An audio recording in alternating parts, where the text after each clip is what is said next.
Okay, everybody, welcome to the 4th edition of the Saving America Conference hosted by the American Conservative Movement. Thanks so much for joining us. It's going to be another great day, another great conference.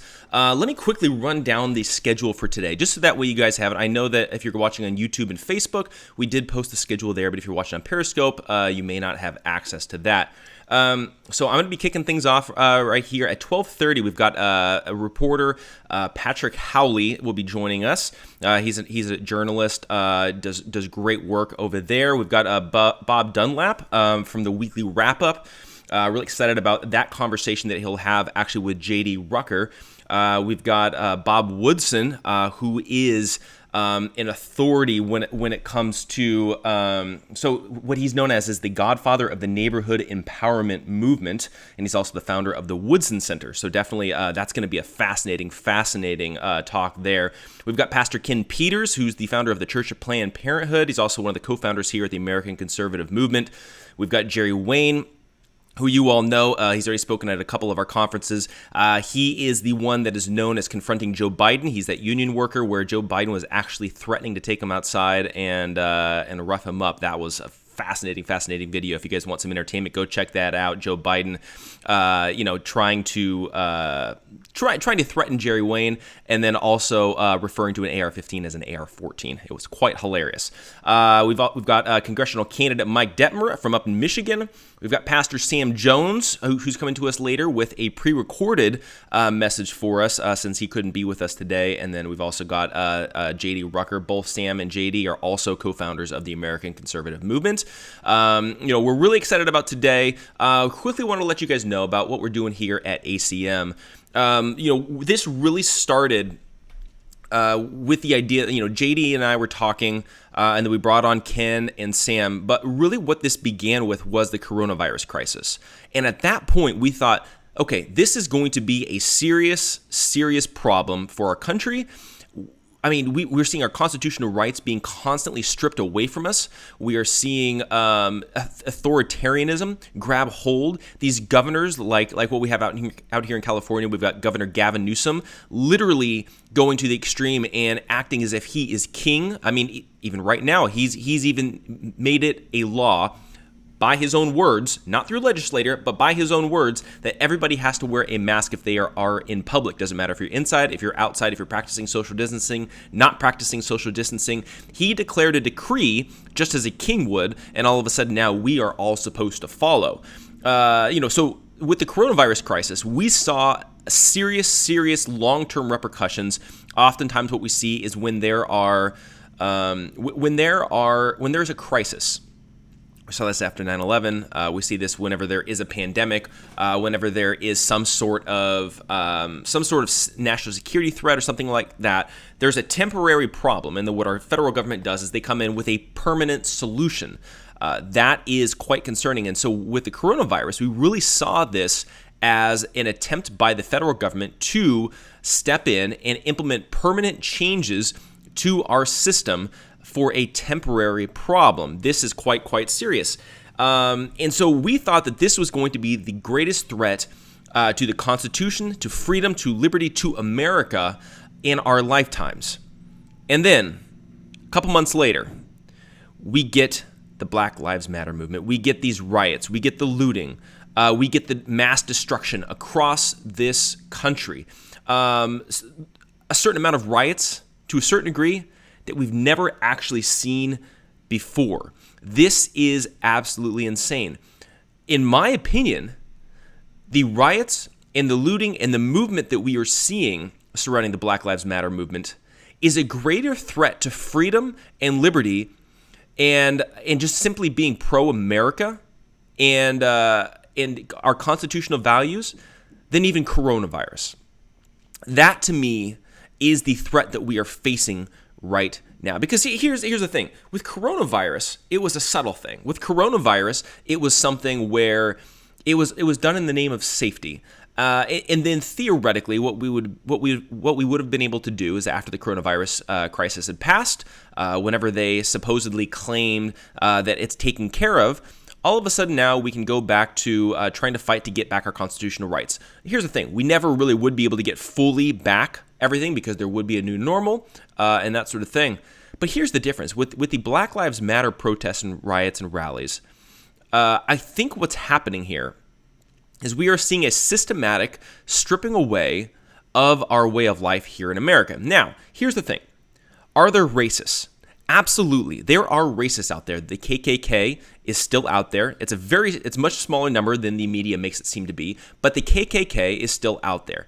There are still bigots. There are still, hateful people that hate people of a different skin color because they are, backwards in time. They hate people. They have a bias. There is a serious problem when it comes to that. However, many black conservatives and many that I've even spoken to and interviewed have been very clear that there is not the systemic racism that Black Lives Matter is promoting here in America within the police system and that sort of thing. Now, what's interesting is that, and I've been kind of considering this when it comes to the Black Lives Matter movement, and this kind of brings us back to what we're trying to do here at the American Conservative Movement.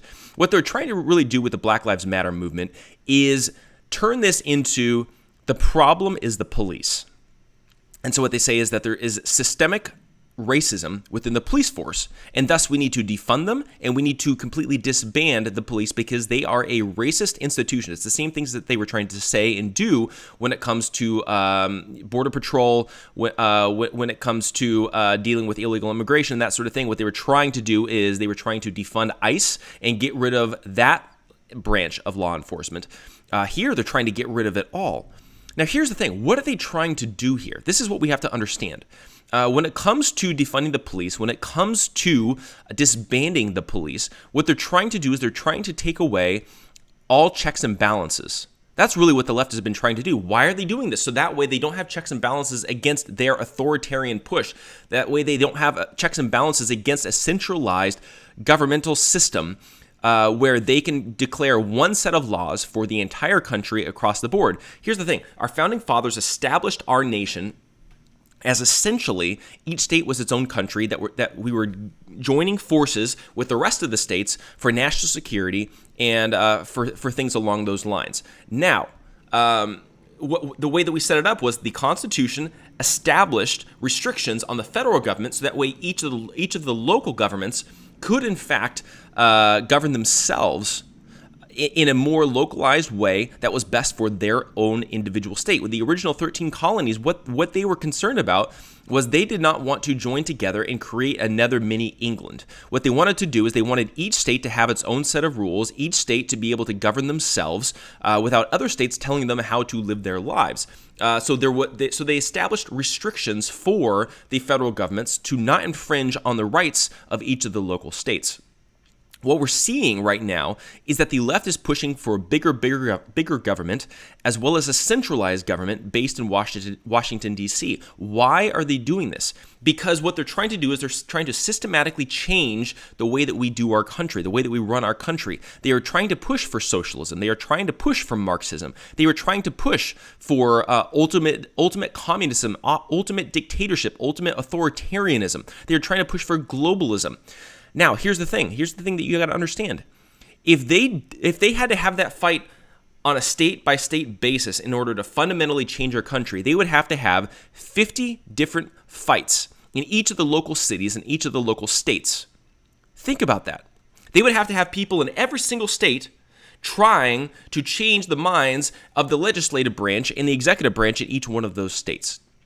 That's a difficult task, especially when the majority of states are actually conservative states. They're actually red states. The majority of them are red states. So they're never going to fundamentally change our country if they take it on a state-by-state basis, even though that's how the Founding Fathers originally intended it. The way that they change our country is to take away states' rights, give power to the federal government, and then they only have to make their argument once. They only have to fight for whatever change they want to implement once. Think about that. We did this with healthcare, with Obamacare. Instead of allowing each state to decide the healthcare system that's best for them, and whatever that might be, which I would argue should be freedom and competition and that sort of thing. However, if California or New York or one of these liberal states want to have some sort of healthcare system or something like that, that's on them. That doesn't mean that you have to have a conservative state like Texas have the exact same system as California. That would be my thinking. However, what they're trying to do and what they actually understand is that if they can take the fight to the national level, as long as they can have control of at least one of the houses, maybe both, maybe the executive branch, they can create fundamental permanent change in a way that they couldn't on a state-by-state basis. That's where they have the advantage because they are being very strategic in how they are moving forward with their fundamental change here in this country. So let's back up a little bit. Bring it back to Black Lives Matter. What is happening with these riots and looting? Is what they are trying to do is they are trying to implement permanent change in response to the violence against George Floyd. Think about it. When you understand the statistics, you understand what's actually going on with police brutality. The statistics showed that in 2019, there were 9 unarmed black men who died at the hands of the police. Only 3 of them were not fleeing from the police. If you were listening to the mainstream media, you would think that black men were being slaughtered in the streets by the police, that there was a systemic problem. They were going around just killing a bunch of black people. What we're actually seeing is that it's a very, very extremely small number. Now, nobody should lose their life. That's the reality of it. With that said, we got to understand the statistics. In the grand scheme of things, there is not the problem that Black Lives Matter is making it seem that there is when it comes to black people dying in the streets at the hands of the police. That's something that we need to remember. But with this defund the police system, I believe that what they're really trying to push for is ultimately a nationalized police force. Why? It takes away the checks and balances. It gives the power to the federal government. If you take away law enforcement from the local cities, from the local states, and you give it over to Washington, D.C., ultimately what you'll have to do is you are only having to make a fight once, and then all of a sudden now the police will enforce what Washington, D.C. wants. It doesn't matter what the local legislative branch passes, what the local governors sign into law, because the police no longer work for the states. The police work for the federal government. This, to me, is the ultimate play here. So what they're trying to do is they're trying to defund the police in certain states. They're starting at, again, you got to understand, they always start small, and then they work their way towards their ultimate goal. In this instance, what we are seeing is this push to defund the police, right? Then they're going to come back with something that they are going to say is quote unquote better. It's going to wash out and actually be worse because crime is probably going to increase. Then the government is going to have to step in and say, look, you know what? You guys can't police your own. We're going to come in with a nationalized police force. This is what has happened over and over and over again in our country. This is the threat that we are facing, is that the left is actually creating the very problems that they're claiming to solve. Why are they doing this? If they can create a problem, then they can come in with a big government solution because, hey, look, the local governments, they just cannot handle this. We are seeing this within the African American community. We are seeing this with poverty. We are seeing this with the police. We are seeing this with healthcare. We're seeing this with almost every single instance where big government is coming in and they are establishing centralized governmental power and authoritarianism in our country. It's actually created by the very people who claim to have the solution. Think about that. Why are we trusting the very people who created the problem in the first place? Now, to understand what I'm talking about here, I don't believe that the police are the problem when it comes to what Black Lives Matter is promoting and pushing, right? Maybe there's a systemic problem. I would even argue there is such thing as systemic oppression. There is such thing as something called systemic racism. But it's not by the institution of the police. It's actually by the leftist governmental officials that we see in power. It's the Gavin Newsoms. It's the Governor Cuomo's. It's the Nancy Pelosi's. It's the Barack Obamas. It's the Joe Bidens. You go down the list of the Democratic politicians that are actually running our country. What they're actually implementing is systemic oppression. And then what they're doing is they're forcing the police to enforce this systemic oppression, and then they're saying, look, the police, they're the problem. It's not us, even though we're the ones that pass the laws and that we're demanding that the police actually enforce the laws that we are creating. It's actually, we got to get back to the root problem. We got to get back to what is actually going on here. Who is creating the actual systemic oppression? It is the left. Think about it. In all of these instances where the riots and looting are happening, in all of these instances where police brutality has been happening, where they claim systemic racism is happening, who controls those cities? The left, Democrats. Why is this happening in those places? Because they are implementing systemically racist and systemically oppressive laws that intentionally targets the minorities, that intentionally targets those of the intersectional hierarchy. They are targeting people, they are creating the very problem that these people are complaining about, and then coming in and saying, look, I've got the solution. You're the one that created the problem to begin with. That is insane. And people are buying this hook, line, and sinker. Think about this.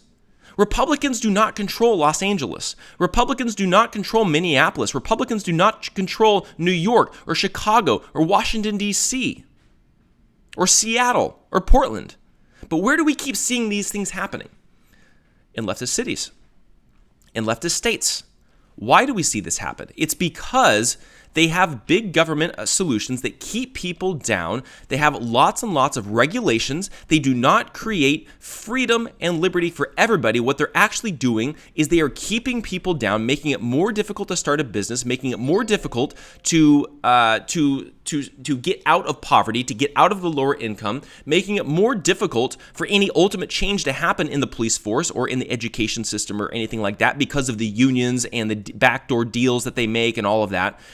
We have to understand the problem is not the police. The problem is big government. The problem is authoritarianism. The problem is the left because their solutions create more power for the elites and take away all ability for the rest of us to actually get ahead. They are making it extremely difficult through high taxes, through more regulations, with the licensing and permits, with every single different aspect that it takes in order to get ahead. They are actually taking that away and actually oppressing people themselves. So when people say that there is systemic racism or systemic oppression, I would argue yes.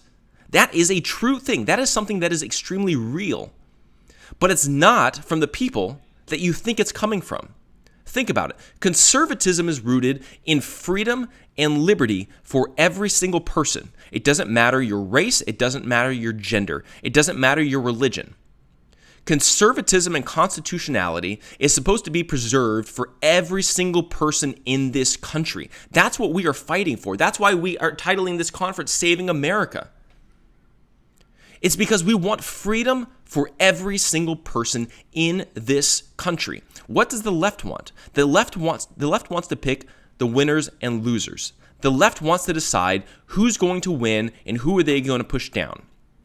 The left is controlling the narrative. They own entertainment. They own the media. They own politics. They own the education system. They own almost every single aspect of life when it comes to who controls the mainstream media. I mean, even the social media companies they control. So when we get down to it, they're the ones with power. But the more power that they actually have, the worse our country is getting when it comes to systemic oppression and systemic racism and big government solutions that take away the power and control for each individual person and taking away our constitutional rights. The more the left has power, the less freedom that you and I have.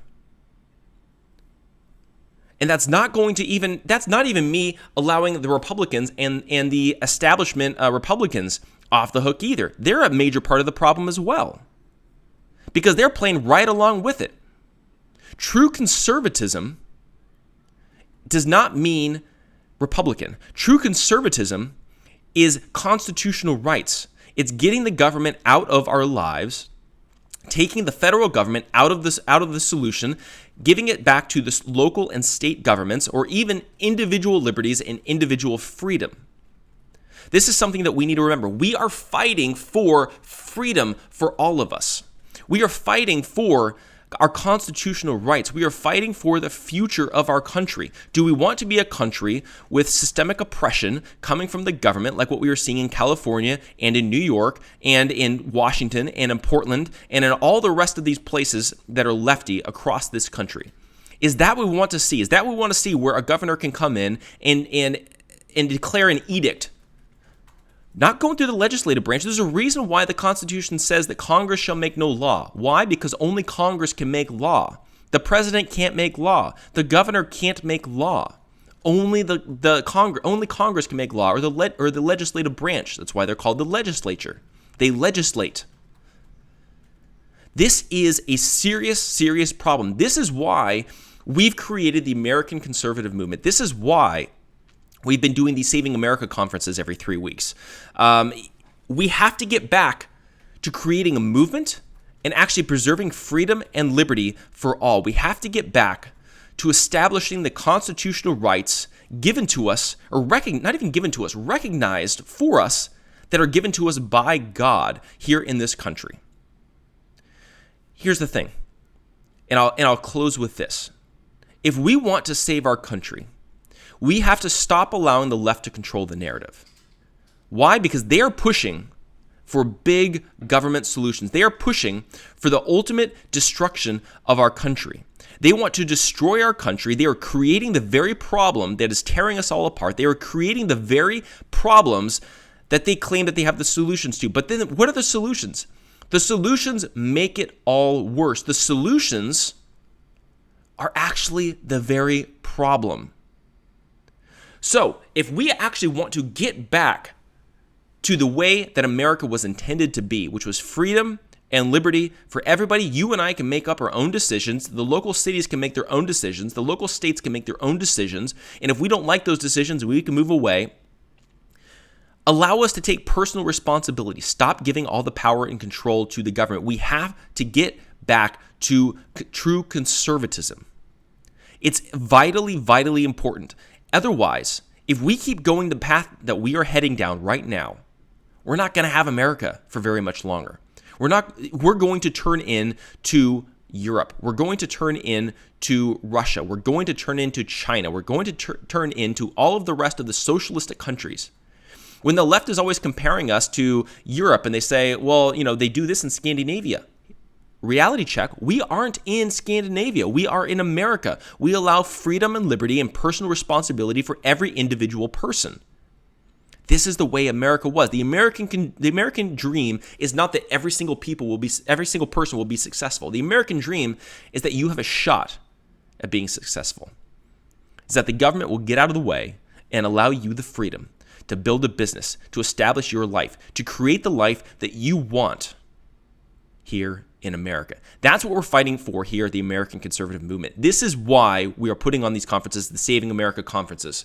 I'm really excited about today. We've got a great lineup of people. I already went down the lineup earlier today. We're going to take a short break here in just a minute, and I'm going to be back with our next speaker. We've got Patrick Howley, who's a journalist, and he's got a lot of really interesting, really great perspectives. Definitely stay tuned for that. While we are taking a short break, we'll be back at 12:30 p.m. Head on over to AmericanConservativeMovement.com.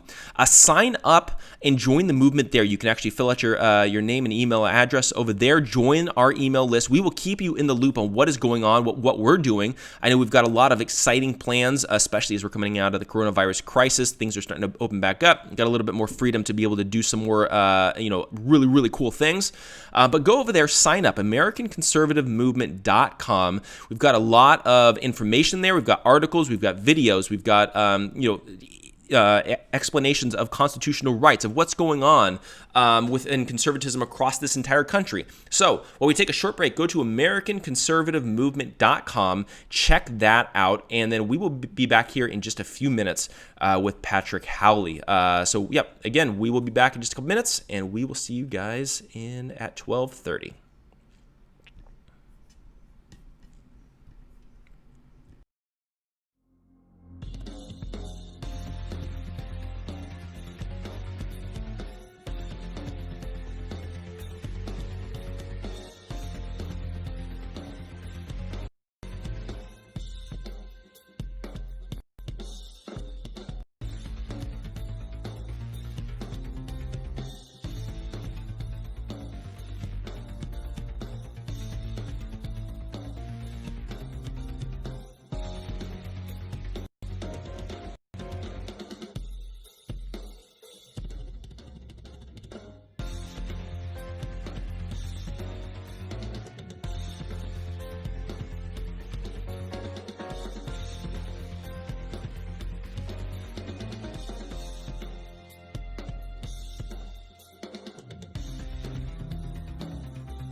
Okay, we are back. We've got our next speaker joining us. We've got Patrick Howley. He's a journalist, and he's also the senior reporter over at National File.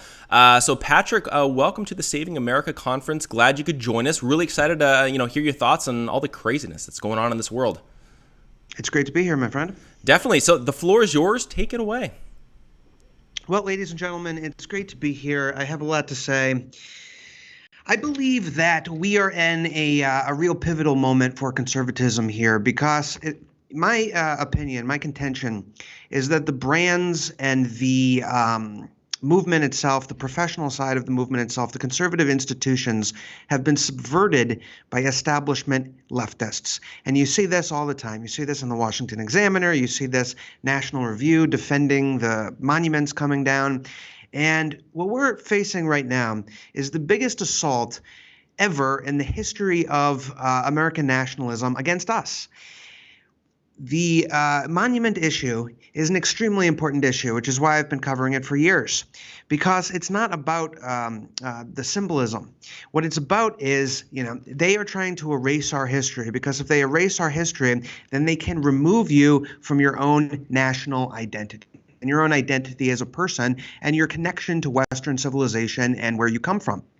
So if they can do that, if they can erase your history, then in the future, they can write the future. They can write your destiny. They can you who you are. And unfortunately now in our society, because so much by the establishment, unfortunately, they've removed our identity. They've removed our national identity. They've removed our identity as people in Western civilization. They tell us it's bad to be a man. They tell us it's bad to be a white person, even if you're not a racist or a so-called white supremacist. You have to hear every single day that it's not okay to be white. And can you imagine if even one politician could come out and say it's okay to be white and let white people know that this massive assault against them is not okay, and it's not going to be the official platform of both parties. But the Republicans are becoming very, very weak on representing their own base or representing the interests of the people who actually vote for them. And which is not to say that we shouldn't be reaching out to minority people to bring them into the tent, but the fact of the matter is the vast majority of the people who vote Republican are white, and I think it would go a long way to have at least one politician say, not to be racist, but it's okay to be white. Now, what we're seeing right now is, we're coming off of the coronavirus pandemic. We're going to get into that in a second. But these planned riots right now, I infiltrated a Democratic Socialists of America call down in Broward County, Florida, where they were training George Floyd protesters and supporting rioting and looting, saying rioting and looting are basically the tactics that they want to train people how to do. We know that Antifa, we know the John Brown Gun Club is now providing, police presence in that new republic of CHOP, previously known as Chaz. And by the way, can you get duty-free cigarettes in Chaz? Can you, what are the rules there? Can you rebroadcast football games without the express written consent of the National Football League? So, it's an interesting situation when you have a sovereign country that is basically a leftist insurrection zone. You have the John Brown Gun Club, which is an Antifa group providing police presence. You have this man named Raz, who has basically become some kind of military dictator. And it amuses me that Antifa has kind of lost control of the CHOP zone to this guy Raz, who is, he's living the dream. He's living the dream. He's on quite the run. And we'll see what happens with Raz, but he's definitely famous now, and he's doing his thing. So, we've got a tough situation. You've got Luis Marquez from Rose City Antifa. Keith Ellison's friend is there. This is a very, very, very important story. We have race riots all over the country. And this is obviously manipulated. It's put in place by the left. It's institutional leftists who are sparking this and bringing this about. But also we have to look at the fact that there is real racial tension, and there are a lot of people who blame white people in the so-called white establishment for the many problems that we have in this country, even though the people who are I think to blame are globalist oligarchs, the Bill Gates of the world, the Hillary Clinton, the George W. Bush, the Bill Clinton, the Jeffrey Epstein, the late Jeffrey Epstein. And by the way, Jeffrey Epstein did not kill himself. So I think this Trump, rally is going to be good to get us some momentum back, because we've all just been so utterly inundated with the malevolence of the left recently. And it started with coronavirus, and we can talk a little bit about that. But, right now, you see the Republicans, you see the Republican establishment pandering. You see the Republican establishment backing down. You see the Republican establishment not going all the way in terms of representing their own constituents. And that's a tough thing to watch. And it's the institutional people at the top. It's Ronna McDaniel, it's Kevin McCarthy, it's Mitch McConnell. These people need to get on board with it, because literally every single Republican voter wishes that their congressman was more like Jim Jordan, Paul Gosar, Mark Meadows, Louis Gohmert. Everybody wants that. And yet there's only a handful of those guys in very conservative districts. Matt Gaetz, there's only a handful of Freedom Caucus guys. And so what are the other Republicans doing all day? And that's a real important question. What are they doing all day? They're doing nothing. They're doing absolutely nothing. There is no accomplishment. There's no effort being put forth whatsoever. If your job is to be a politician and you basically don't have a product, you're not trying to turn a profit, you're not doing anything, you're taking taxpayer money to be a congressman, your job day in and day out, 24/7, should be to help people. And if you're a Republican, it should be to help the conservative cause, and they're not doing it. So the question is, why are they not doing it? Are they lazy? Yes. Are they incompetent? Yes. Do they care? Not really. Is it about their own ego instead of the cause? Yes. But also, it's obvious that on an institutional level, there's a subversion in the Republican Party. It's subverted. And it's subverted for Wall Street, for open borders, mass immigration, and for replacing the people here and the workers here with immigrants. Replacement migration. They've been talking about this on the UN website since the year 2000. They want replacement migration for the United States. And we have to look out for the people in our country. America first, and the things that Trump talks about, this new brand of conservatism, which is embraced by the majority of the Republican Party in terms of the voters.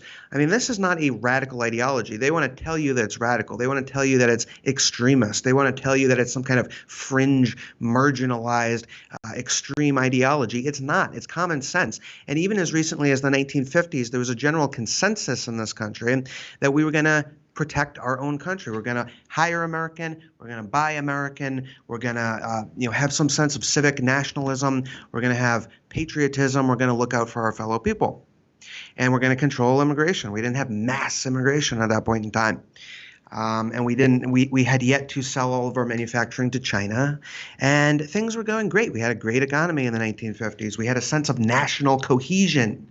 If conservatism is about conserving the things about Western civilization that we like, that we want to protect, that we want to keep, then conservatism is failing miserably. Rich Lowry is failing miserably. He's not even trying to conserve these things. He's writing about how we should be taking down the Confederate monuments. What has conservatism conserved?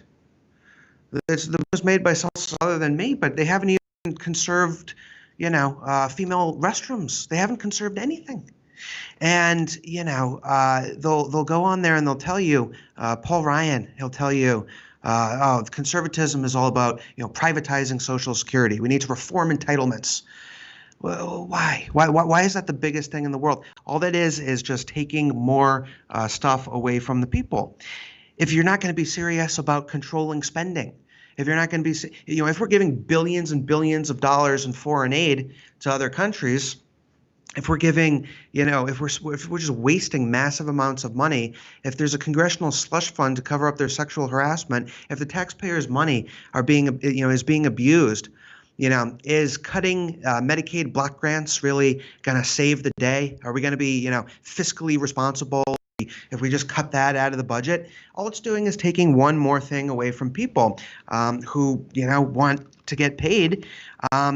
Government is an enforcement arm of Wall Street, of globalists, of George Soros, of the institutional left. And it's an enforcement against small business, for instance. Starting a small business is probably the hardest thing that you can do in this country right now because of the regulations, because you have to pay 40% in taxes before you even turn a profit. And until we start talking about that, until we start talking about the fact that small business creates 70% of new jobs, and yet we are stomping on small business. We're destroying small business. We're making small business, wear a mask. We're throwing a Molotov cocktail through the window of small business. Small business has been so damaged by coronavirus and by these race riots. And nobody's looking out for small business because small business has no representation in Washington. And that's what it comes down to. The Chamber of Commerce represents globalist, massive mega corporations. They have a lobbying presence. If Pfizer wants to get something done in Washington, they will call up Mitch McConnell, they will call up Kevin McCarthy, they'll call up Pelosi, and they'll get it done. Because people respect them in Washington, D.C. They answer to their concerns. Small business does not have that. So we need to start talking about building our own institutions. We need to start talking about building an organization that can be like a chamber of commerce for small business, whereby you pay dues, you pay into it, and then your small business is part of some kind of coalition, and we can go to Washington or make political donations to new candidates. I mean, this is the kind of stuff that actually reforms the Republican Party. We can talk, till we're blue in the face about, complaining about it. They're not representing us. They're not looking out for us.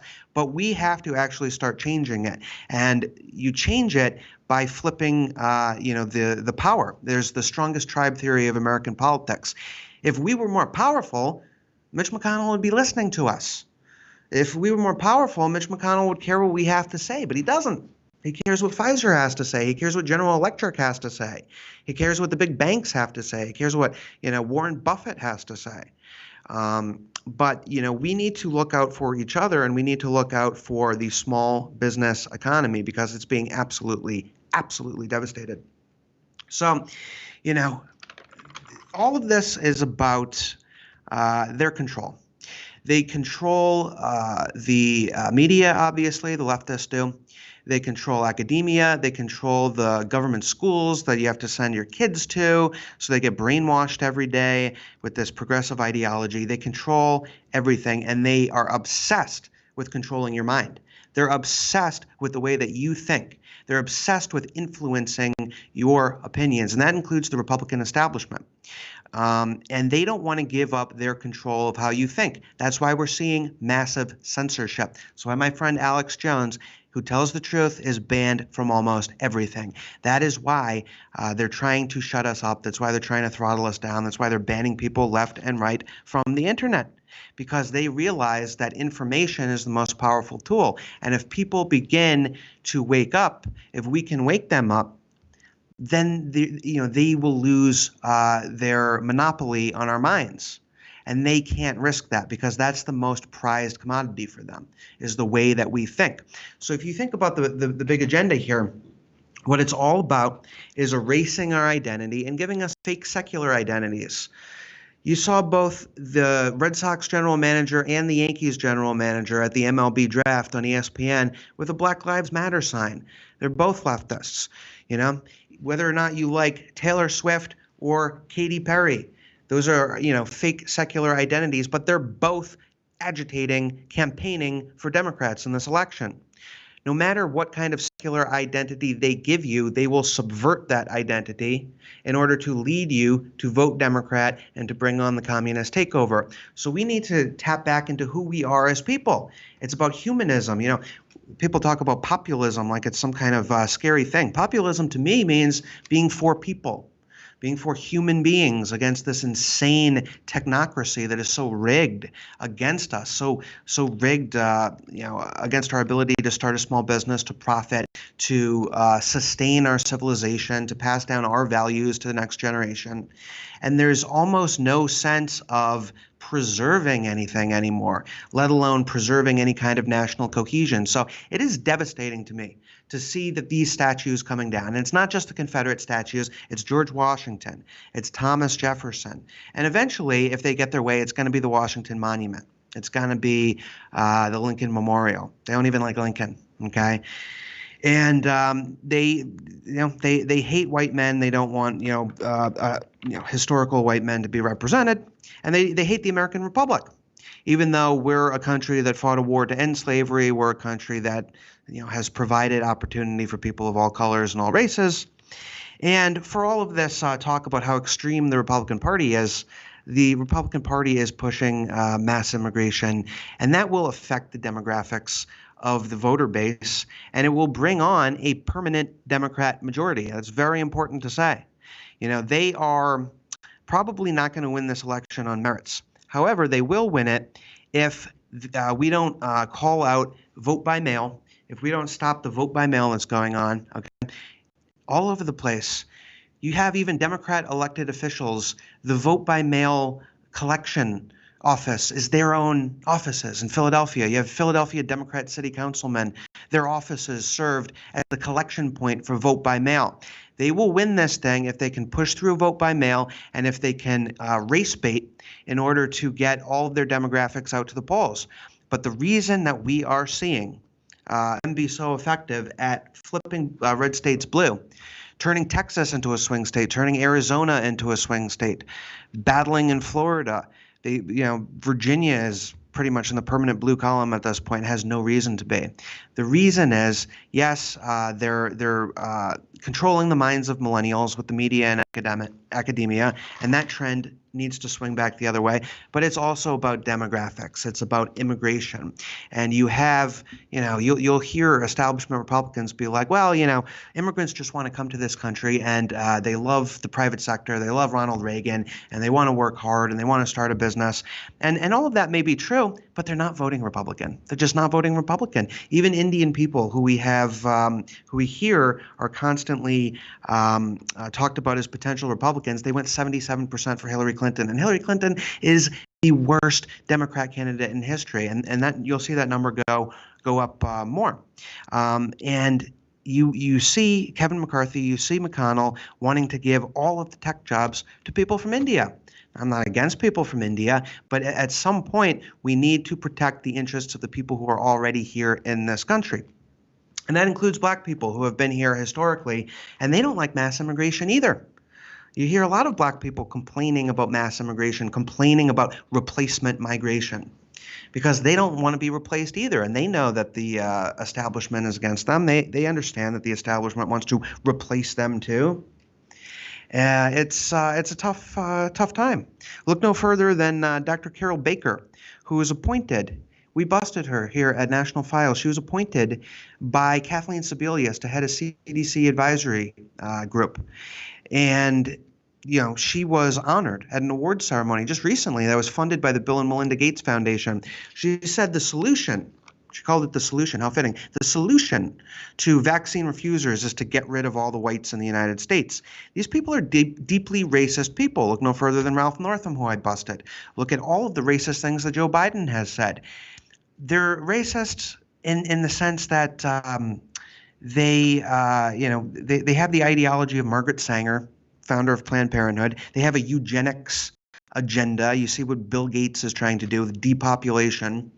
And we're coming off that coronavirus. I think we scored a victory over Bill Gates in terms of, he's not going to be able to mass vaccinate people. He's not going to keep society shut down. But make no mistake, it's a eugenics depopulation agenda. And you see just tremendous racism, race baiting, racial agitation, even though the vast majority of people in this country don't even care anymore. They've become colorblind. There's just not a racial conflict, so they have to create one, and they have to constantly fan the flames of that. And that's a tough thing for people to have to realize. But what we need to do right now is we need to win this election, because it's more important than ever. And I'll wrap it up with this. When you see Joe Biden, and you see a picture of Joe Biden, and he is kneeling with a mask on, surrendering to the mob. An image like that, image is very powerful, especially in politics. An image like that sends a message to the entire world that the leadership class in America has fallen, has taken a knee. has a mask on. If you were an alien and you didn't know what had been going on in America for the last few months, you wouldn't know what the mask was about. You wouldn't know what the kneeling was about. But everything that they have been doing, everything they've been engineering over the last few months led to Joe Biden kneeling with a mask on. And that sends a message to the world that he's weak and that America is falling. That's the message that they want to send. Now, the reason they have Joe Biden as their nominee, even though he's lost his mind, even though he can't think anymore, he can't speak anymore, he's not coherent, he's not able to be in a debate, he's barely even able to talk. His wife has to talk for him. He's lost his mind. He has mental deterioration. But they don't care. They think that's good. That's part of their psyop, because their psyop is about saying, look, you have no idea who's even governing. If Joe Biden becomes the president, right? You'll see people get appointed to things by Joe Biden, and you'll wonder, how did Joe Biden appoint anyone to anything? He can't even think. He's not even there. Joe Biden will sign an executive order. Well, what? Joe Biden doesn't even know what he's signing. Can he even hold the pen? So who's doing it, right? That's what they want you to feel, because a lot of their power comes from fear of the unknown. And what is more unknowable than a man who has signs of dementia? What's more unknowable than a man who can't think or can't speak and nobody knows what's actually going on in his head or who's handling him or who's controlling him? He is mysterious, and he has the power of being gone, mentally gone. And there's a power in that. That's part of their psyop. They want you to fear that. So anyway, I appreciate the time, and let's go out there, win the election. But here's the number one thing we've got to focus on. The number one thing in this election: vote by mail. Mail-in voting and voter fraud. And are they going to be able to stuff the ballot box? That's the number one thing. My friends, thank you so much. God bless America. Of course, and thanks so much for coming on. Really enjoyed that. Everything you're talking about is exactly what we got to be dealing with. Now, I just want to ask one kind of follow up question, and I like to do this is on a practical level for people that may be watching this. Most people that are watching this are not necessarily in politics. They're not a government official or anything like that. What do you recommend that the everyday person be doing in order for us to be able to save America from this craziness that we're facing right now? I think it's very important to be part of the meme war on social media. Just constantly be on social media. And if they, maybe they'll ban you, but at the very least, we have to try. We have to try to, fight in that space and occupy that space, and get people out to the polls. And that includes, people who are in retirement homes, nursing homes. This is something Democrats do, is they just bust people who don't even know who they're voting for, or they just get them to sign a mail-in ballot that they've already filled out. Now, I'm not recommending you do that. Obviously, that's what the Democrats do. But, talk to people in your life or people who who haven't voted in a while, who maybe don't have that many friends, because, we live in such a lonely, secular, cold society, and just reach out to them. Elections should be about civic participation and people coming together. And, elections should be a joyous time. It shouldn't always be this constant, war and this destruction and the chaos. Elections should be a joyous activity for civic nationalism. So, just do everything you can to people to the polls to vote for Trump, because if they put Biden in, they're never going to give the federal government back, and then we're doomed. I mean, forget getting somewhere in this country. Forget, hey, kid, you can be whatever you want. That won't exist anymore because the country will be over. Yeah, absolutely. Now, if people want to follow you on social media or, your writing or anything like that, what's the best way for them to do that? You can go on Twitter, Howley Reporter. I'm still there at this time, and Howley Reporter, Howley Reporter. And you can also follow all of our reporting at nationalfile.com. And we're going to roll out, starting next week, a new show and a new video operation that I think is going to be really exciting. Very cool. Highly recommend everybody do that. Follow him on social media. Check out their website and all of that. But yeah, Patrick, thanks so much for joining us. Really appreciate you being a part of this. Sounds good. And then, of course, and then for everybody else that's out there as well, we're going to take a short break. We're going to be back actually with JD Rucker. He's going to be interviewing Bob Dunlap, who's the co-host over at the Weekly Wrap Up. And so just a short little break, but we'll be gone about 5 minutes. Be right back here. In the meantime, if you go over to savingamericaconference.com, you can actually donate to actually help support the movement that we've got going on right here. So, we've got a lot of really cool plans, a lot of really good stuff to actually create a movement coming out of this coronavirus crisis as this country is opening back up. So go to savingamericaconference.com. If you'd like to donate, you can definitely do that. If you'd prefer just to be involved in some way as well, go to AmericanConservativeMovement.com, sign up to join the movement there, and we will definitely keep you in the loop by email. So we're going to take a short break. We'll be back here in about, let's say, 5 minutes or so, maybe even less. We'll be back with JD Rucker and Bob Dunlap for the continuation of this Saving America conference. Stay tuned. We shall be right back.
All right, we are back with the Saving America Conference. I'm very pleased, excited to interact for the second time, for me at least, with good old Bobby D from the Weekly Update. Bobby D, how are you doing today? Good, sir. How are you doing? You're saving America?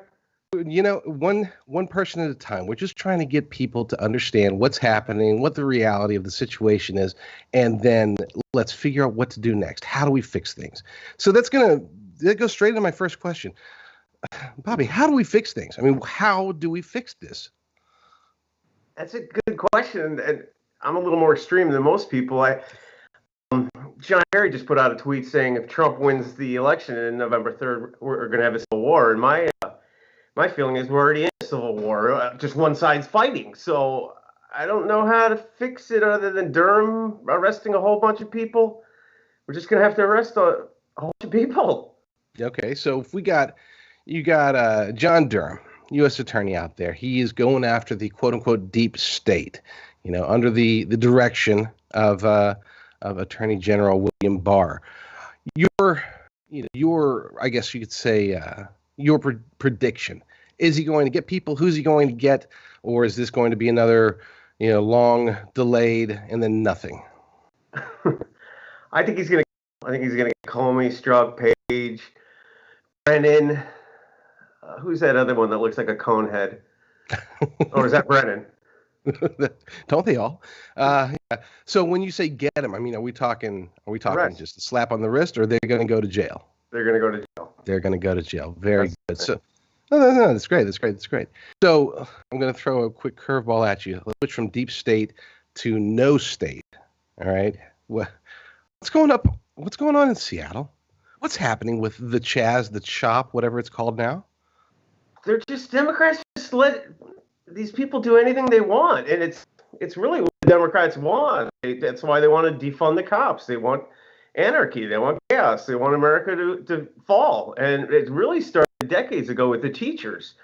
You can say Saul Alinsky is the one that started it all off, but teaching the kids that America sucks and it's racist and founded by race people. And well, now all those kids are all grown up, and some are mayors, some are governors, some are throwing bricks and Molotov cocktails.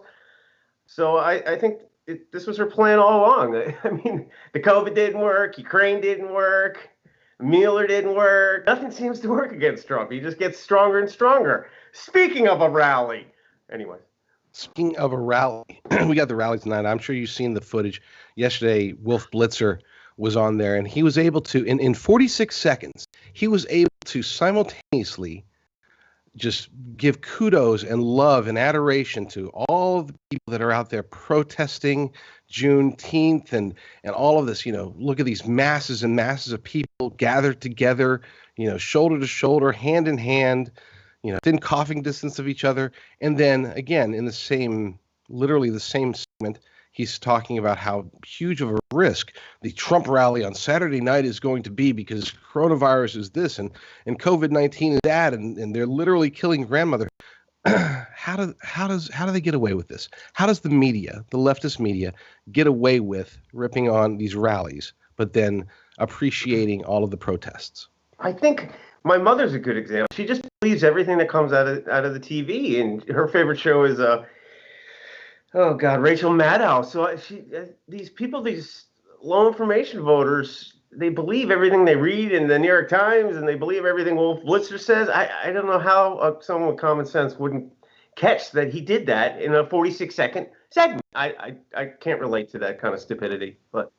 Well, but that's kind of, I've been a firm believer that these quick snippets, if you were to compare, let's say you compare, Fox News to, and I'm not a huge fan of Fox News, let's be clear about that, but the Fox News style, I guess, versus the MSNBC style versus the CNN style, it seems like to me, and correct me if you think I'm wrong, I'm not, but you can still correct me, is with CNN and with MSNBC, it seems like statements of basically attempting to state facts, even though they're clearly opinions.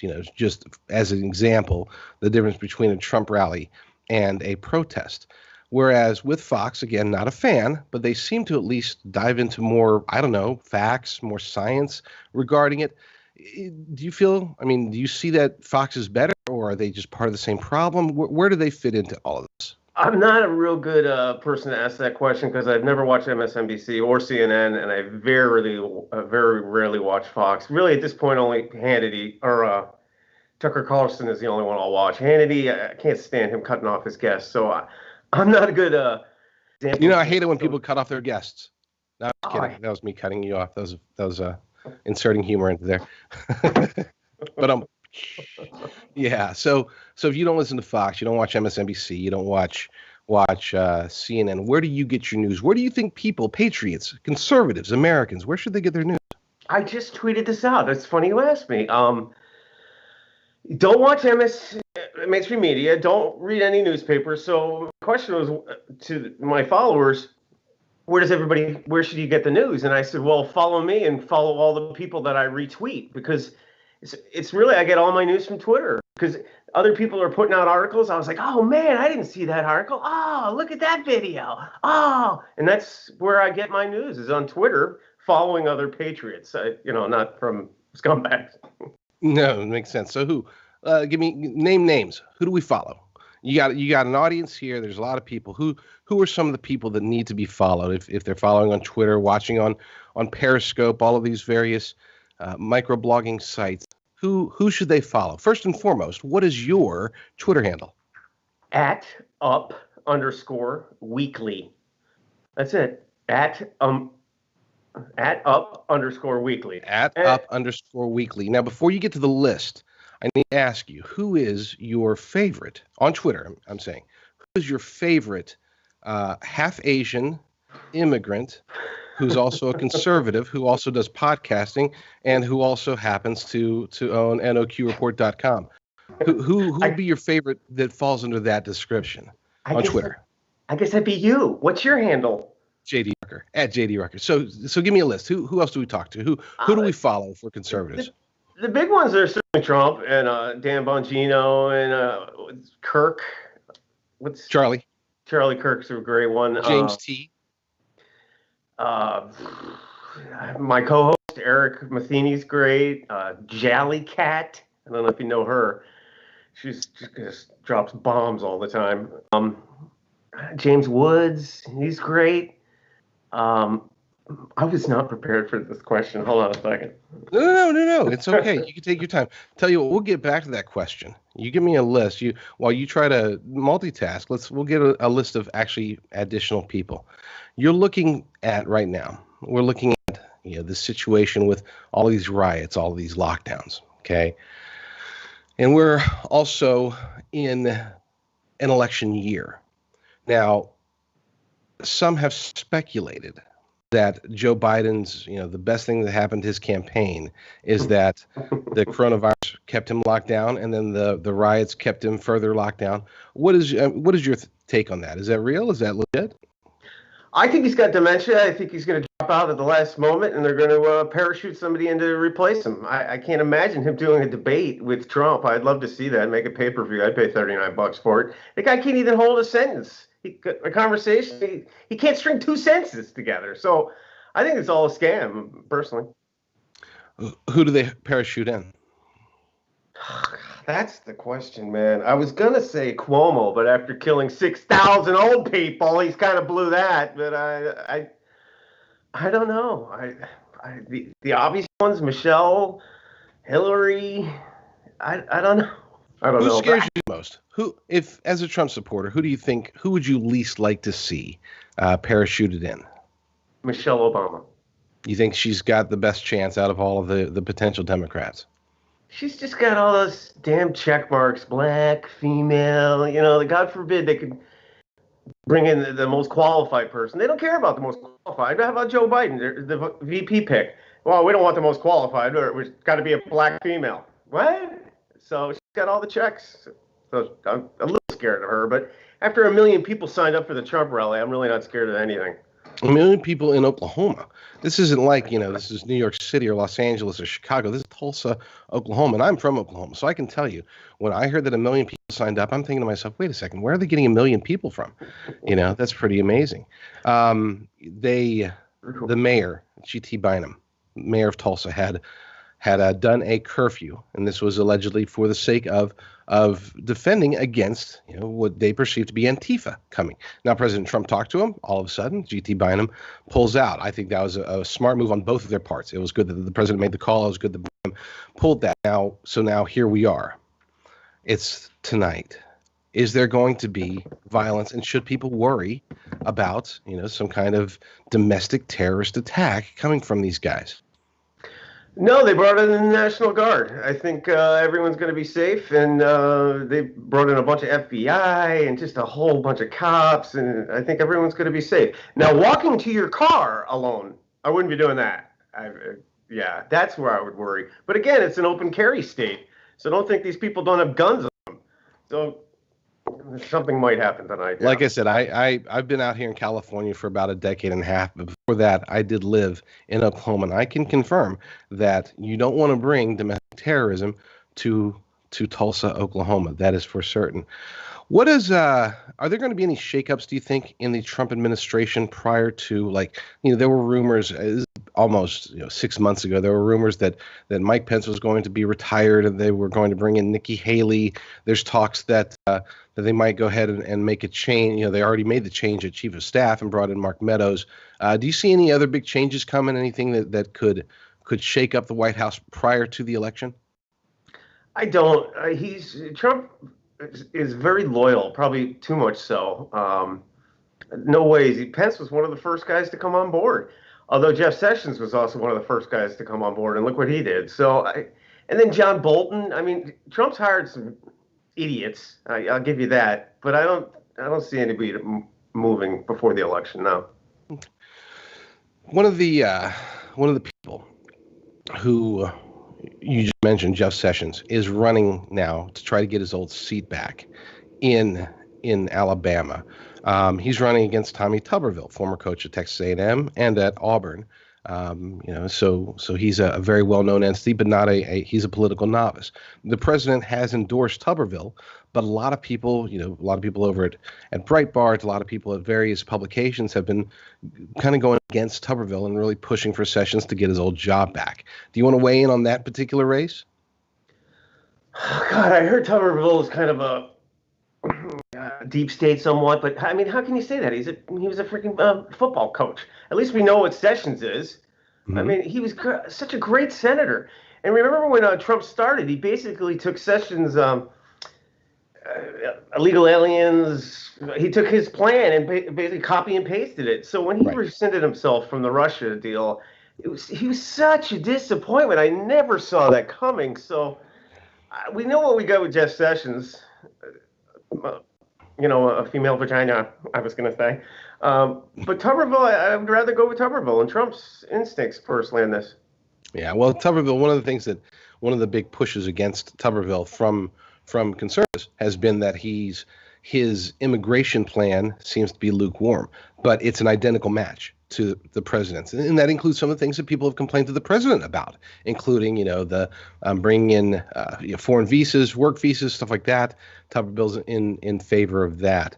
I've talked to both. I would say I am still leaning towards Tuberville because, like you, I trust the president's instincts on this one.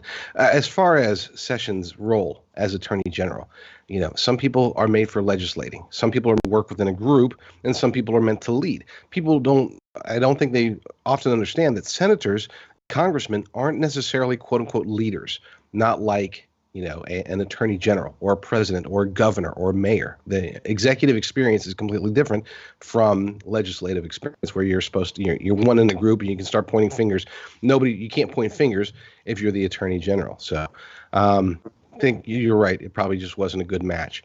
Right now, you've got several races in the heartland, so to speak, for the Senate, and we'll get to the House later. But specifically regarding the Senate, you have Martha McSally over in Arizona. You have Cory Gardner in Colorado. You have Tom Tillis, Susan Collins. They're all vulnerable. And assuming that Tuberville and Sessions, I should say, beats Doug Jones in Alabama, that would mean that there's essentially a tie if those four races are lost. My question for you is, should more attention be paid by conservatives and Republicans? And I differentiate the two. Should more attention be paid to the Senate than the House? More. The Senate is certainly, I would think, more important due to the judges that it approves. So yeah, I guess I would put more emphasis on the Senate. But man, if we don't win the House, I can't deal with another 4 years of Nancy, man. What she's putting us through. So yeah. Yeah, it is always a tough call. And that was going to be my next question is, the House seems to be more of a long shot, but, that's based upon math that nobody understands in June. We have to look at the October, November math to really see a clear picture. I know out here in California, we have approximately 9 seats that are flippable, and we need about 21 in order to have have a safe majority, 21 across the country. That's not what are bad. the odds? I mean, yeah, hey, that's not bad at all. What do you think? I mean, give it a scale of 1 to 100. What are the chances that the Republican Party gets the House back? 93. Wow. I like that confidence. So 7% chance that Michelle Obama comes in and tries to sweep everything, and then 93% chance that they stick with Joe Biden or put in Hillary or somebody else terrible. Got it. Well, I'm going to no, give you. it was a 93% chance that we're going to win the House back. I'll give you a good example. We just won that seat from that Democrat Congresswoman that was, naked and combing that lady's hair. We just won that seat back. Katie Hill. Handily.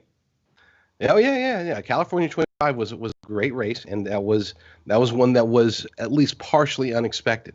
We also won the Wisconsin race. Now the chances of this spreading, that's where we have to wait until October, at least in my opinion. Black Lives Matter, right? Here's a tough question, and don't get too controversial. Is Black Lives Matter, is that the right name for the organization? No. It's a total scam, and all the money that you pay to them goes to the DNC. It's just a front. If Black Lives Matter, they would care about aborting black babies. It's just a front. They're just using them, like the Democrats always use the blacks. So how do we counter that? What is the conservative countermeasure to the Black Lives Matter narrative? I guess have Trump plays with 1 million people showing up for tickets. I mean, I don't know what else to say. I mean, I don't know. Just stand up and vote and sign up for a rally and just get pissed and vote. So what if you're not in Oklahoma? Let's say there's people, for example, the chances of having a California rally for President Trump are essentially nil. Okay, so what do we do? How do we participate? Where do we go? You mean people in California? I think it'd be a great idea to have a rally in California. There's a lot of conservatives in California, even Southern California. Once you come off the shore, and it would make a huge statement. I think it'd be a great idea. But if you're in Cali, where do you go? I don't know. Nevada? It's not too far to drive if you're in Southern California. You're supposed to say every Saturday you go to the weekly update and you listen to us and we'll tell you what to do. So, all right. So Brad Parscale, campaign manager, you just heard it from Bobby D. It is time to come out and have a rally in California. We're not giving up this state just yet. That sounds awesome. Speaking of Brad, can I throw something in there? Throw as many things as you want in there as you'd like. Did you see the video he was made yesterday? They've been working on some new technology for 3 years that they're going to bypass social media and communicate to 100 million Americans. Really? I did not see that. What? So this is, and for those who don't understand, Brad Parscale, when he was selected as Trump's campaign manager, he was basically the digital manager in the 2016 election, but he was so impressive with his understanding of technology and his ability to wield social media, which President Trump is obviously a very, very fond of, that he made him campaign manager. So you're telling me, and this is news to me, forgive me for being ignorant, but you're telling me that they are working on direct communication technology to basically like mass texting, or is it going to be mass video sends, mass social media? What do we know about it? Well, I saw him in an interview saying, I'm not going to say what we've been working on for 3 years, though, but it's just about ready to roll out, that they can communicate instantaneously with 100 million people without going through social media. So maybe it's you signed up on the Trump's website and you give them your phone number and it's mass texting with video. Maybe that's not very complicated technology. So No, it's not. But so back in 2016, there was technology that was used by a few different candidates. Ted Cruz used technology that sounded similar to that, but the technology hadn't caught up yet. He was able to stay in communication. This is essentially the reason that he won the Iowa caucus, is because he was able to keep in direct communications with his supporters during the caucus, and it was very, very useful, very beneficial. If Brad Parscale has taken that and expanded it to where they could have basically a Trump app that isn't about sending out messages. It's actually about communicating directly with in two-way conversations to where people can ask questions, get answers from representatives of the Trump campaign. That would be amazing. So, so let's work on that. Let's work on getting Brad or Trump, if he wants to talk directly to on the weekly update. Let's try to get them, well, one or both of them on your show this weekend, next weekend, sometime soon. Talk about this technology. Open invitation. I hope I'm not out of line by inviting them to your show. No, Okay. we'd even kick you off if we had Donald Trump lined up. You would. Sorry, JD. You would. Why would you do that to me? So, conservative movement in general is, I would say, in a state of flux. You know, you'd mentioned some good people, but we haven't mentioned any bad people, and there are bad people out there. So, what do we do? How do we unite? One of the things that co-founder Jeff has said many times is that the Democrats seem united the left seems united in their pursuit of how to get things done, whereas conservatives seem to be more independent, self-reliant, and there are different factions out there. What is there to unite? And I guess the question really should be we be united, or do we continue to operate as individuals, following the lead of President Trump, following the lead of other conservative leaders? Or should we unite and try to take back this country, so to speak? I think we're united around Trump. There's a bunch of Republicans, though, in the Congress and the Senate that are just scumbags on the take, like Lindsey Graham. So I don't think there's a Republican Party anymore. I think there's a Trump Party, and then there's a Never Trump Party, and the Democratic Party. And the Democrats, they seem united, but it's only like 5-10% of the Democrats are crazy. How'd you like to be a 40-year moderate Democrat watching what's going on? Well, they're voting for Trump. I actually heard a story of a woman that's never voted for a Republican, hates Donald Trump, thinks he's a racist, scumbag, and she's voting for him. That's what these riots have done. So I think we're united to get Trumpers in there. And Lindsey Graham, Mitt Romney, I mean, what a joke he is. So I think there's no Republican Party anymore. I think there's the Trump, Never Trump, and Democrats. Okay, you're out in public. Here's a scenario. You're out in public, okay? Mm-hmm. Walking around relatively crowded. Do you mask or do you not mask? No, I've never worn a mask. I won't wear a mask. You won't wear a mask. Where are you physically, if you don't mind me asking? Charlotte, North Carolina. Charlotte. So you're actually very familiar with a shift left and right in that area. Is North Carolina going to go red again in 2020? Yeah. They just did a poll. It means absolutely nothing, but Trump was winning, so maybe it's worth something. How did it make you feel when the convention was pulled? It hurt, man. I was supposed to volunteer there. That hurt. That got me. I hate my governor. Nice. $100 million out the window. I know, right? So yesterday, the United Nations Geneva Twitter account tweeted out that basically they love Antifa, that they support Antifa, and they completely disagree with Attorney General William Barr's classification, and by proxy, President Trump's classification of Antifa as a domestic terrorist unit.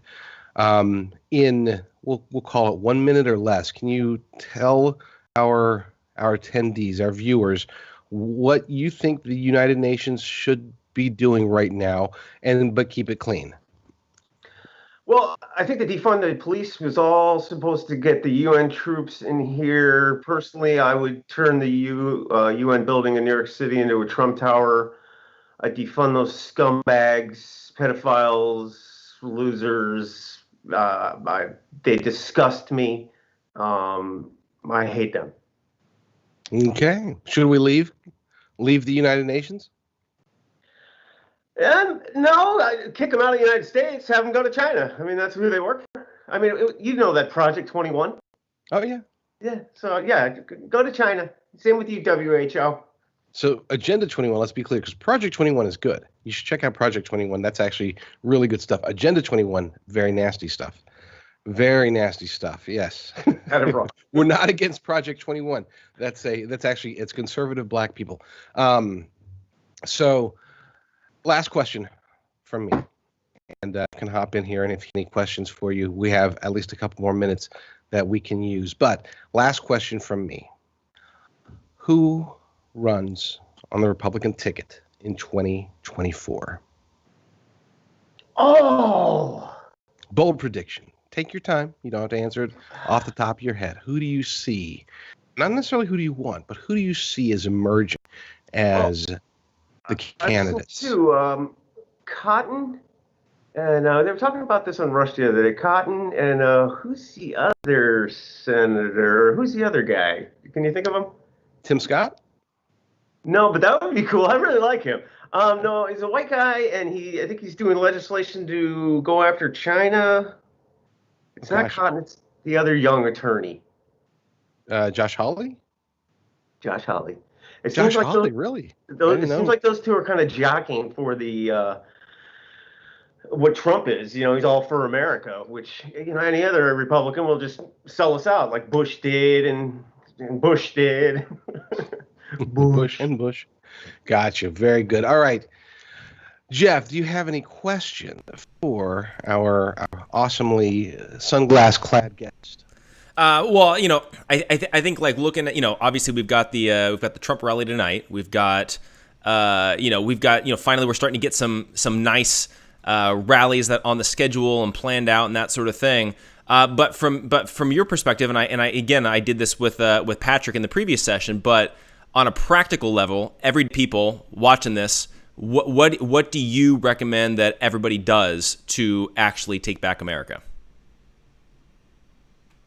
Well, I certainly wouldn't put a Trump sticker on your car because you'll get a keyed. And I wouldn't wear a Trump hat because you might get beat up and killed. I would really just talk to people individually and just start a conversation with, you know, God, you believe these riots? My God, I don't know, but I'm going to vote for Trump because, you know, the Democrats seem to really want this. So I kind of lead into a conversation with your circle of people that you know at work. But you start out with kind of, unlike me, who would be like in your face, you gotta vote Trump. I'd start out more light, like, wow, these riots and everything. It's really scaring me. It seems like Trump's all for the police and military, and the Democrats aren't. What do you think? And I would just start having a conversation with everyday people that are in your circle. That's what I would do. Because, you know, that's what if one person gets 10, and each one of those people get 10, next thing you got a multi-level marketing company.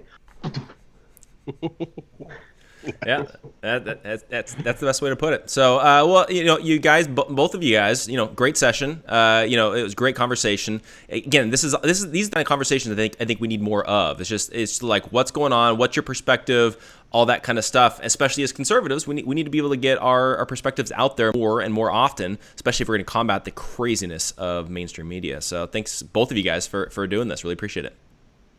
Thank you. Thanks, Jeff. Of course. See you in a couple. Sounds good. So yeah, so we're going to, again, just like last time, we're going to take a short break. We're going to be back here in just a couple minutes with actually Bob Woodson.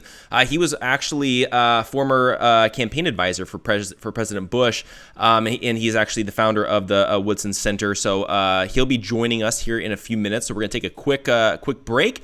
We'll be back. Again, more information, go to AmericanConservativeMovement.com. Check that out while we're during the break.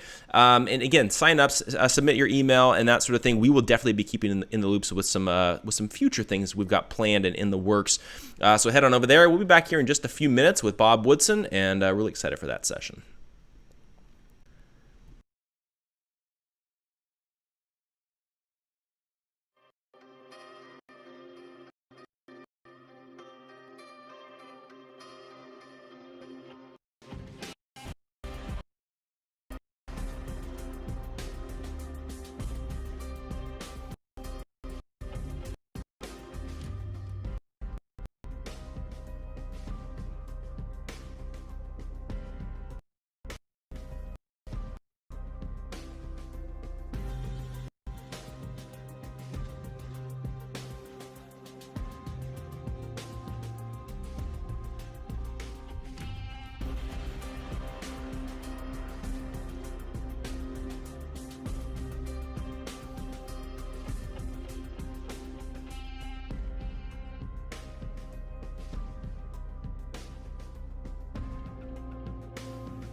Okay, we are back for our next session. Really excited about our next guest. We've got Bob Woodson joining us, and he's actually a former campaign advisor for President Bush. My friend Colonel Mike, he always tells me that he's the godfather of the neighborhood empowerment movement, and he's also the founder of the Woodson Center. But Bob, I'm really glad to have you join us and joining us here for the Saving America conference. Well, I'm pleased to be here. Definitely. And I'm really disturbed, though, that I'm a veteran of the civil rights movement, having led demonstrations in the 60s, that how the civil rights movement and its rich legacy of pursuing justice in America has now been hijacked by people on the left. And that rich legacy is being used and abused as a battering ram denigrate this country and undermine the values of our founders. It is just really upsetting to see that happen. And they're using the occasion of the killing of George Floyd to suggest that America continues to suffer from the consequence of slavery and discrimination. They falsely claim that the challenges facing Black America today, with 70% out of wedlock births, Black-on-Black crime at an all-time high, drug addiction, all the other areas of pathology are somehow related to systemic racism and also reflects the shadow of slavery and Jim Crow. Well, this is patently untrue. And so what we've done at the Woodson Center, we pulled together a group called 1776 Unites. We believe that America's real birthday is not 1619 as the New York Times and the left proclaims, but it's 1776. And so since they are using race as the bludgeon to injure this country, we've assembled primarily a group of Black scholars and activists who've come together to write essays to provide alternative narrative and information that rebuts what they're saying. And what they're saying, that America should be defined by its birth defect of slavery. Nobody, whether an individual or a nation, should be defined by the worst of what we used to be. How many of the people viewing this would want to be defined by the stupid things we did as a child or as a young person? And so the reason that Blacks have fought and died in every war that this country has ever had is because we fought for the promise of America. And we are the only nation on the face of the earth that ever had Emancipation Proclamation. And we fought and died to end slavery. No other nation on the earth ever fought to end slavery. Slavery still exists in some countries. And so we are really challenging this false narrative that 1619 says that America is inherently and forever racist to its core. And therefore, because some of the founders were slave owners, therefore the documents that they penned, therefore, are not legitimate. And so, but we are standing up to really challenge that with alternative facts, that many of the challenges you see facing Black America today did not exist just 60 years ago before the war on poverty came. Yeah, no. I want to kind of ask about all of this fighting and the Black Lives Matter, and how they're really controlling the narrative and all of that. Obviously, I feel like virtually everybody agrees. Like there was an important aspect of the civil rights movement, and that was a vitally important aspect of our country's history. But I feel like right now there's a completely different narrative going on. What is the thought process, and what's actually going on when it comes to this Black Lives Matter, the protests, and just the thought process behind a lot of that? Well, Black Lives Matter, they are, a lot of the young people today have been convinced that socialism is fine. It's just fairness. But Black Lives Matter is really hijacked legitimate concerns, I really think that we do need to talk about slavery, but we should not be define ourselves by slavery. Even Black America, the history of Black America isn't a victim of slavery. That we have demonstrated in our essays that real champions are the ones who score in the face of opposition, not in the absence of it. In Black America, and some of the facts, for instance, that are not known by young people in the country, is that there was a study done by one of our scholars that examined the records of 6 major plantations having thousands of slaves. They found that 75% of all those freed slaves had 2-parent households, two parents raising children, even in slavery. And these nuclear family continued for 100 years. And in fact, between 1930 and 1940, when America was still living with racial laws, no political representation, and during the Depression, we had a 40% unemployment rate in the Black community.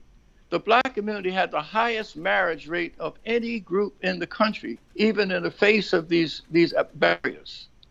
Elderly people could walk safely in their communities without fear of being assaulted by their grandchildren. And it was the nuclear family that held us together in the face of these oppression. And also our Christian faith was the moral glue that held us together. And this 2-parent households continued up until 1965, where 85% of all Black households had a man and a woman raising children. And the incarceration rate was not what it is today. But all of that changed with the poverty programs of the 60s. It separated work from income and therefore made the man redundant. The women's movement added in because they were anti-man. The Black Power movement said that the nuclear family was Eurocentric and therefore racist. But also the government offered this welfare offices and actively recruited Blacks into the welfare system. So you had millions flooding into the system in a period when the unemployment rate in the Black community was like 4%. And so that's when you saw the decline, and many of the civil rights leaders became elected Democratic officials administering the $22 trillion that the government spent on poverty programs, where 70 cents of every one of those dollars did not go to the poor, but those who served the poor. They asked not which problems are solvable, but which ones are fundable. So we created a commodity out of poor people. And that's why poverty expanded along with the funding. And so poor Blacks have not been the victim of systemic racism. They've been the victim of systemic betrayal by those who were sworn to protect them once they were in office. Yeah, and I think that's a really important distinction to make, and that's something that I've really been kind of trying to study more on and really understand is what's actually happened in a lot of these instances, and a lot of this there is a direct correlation with the breakup of the family, the attacks on marriage and the family unit and that sort of thing. Then there's also the welfare state and the reliance on the government and all of that. But now what we're seeing really is this attack on the police and law enforcement, I think, as well. And there's the defund the police. There's a lot of calls to even completely disband the police. And I actually put out a tweet this morning. I think the problem isn't necessarily the law enforcement; it's the laws themselves that are being established by a lot of these leftist organizations, the leftist government officials. Can you kind of talk to what's actually the nuts and bolts of what's actually creating this problem that we're seeing right now in our country? That's really the root problem behind a lot of these riots and all of that. It is most ironic that I actually argued for years that poor Blacks are America's silent victims group. First, they were exploited by the poverty programs, and a lot of the people got elected to office on the promise on the Voting Rights Act that if you put blacks running the institutions in these cities, then poor blacks would be better off. And so poor blacks voted for 50 years in these. Most of the inequality and most of the problems are existing in cities run by liberal black Democratic politicians. And if racism were the culprit, the question is, why are blacks' children suffering failure in institutions run by their own people? Well, the reason that we're using race now is so, and also the police have become an extension of this race narrative, because it prevents prevents anyone from asking the critical question about, well, if black elected officials were running these institutions in the cities where the failures, why didn't they do something about systemic racism? Were they complicit with it? Were they ignorant of it?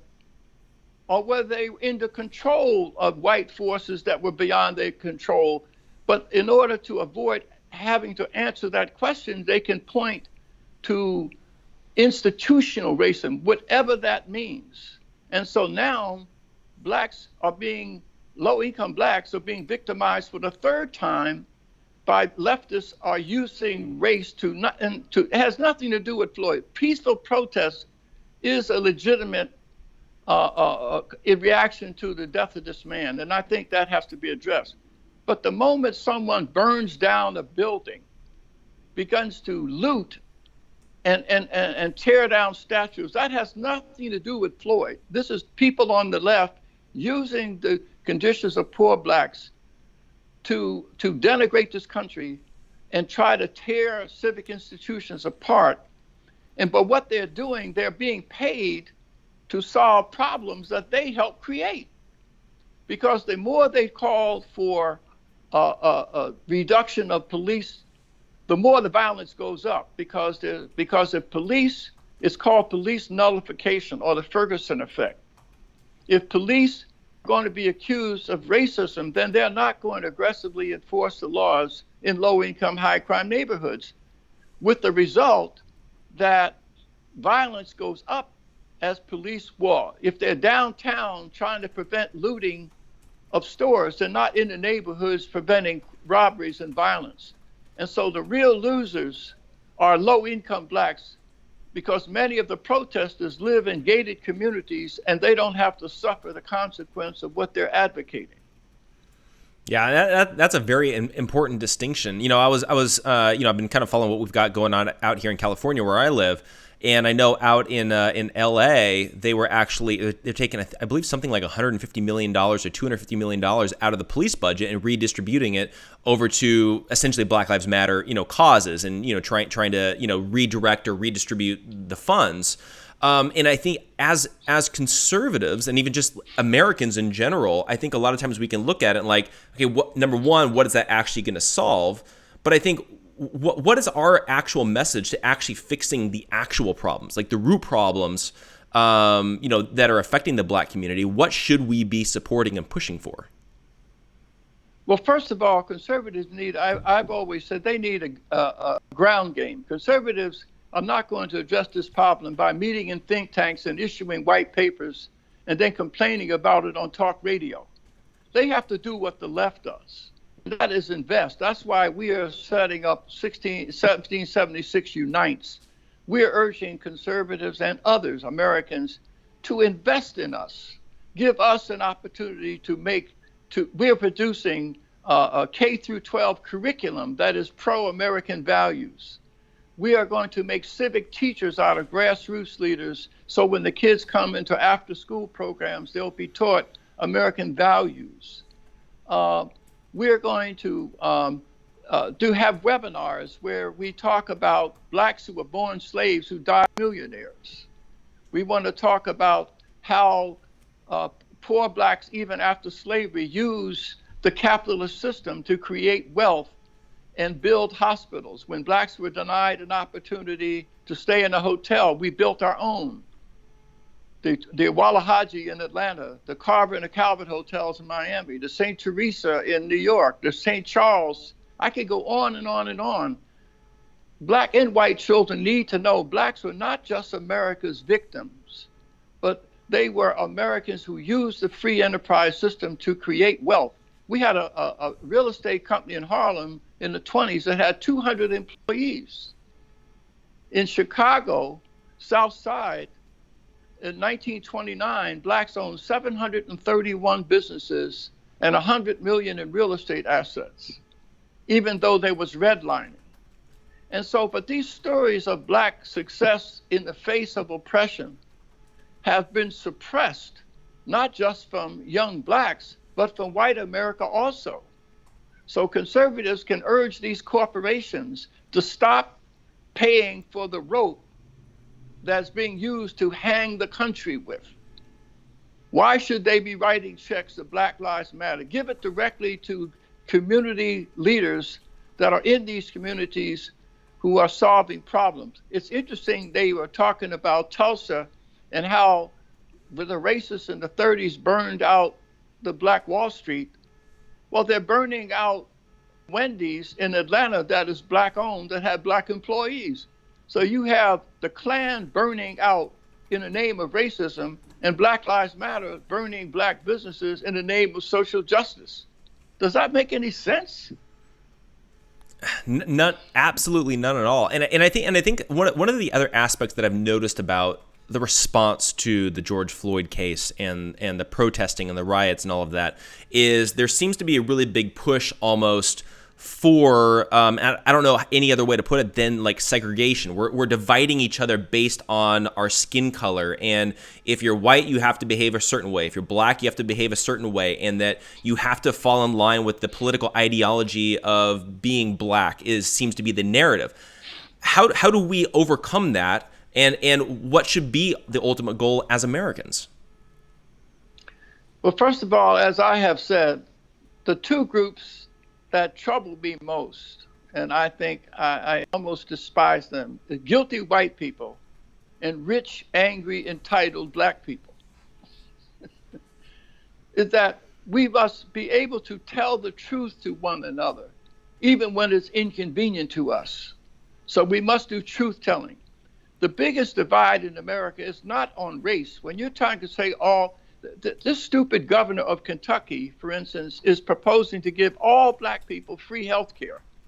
You're talking about giving it to the likes of Oprah Winfrey and a family living in public housing. You cannot generalize about black people, but you can generalize about low-income people. The 10 poorest counties in America who resides there are Native Americans and poor whites. So what we're trying to do at 1776, we are going to unite with 80% of the groups that the Woodson Center supports.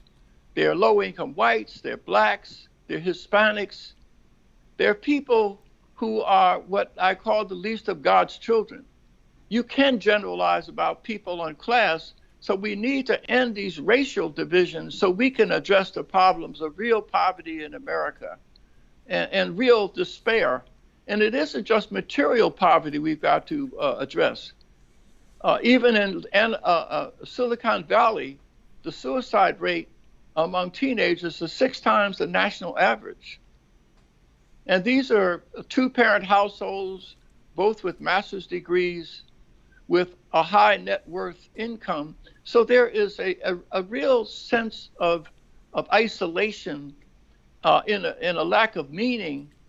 And so that mom who lost her daughter in Silicon Valley to suicide has more in common with the inner city black mom who lost her 17-year-old daughter to homicide. But we're not going to address that emptiness in people's lives if we have to first look at each other through the lens of race. But America has genuine needs that need to be met. And we must come together to figure out ways to meet those needs. But we'll never do it if we're divided by race. Yeah. So I think number one, like what you're saying, we got to figure out how to overcome the division over race and that sort of thing. Because if we're going to actually get down to the root problems, which in reality, I mean, there's poverty, there's lack of morality, there's lack of family, like all of that kind of stuff. I think looking forward, because we're coming up to an election year, we're kind of coming to this pivotal point of which direction are we going to head as a country. For the everyday person that's watching this and they're trying to figure out, okay, which direction is our country going to go? What do you think that let's say this next election is going to actually be about? Take away the personalities, but the ideologies. What are we actually going to the ballot box, to figure out where we want to go? Well, it's very simple for me. Do you want to vote for people who are silent or advocating taking down the statues of George Washington, as it was just done in Oregon, taking down the statues of Ulysses S. Grant, as it was just done, even defacing the statue of Arthur Ashe, as it was just done, or the defacing the statue of those blacks in Boston who fought in the Revolutionary War. They are being defaced. What's next? Dr. Martin Luther King? Are we going to deface his statue too? So I think, or do you want to vote for people who say that burning down buildings in the name of social justice is justified? I just think that the lines are drawn. So you just have to decide, what America do you want to vote for? Do you want to vote for America, a party or a group that is trying to destroy this nation, or do you want to vote for someone who's trying to protect and defend this nation? The Woodson Center in 1776, we are defenders of American values. Yeah, absolutely. So, last question. What do you think that the everyday American should do, no matter where they are, what race they are, what gender they are? What can the everyday American do to really take back our country and really preserve our constitutional rights, our freedom, our liberty, and actually fixing a lot of the problems? Like a lot of people, I always say, they're not necessarily politicians themselves. They're not in leadership. They don't have an organization. But what's everyday American people supposed to do? I think there are quite a few groups like myself, the Woodson Center in 1776, that welcome everybody. And there are other churches, there are other groups. Do not believe that Black Lives Matter speaks for all blacks. Go out and look for freedom-loving blacks. They are around. If you need some guidance and help, we at the Woodson Center can help guide you to grassroots leaders. We have about 2,500 grassroots leaders in 39 states. And these are people who welcomed anyone in. They're black, they're brown. And so, but they are available. You just have to just reach out. But please understand that Black Lives Matter really does not speak for, most of them are white anyway. Most of the people in Black Lives Matter are white. Just look at all those Black Lives Matter flags are not on black churches in black neighborhoods. They're on white liberal churches in white neighborhoods. Yeah, it's a very, very valid observation there. So if people want to follow you or get involved with your organization or anything like along those lines, what's the best way for them to do that? My Twitter account is @BobWoodson, or www.woodsoncenter.org, or 1776unites.com. 1776unites.com. Yeah, definitely. I highly recommend everybody, check out his website, follow him on social media and all of that. But Bob, I really appreciate you joining us here for the Saving America conference. And we'll definitely keep in touch. And, if there's any way that we can help, definitely want to be able to do that. Well, I appreciate getting the word out.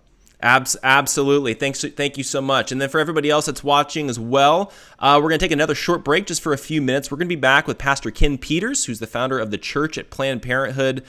He's also one of the co-founders here at the American Conservative Movement. So if you guys hold on just for a minute, again, if you guys want to be able to donate to really help fund what we're doing here with the American Conservative Movement, you can go over to savingamericaconference.com.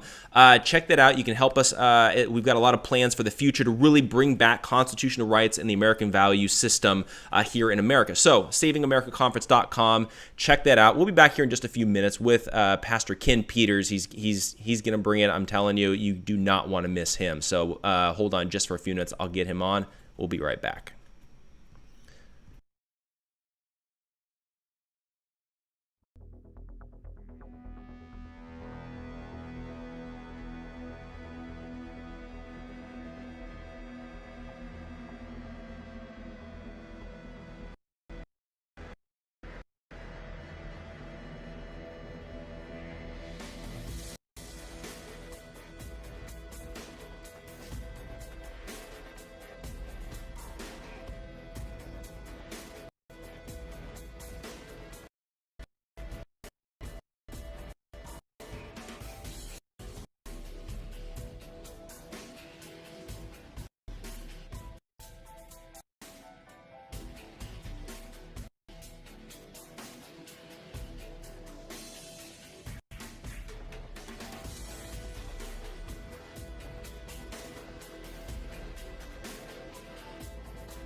Okay, we are back for our next session.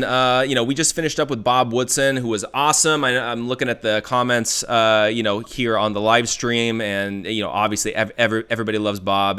Definitely recommend you guys check out, his website. Follow him on social media at Bob Woodson.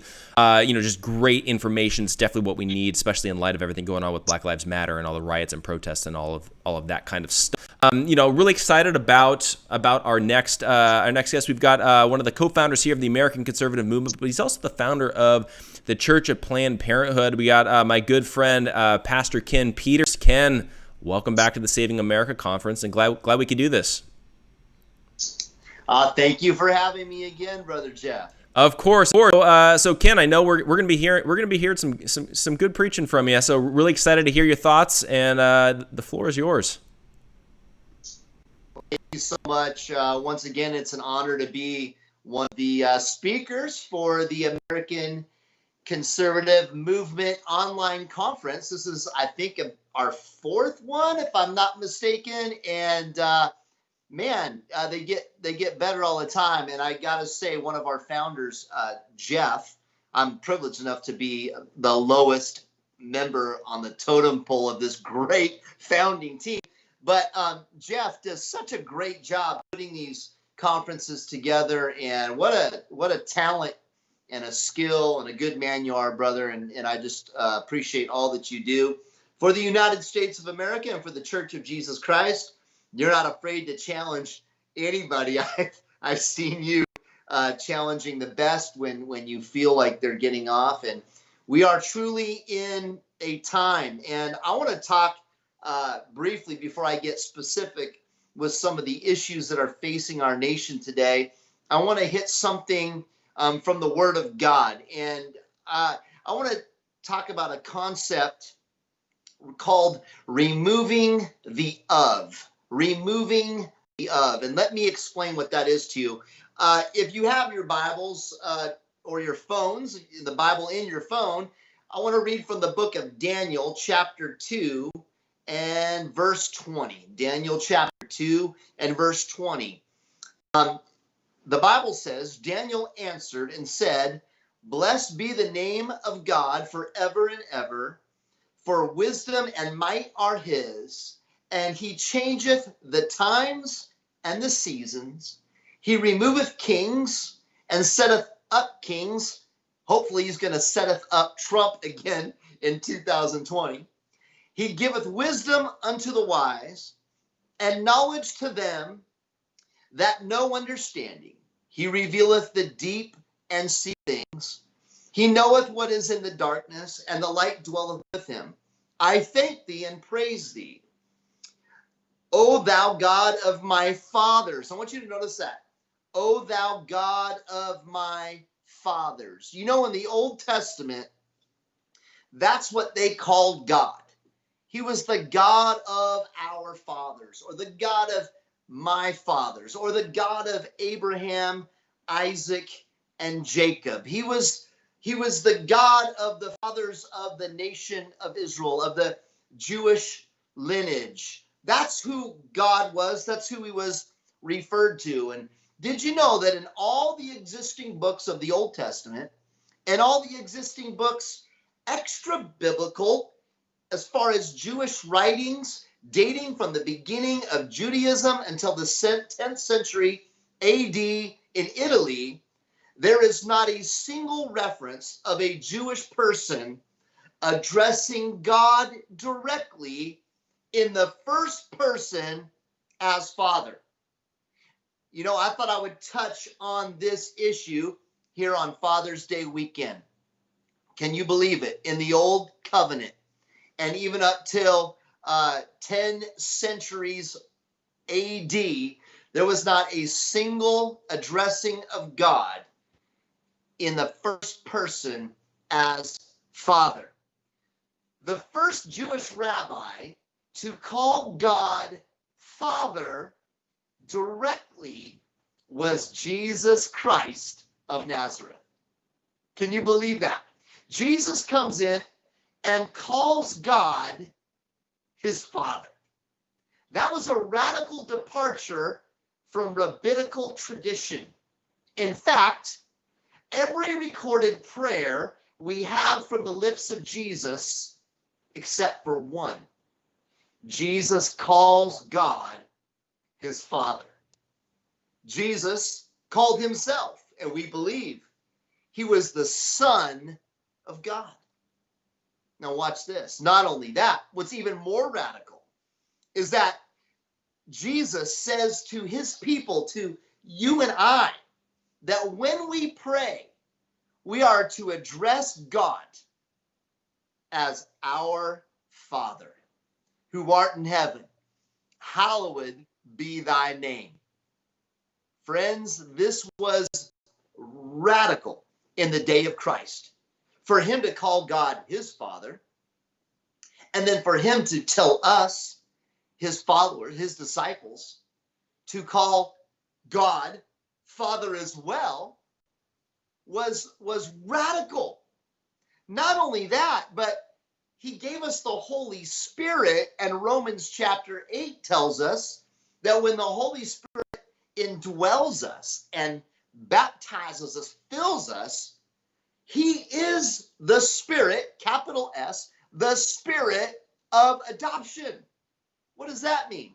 That means we didn't have a father. It means we were orphans. But thanks to Jesus Christ, and now through faith in him, by grace through faith in him, we are indwelt with the Holy Spirit.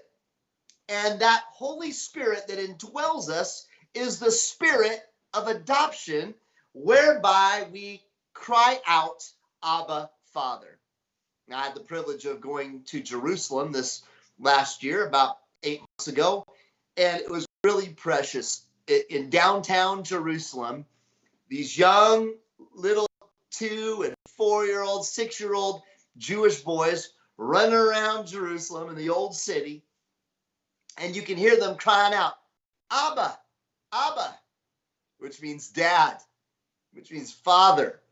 And it was so cute. It really came alive for me that the Holy Spirit puts inside of every believer the spirit of, and he is the spirit of Abba, Father, whereby we become sons and daughters of God.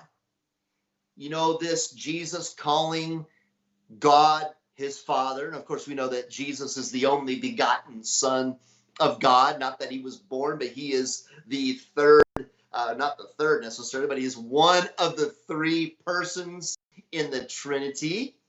But Jesus ticked off the Jewish system so much, him calling God his Father, and then teaching us to pray as joint heirs with him being the first fruits of many brethren, teaching us to pray to God as our Father.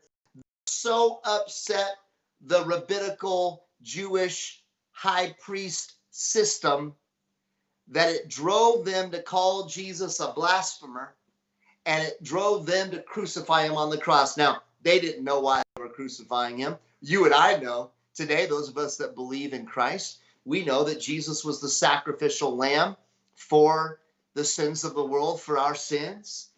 But this calling God Father never happened until Jesus Christ.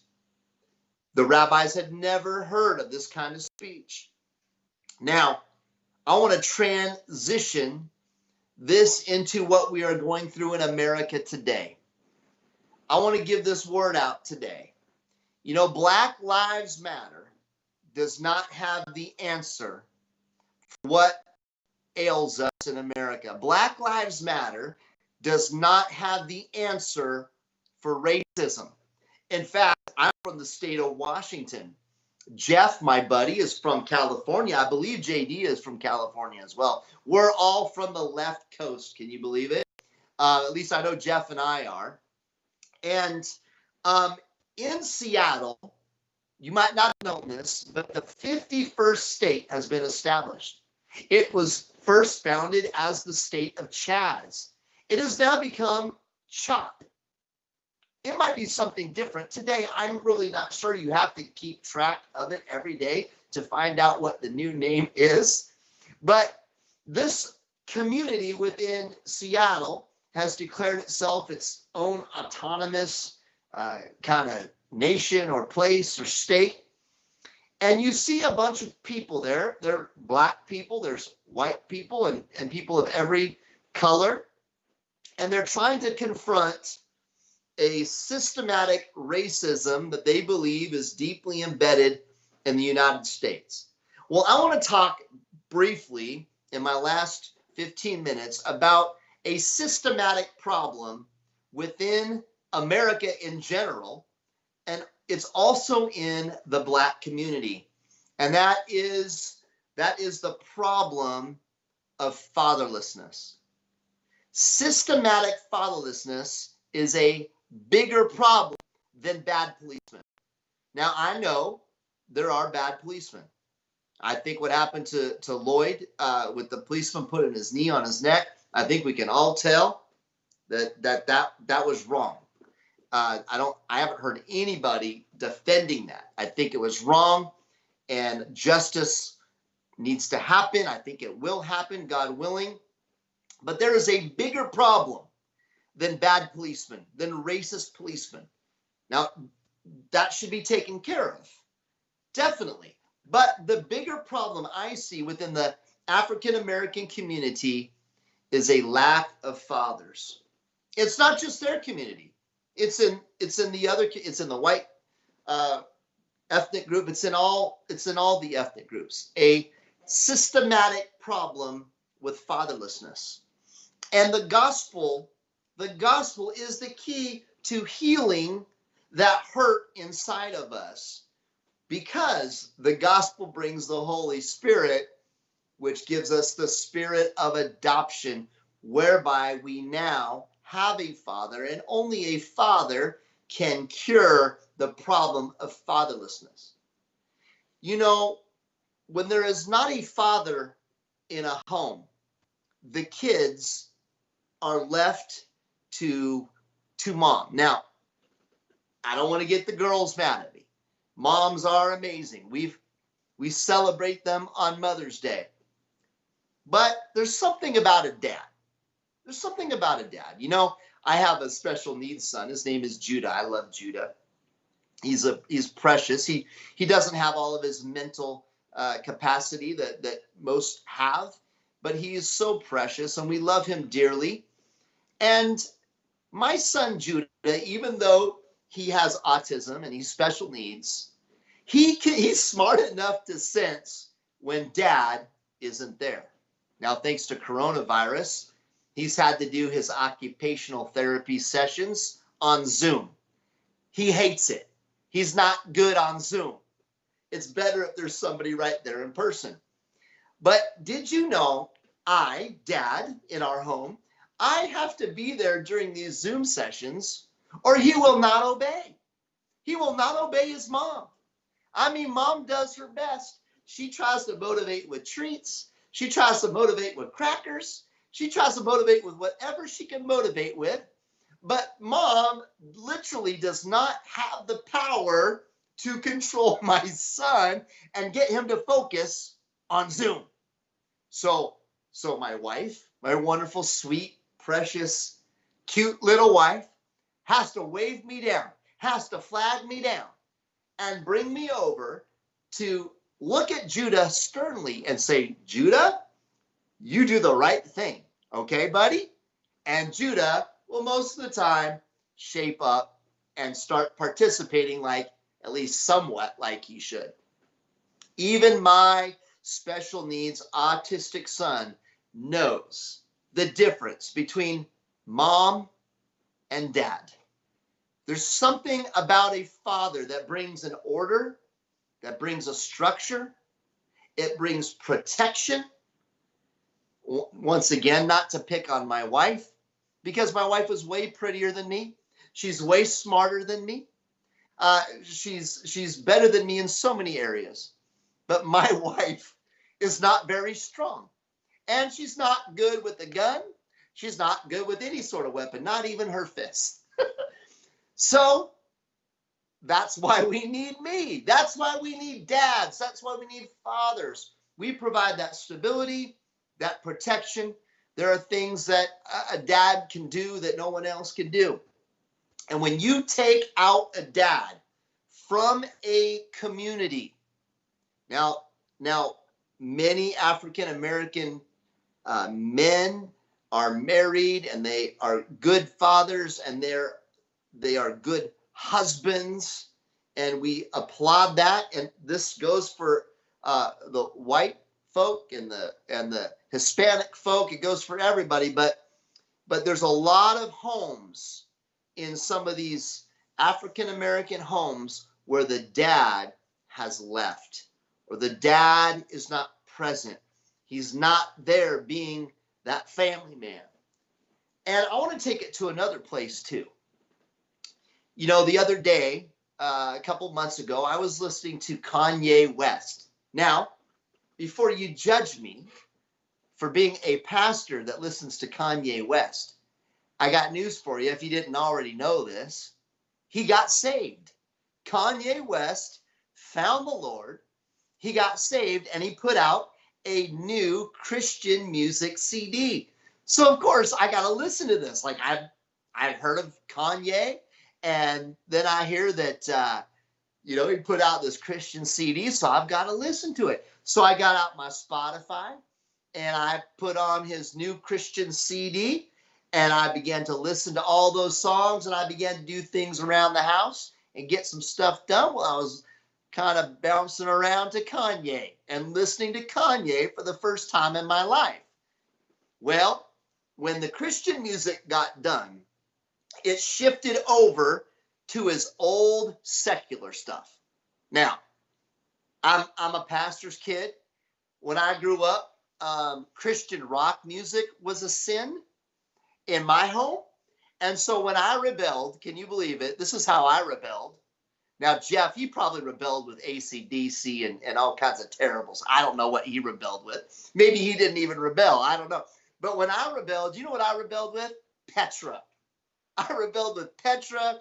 I rebelled with Striper. I rebelled with Whiteheart. All these old 80s, like, they didn't even have skinny jeans. They were like tights or something. I don't know what they had, but it was bad. They had long hair. These were the ugliest guys you've ever seen in your life. But I rebelled with them. So that was the extent of my bad music. Well, here you got Kanye. Have you heard his old music? Now, I don't even want to encourage you to go listen to it. But when it went from his Christian CD, his Christian songs, into his old stuff, I couldn't believe what I was hearing. The cursing, the sexuality, the things it was promoting, it was god awful. It was horrible. And I thought about it. You know, black teens, boys and girls, their favorite music, right, is, correct me if I'm wrong, but I think I'm right, it's rap music. That's the biggest deal with even with white kids, but I definitely think black teenagers in America, they love this rap music. And we all need to be aware of what these singers and these rappers and these producers are pushing upon the kids. Folks, the fatherlessness that we are going through in these communities, the music culture that is permeating these communities and in the ears and the minds and hearts of our teenagers, this is destroying Black Americans more so than racist policemen. Here's why. Because racist policemen, all they can do is attack the body. But no fathers. These rap music musicians and producers and the Hollywood, MTV, and the movies that is produced by the left, these things attack the soul. They attack the souls of our young people, of the next generation. If we want to talk about systematic desecration of a race, we can't just look at bad policemen. We should. Policemen need to be good policemen. I'm 100% for that. I don't have any friends that think that racism and bad police work is okay. But we must also focus on the fatherless problem and the cultural music and leftist immorality problems that we have within these cultures. Folks, leftism, socialism, Marxism, communism is wrapped up into one, the LGBTQ plus group, their agenda, the Muslims, their agenda, they've all wrapped themselves into one, and they've become, instead of a bunch of little snakes in the grass, they've now become one gigantic, huge snake, and we are feeling it attack our nation right now. And we have a problem with pastors failing to point this out. The enemy is upon us. The enemy is attacking this nation like never before. And by and large, preachers are being silent about it. We've got a preacher problem. The reason we have the frozen chosen in the pew is because we got polar bears in the pulpit. Preachers that are saying, I'm not going to get involved in politics, yet they are the biggest politicians of all. They are politicizing with their elders and with their deacons and with their people. They're playing politics from the pulpit and saying, hey, we're not going to involve in politics. Preachers, and they're my kind. I don't mean to be mean to them. This is my race. This is my group. I am a preacher. I'm in pastor world, but pastors are the worst politicians of all. We've got a preacher problem. They're not addressing this giant snake. Reminds me of this movie that I saw a long time ago, Anaconda. Well, we've got a giant snake attacking this country right now. And if the preachers don't wake up, then the people won't wake up. Would you pray for our nation? Would you pray for the preachers in our nation that they would be alerted themselves and that they would alert their people? We not only have leftism attacking this country full board, we have leftism in the church. It is unbelievable how many, and I thank God for guys like Jeff, guys like JD, and guys like Sam Jones. These are good men. They see it. They have the discernment. But there's a large segment of Christianity in the SBC, in the TGC, the ERLC, these movements, the Beth Moores, the JD Greers. I don't mean to call out names. I'm sorry, Jeff, if I'm getting us in any sort of trouble. But these guys are trying to carve out a spot in the middle. They think they're fancy. They think they can carve a spot out in the middle of things for evangelicalism, for Christianity. Folks, that is making a deal with the devil himself. You cannot meet Satan in the middle. It reminds me of that old seeker-sensitive movement. Do you remember the seeker-sensitive movement? Hey, let's just find that place in the middle. Let's be like the world. Let's talk like the world. Let's not say the name of Jesus. Let's not bring up the blood of Jesus, anything that might offend. Let's not bring up abortion. Let's not bring up marriage. Those things might scare people away. And so the seeker-sensitive movement just made the whole church sensitive. It just made us politically correct. It took away our saltiness. Jesus said about Christians and churches, if they lose their saltiness, if they lose their flavor, Jesus coined the phrase good for nothing. Did you know that's where that phrase came from? Jesus, he said, you're good for nothing if you lose your saltiness, if you lose your flavor. Friend, the church has lost its saltiness. It's lost its flavor. And then if you get a guy that is a little salty, you get a pastor that is a little salty and provides a little zip, well, he must be an extremist. There must be, that guy's hateful. No, truth ain't hate. Truth is not hate. Truth is love. And you can speak the truth in love, and truth itself is love. Here's why. Because the truth makes you free. Black Lives Matter doesn't make you free.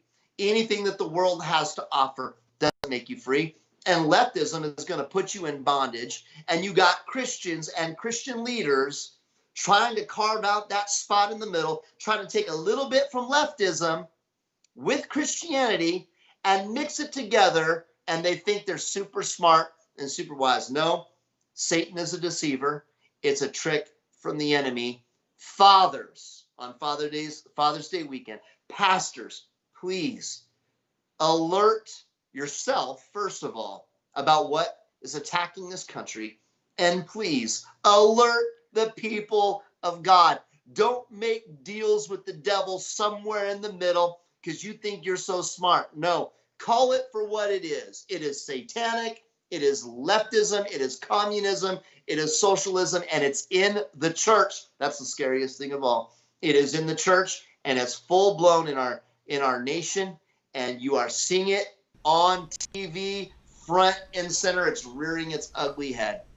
Anyway, thank you so much for allowing me to speak to you today. I hope that you got something out of it, and it is an honor to be on the American Conservative Movement Conference once again. So, Jeff, God bless you. Thank you for having me on this program. Dude, it's always a blast, and I do just want to clarify. My rebellion, music wise, was Newsboys and DC Talk. So I'm just throwing that out there.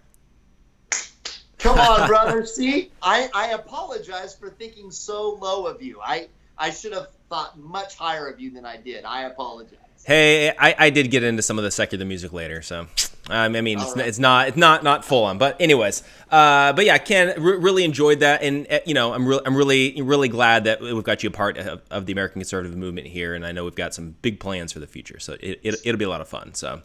Thanks so much for joining us, Ken. And then for everybody else as well, we're going to take a quick break. Again, we'll be back in about 2 or 3 minutes. We're going to be bringing on Jerry Wayne. You all know him as the union worker who confronted Joe Biden.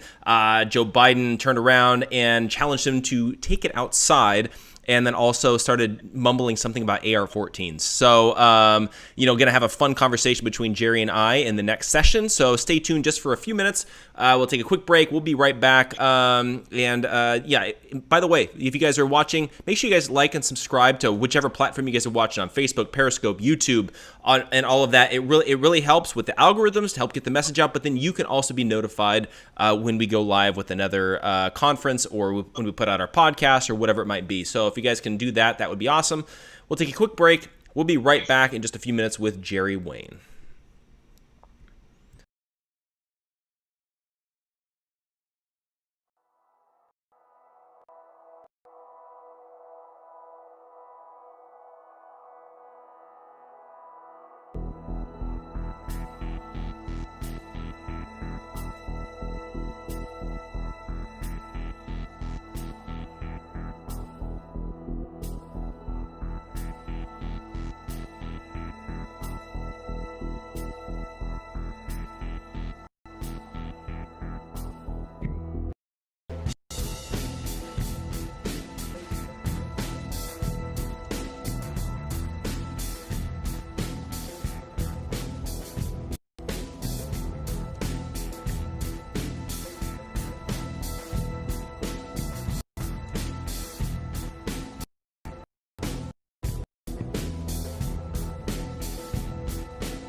Okay, we are back. We're gonna have a fun conversation for this next session. We've got Jerry Wayne joining us. As I said during the last at the end of the last session, he's the union worker confronted Biden. Biden challenged you to, what was it? Was he trying to duel with you? I don't even know what he was trying to do there. He wanted to go outside and do something. I don't know. I don't know what that would be. I mean. I don't know. That was crazy. But Jerry, thanks so much for joining us again. This is your third time now for the Saving America conference, so glad to have you back. Yeah, pleasure. I really appreciate you having me on. I always love doing these. It's keeping busy, but at the same time, got to keep it in ties with you. And then thank you, Jeff. You've helped me a lot. Just so everybody else out there knows, Jeff has definitely done a lot for me. So I really appreciate all your help. Dude, I appreciate a friendship, and it's always fun whenever we get to talk and all of that. And it's always fun to get your perspective too, because and like we were just saying, like literally right before we came on, the crazy thing is that like for me too, every Sunday I've been trying to go the whole Dave Rubin route and totally unplug. I don't watch the news. I don't check my phone. The only thing I'll do is I'll answer a phone call if somebody calls, but I'm not going to like check Twitter, not doing anything. And then I come back and I feel like I've missed a month's worth of news, and I'm just like, what the heck happened in the last 24 hours? Absolutely, yeah. And then heaven forbid if you unplug for 2 days, it's just that much worse, you know. But yeah, there's a lot of, whenever you go on your phone, it's like nothing but negativity right now. You know, it's like there's a lot of negative stuff. Then you go outside and then people are smiling and they're opening doors for people, and at least that's the stuff that I like to see. I like to see the goodness in people, and I think that a lot of people need to get off of their phones. I think that could do the whole world some good. Yeah, absolutely. Now, you know, what's interesting too is like for me, I'm out here in communist California, and it's a whole different ball game. And so I think to a certain degree, guys like JD and myself who are out here in this crazy authoritarian universe that Gavin Newsom has created, you know, I think it's really easy for us to get very pessimistic for everything that's going on in our country, because you got to think, LA and New York and DC, they control the news. They're all lefties, right? But, you know, for you, that's more, you know, like middle America, you know, you're not in those major, you know, hubs of mainstream media. Have you been encouraged by some of what you're seeing? What do you think about what's going on around you? In Michigan itself, well, we're still shut down locked down a little bit for a little bit longer. I'm actually not in Michigan at the moment, and I don't have my proper attire on, so forgive me, everybody. I typically like to go on video with my overalls and my hat, you know, but because that's pretty much who I am. So, but aside from that, there's still a lockdown on beauty salons, which is it's a kind of a big deal. I mean, think about it. A lot of people have that as their company to support their families. You know, now don't get me wrong, there's a lot of companies out there, but I think the reason behind this, I think it's spite. I think that we had a barber.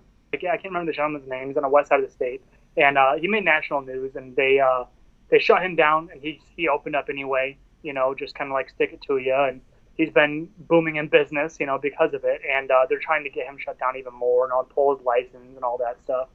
But I believe our governor has taken it upon herself to shut down the salons statewide just to pretty much put the blame on him.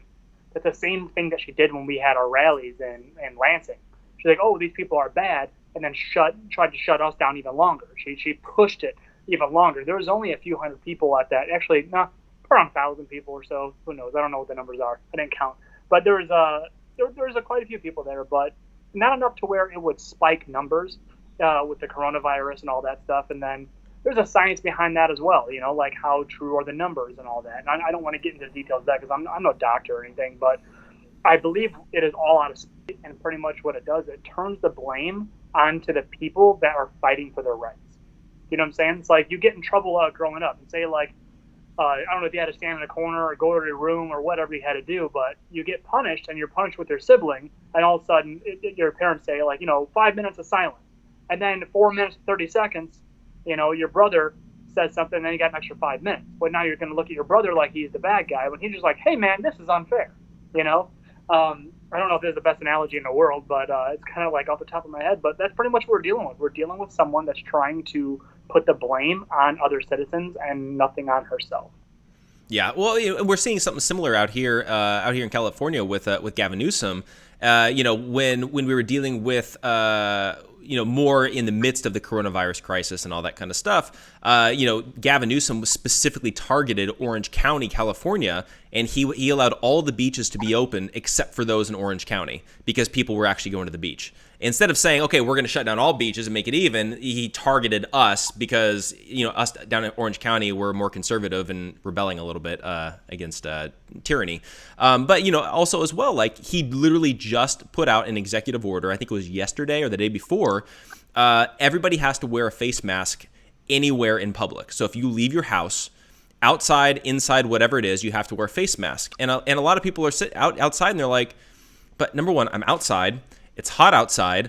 I'm practicing social distancing. I'm not within 6 feet of anybody. Why do I have to wear a mask, especially when there's all these studies now talking about, you know, it's bad to be breathing in your own CO2. It's bad to you're keeping bacteria, you know, that you're breathing back in and all that kind of stuff. And the only thing I can think of is it's a power trip. I don't know what else to make of it. And I think that's the scary part of where we are as a country is these governors and other political leaders really trying to enforce their own whims on the American people. And that's really scary, I feel like, for where we are right now. Yeah, you're 100% right. And it's very accurate what you're saying, too. It is a power trip, but I also believe that there are certain petri dishes throughout the nation that are going on right now, and they're seeing how the citizens are going to react. This is a very basic tactic that, you use in war. And what they're doing is they're trying to figure out what tactics work and what tactics don't. And I hate to say it, but like Seattle and like over in Orange County and LA, those are petri dishes. And we see what happened with Seattle now. I believe Seattle is a blessing in disguise. It is terrible what has happened over there, in my own opinion. But we see what can happen if something is not stopped sooner. But the thing is that this is happening on a national scale, but it's not happening to everybody. That's why we're not having a major uprising right now. It's because as long as it doesn't affect me, then I'll just wait. And that's the way a lot of people are thinking right now. That's why people don't all show up to these rallies. That's why people aren't going out and buying all their ammo, their guns, or however you want to make your stand. It's not a big deal until it is you, the individual, that is affected. And that right there is a cancerous thought. Because when it is time for you to be affected, there's going to be people behind you that haven't been affected yet, and they're not going to stand with you. So you have to stand up now to fight against this stuff, or else it's going to be too late. Yeah. Well, what's been interesting too, and you mentioned Chaz, and I think I heard that they changed their name to Chopper. I can't even keep track of it. I can't keep up with it. It's all crazy. But there's been a lot of conservatives that have been calling on President Trump to really step in and like shut down Chaz, right? And I'll just stick with Chaz because that's what I know him as. The interesting thing, and I kind of take this perspective, and I took this when it came to coronavirus as well, is I was kind of thankful that Trump didn't step in and fully take charge, because it's allowing the American people to actually see this is what happens when you allow the leftists to be in charge. You allow anarchy. And I think the fact that he's willing to allow these leftist governors to basically take responsibility for what they did and not come to the rescue has been really eye-opening. And I think that more conservatives need to understand that and blame the governors, don't blame the president, at least for these things, because we're seeing this happening in all the leftist cities and states. Put the blame on the Newsoms and the Insleys and the Whitmers and the Cuomos and all that kind of stuff. They're the reason why we're in a lot of this mess that we're in right now. Yeah, you're absolutely right. And what the thing is, like, yeah, they are the reason. But one thing is, like, the American people voted these people in, and your different, your cities, your communities voted these people in for your local government. And I think that I personally disagree with the people that want Trump to step in. So you and I see eye to eye with that. It is not the president's responsibility to deal with this stuff. It's not his responsibility. It's ours. It's the community's responsibility to take hold of this. So it is actually the responsibility of the citizens of Seattle, or that state, if you will, to take back that part of Seattle. It is their responsibility. It is not the president's, and that's the mindset of which we have been accustomed to. When it comes down to it, it's like, hey, you're at a bar fight or something like that. Well, what do? You call the police. Then it goes through the judicial system, and the Supreme Court, so on and so forth. And every one of our branches is like that too. Like, we always look for higher help to solve a problem down here. But when it comes down to it, is the problems are actually solved the opposite way. And the thing is that we have to have the masses to get on the same page. And until that happens, we're not going to see something happen. And I know we spoke before we got on here about doing the Black Lives Matter and stuff like that. And I'd love to talk about that if you're still up for it. Yeah. Well, so here it is. It's like there's a lot of controversial stuff happening. So the way it is, like, if you have, especially a white man in America right now, if you have an opinion at all, you're very quick to be labeled a racist. I've been labeled it before, but under no circumstances whatsoever. And a lot of people have. But when it comes down to it, it is the Black Lives Matter movement are saying that all this is happening because of systemic racism. So I'm actually coming on your show first saying this, okay? I think this is a very different view than what you hear a lot. So systemic racism, I believe, now hear me out, everybody, doesn't exist. Okay, it does not exist, but we're switching words around. I do agree with the movement that there is unfairness within the United States amongst black to white people. Now again, let me finish what I'm saying. Not you, but everybody else out there. So this is the difference. There is racism, and then there is a prejudice. Okay, when racism, I believe, is thrown around way too much, and we're losing the meaning of the word. Does racism exist? Absolutely. Not as many people that you think are racist. And just because you say, oh, well, you're white, so you're obviously a racist, or if you don't say that you're racist, then you're more racist, or you can't, know that you're racist. That's kind of a cop-out. But there is prejudice. Let me give an example. Let me start off the fact first, at least.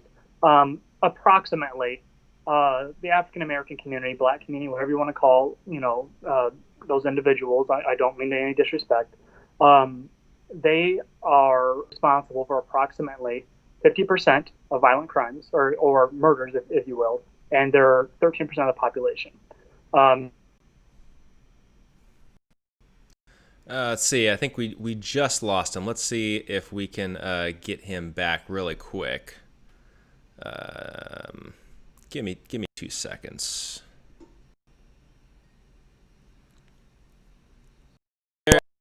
Yeah. We got you back. So yeah, we're live. Yeah.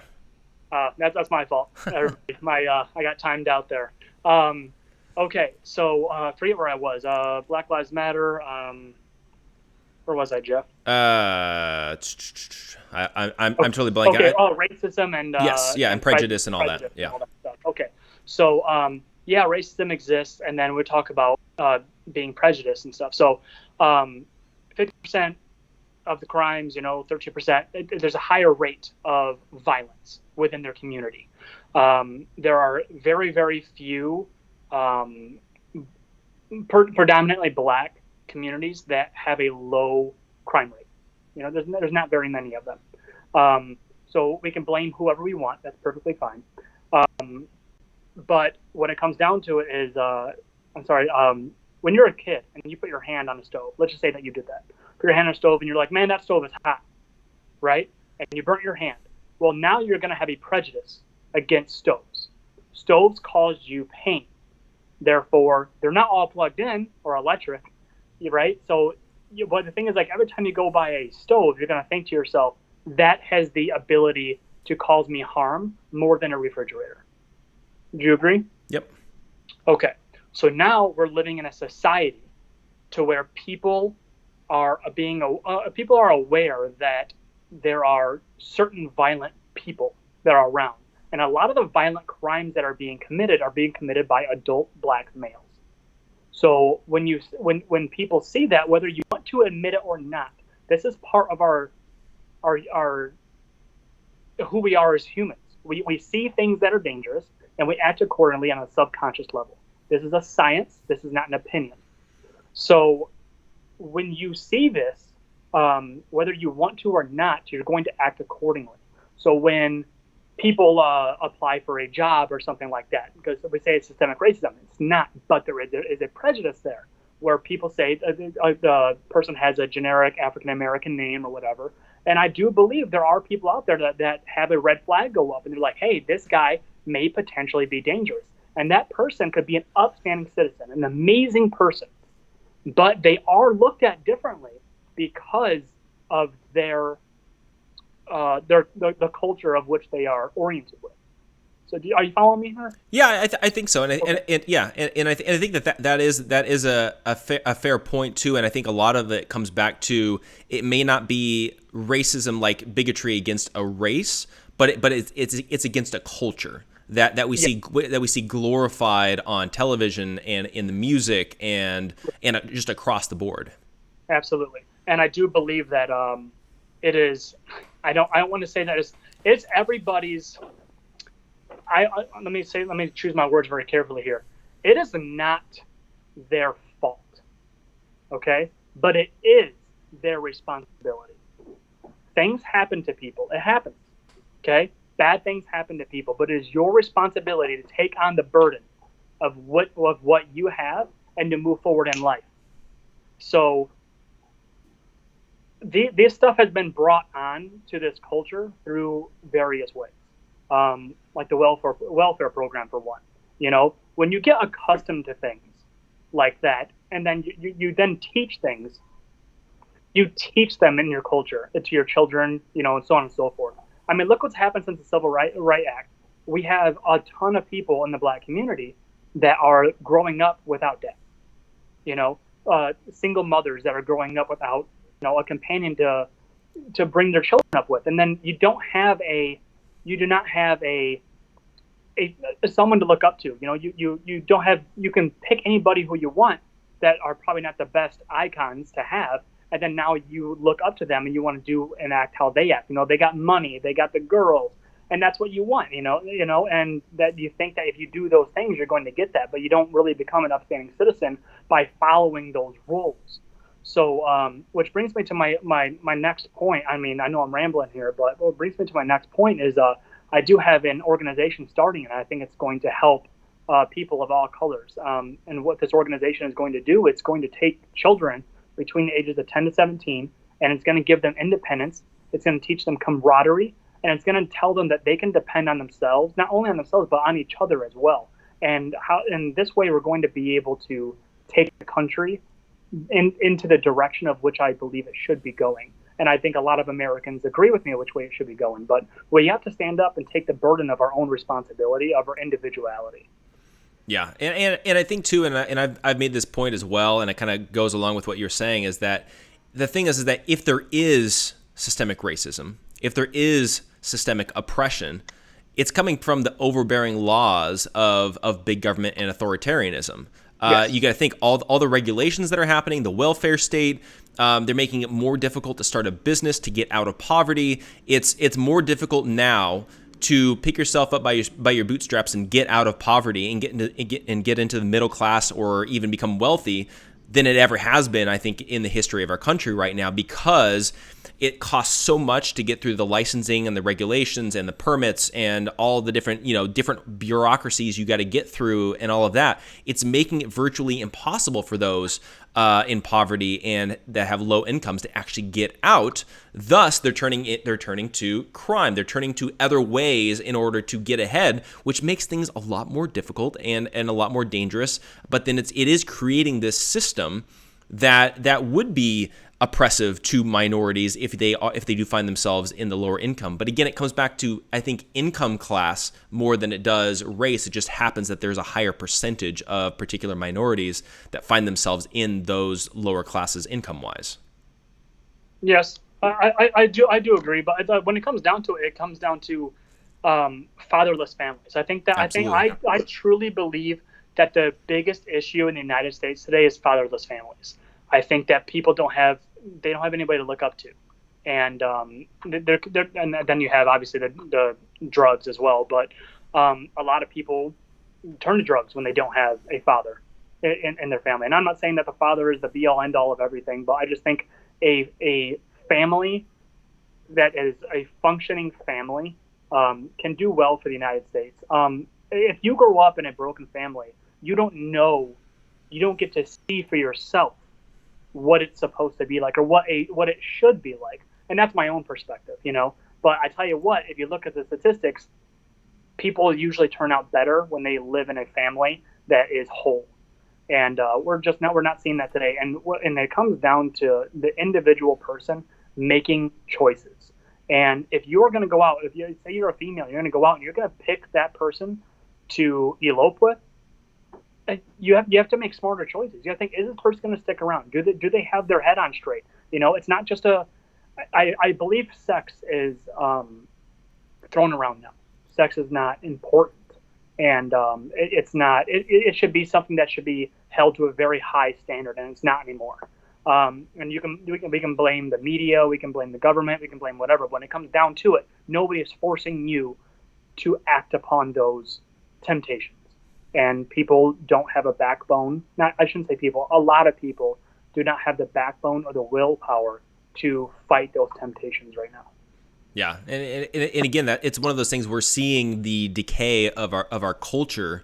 I think, and the morality is constantly, becoming less and less and less. And again, you got to think, we become less religious over the years.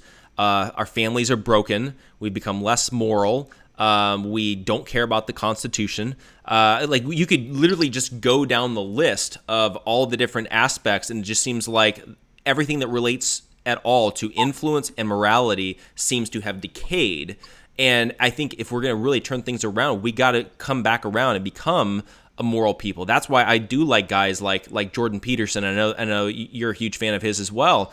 Is because like literally what he's doing is he's teaching people to take responsibility for themselves. Like he always says, clean up your own room. Do something, make yourself a better person. We need more of that kind of thinking as opposed to this entitlement victim mentality that it seems like so many people in America have right now. Absolutely. I think that is a major issue. Like you have the fatherless family, and then what stems from that is people that don't know how to stand up for themselves, and they don't know how to take on the responsibility. And that's exactly what my organization is trying to fix. We're trying to take kids, boys and girls, into that organization and teach them that they are all that they need. You don't need to be in a relationship with somebody. You don't need to lean on the government. You need to just buckle down and do your own due diligence, and you can be a success in the United States. I mean, look at it. We talk about how hard it is to get the paperwork to start a company and all that stuff. You can go down to a township, city hall, and get a DBA, doing business act. And then you can go out and you can rake leaves. You can go and do things to better yourself. All you need is $10 to get started. You can get that by getting pop cans. I've done all types of jobs, Jeff. I've been working since I was 12 years old, and nothing has ever stopped. I've always had that fire in my soul to go higher and to do better. But that's been instilled in me from my family, who I had a full family. And you got to think, these people that are growing up without fatherless families, it's a lot of people are told, that their dads are deadbeats. They'll never do any good. And then you have people that are also being told that no matter what you do in life, this system that has been created that you are born into is going to keep you down. And if you hear that over and over and over and over for your entire childhood, that becomes your reality. And we have to actually look at this for what it really is. And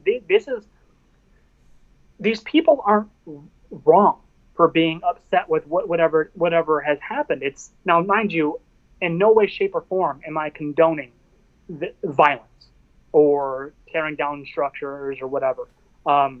That's not the way to. I'm going to be thrown in that mix like, oh, everything's the wrong way to do it, right? Well, the thing is what is the right thing? The right thing hasn't been taught to them. The right thing is to go to your politicians and demand what you want as a society. And right now, both sides are not getting what they want, especially the left. Now, you look at the left, right? And they're letting people, they're rioting, they're burning things down, then you have the peaceful protesters. But we're going to look at the extremes for just a moment. You're burning things down, your own communities at that, and then you're making a new country within a city and doing all types of crazy stuff. Where's the end? Because I promise you, the end of which you are going is going to be negative for everybody. And I'm open to hear people combat this, especially on the left. Because if you're going to keep doing this, I hope that you have an end goal and plan. Because it's not gonna look pretty. I mean, look at all the money that are getting, millions upon millions of dollars. But where's that money actually going? I'm sure you know this, Jeff. Where's that money going? Do you know? Not the specifics off the top of my head. That money is going to an organization that funds Democratic politicians. It's going right into rich white people's hands. But you know what? You see things on video that says, hey, we're donating to Black Lives Matter, donating to Black Lives Matter. It's doing nothing but separating the United States, the citizens of the United States, and actually pushing down, in my opinion, it's pushing down the black community. And that's something that I'm completely against. I think the black community should be lifted up just as well as the whites and Hispanics and whatever I do. I'm 100% for unity, but there's a different way to go about it. And if we can work together on this and actually have conversations, I believe that we can actually make a change for the positive for every American in the United States. And the way to do that is to not hold yourself, your race above another race. That's not going to fix anything. Revenge is not going to get, it's not going to happen. It's not going to happen. And, but I'm willing, if there's anybody, I don't know how many people on the left are listening to this or anything, but even if the listeners know anybody, I'm more than happy to talk to anybody on the left about this, because if we can actually get on the same page and make a difference on a political level to where we are holding politicians accountable for their actions, then I think that we can actually make a difference as citizens of the United States. Absolutely, absolutely, and I think that's the perfect way to to wrap this up as well. Because I think if we can get to the point to where we can have not equal outcome but equal opportunity, we can get the government out, we create freedom and liberty for everybody, and there is no differences between races when it comes to the laws or the implementation or something like that. It's, look, you've got the opportunity. Let's take it. Let's take away the stumbling blocks. Let's take away the restrictions and the regulations and the welfare and all of that kind of stuff, primarily to give people the opportunity to get themselves out of the situation that they're in.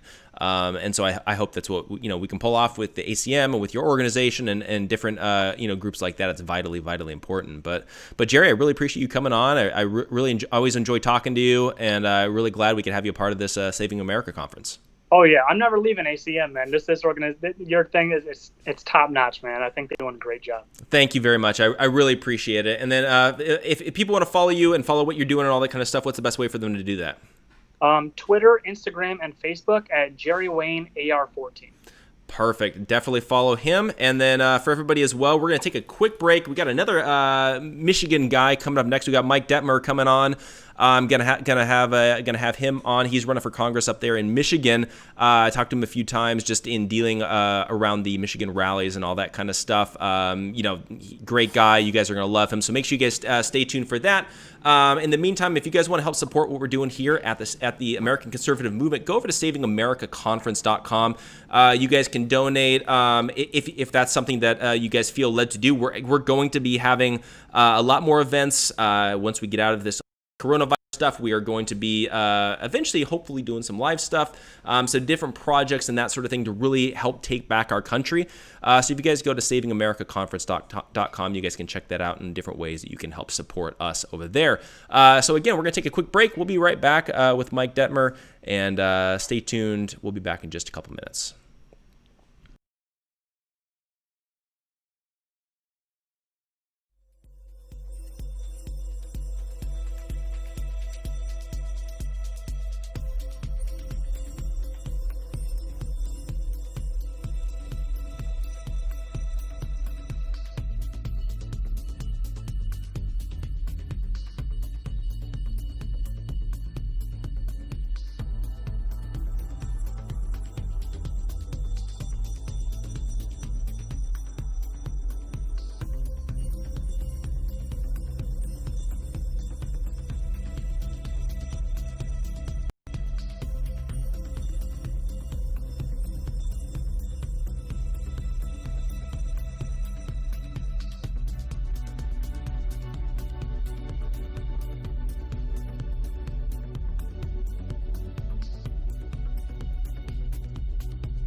Okay, we are back for our next session. We actually finished, if you guys just tuning in, we just finished up with Jerry Wayne. We've had a great lineup so far. I mean, I've seen a lot of, comments about, Bob Woodson's session was awesome. We had Bob Dunlap earlier. We had Patrick Howley. We've had a great lineup of speakers. We're trying to do this every 3 weeks, so it's a new set of conservative voices pretty much every single time. So thanks so much for tuning in and checking this out. We got a few more speakers coming up as well. Really excited for this next session. I'm going to do a little bit of interview style Q&A session with Mike Detmer. He's running for Congress up in Michigan. But Mike, thanks so much for joining us here at the Saving America Conference, and glad we could do this.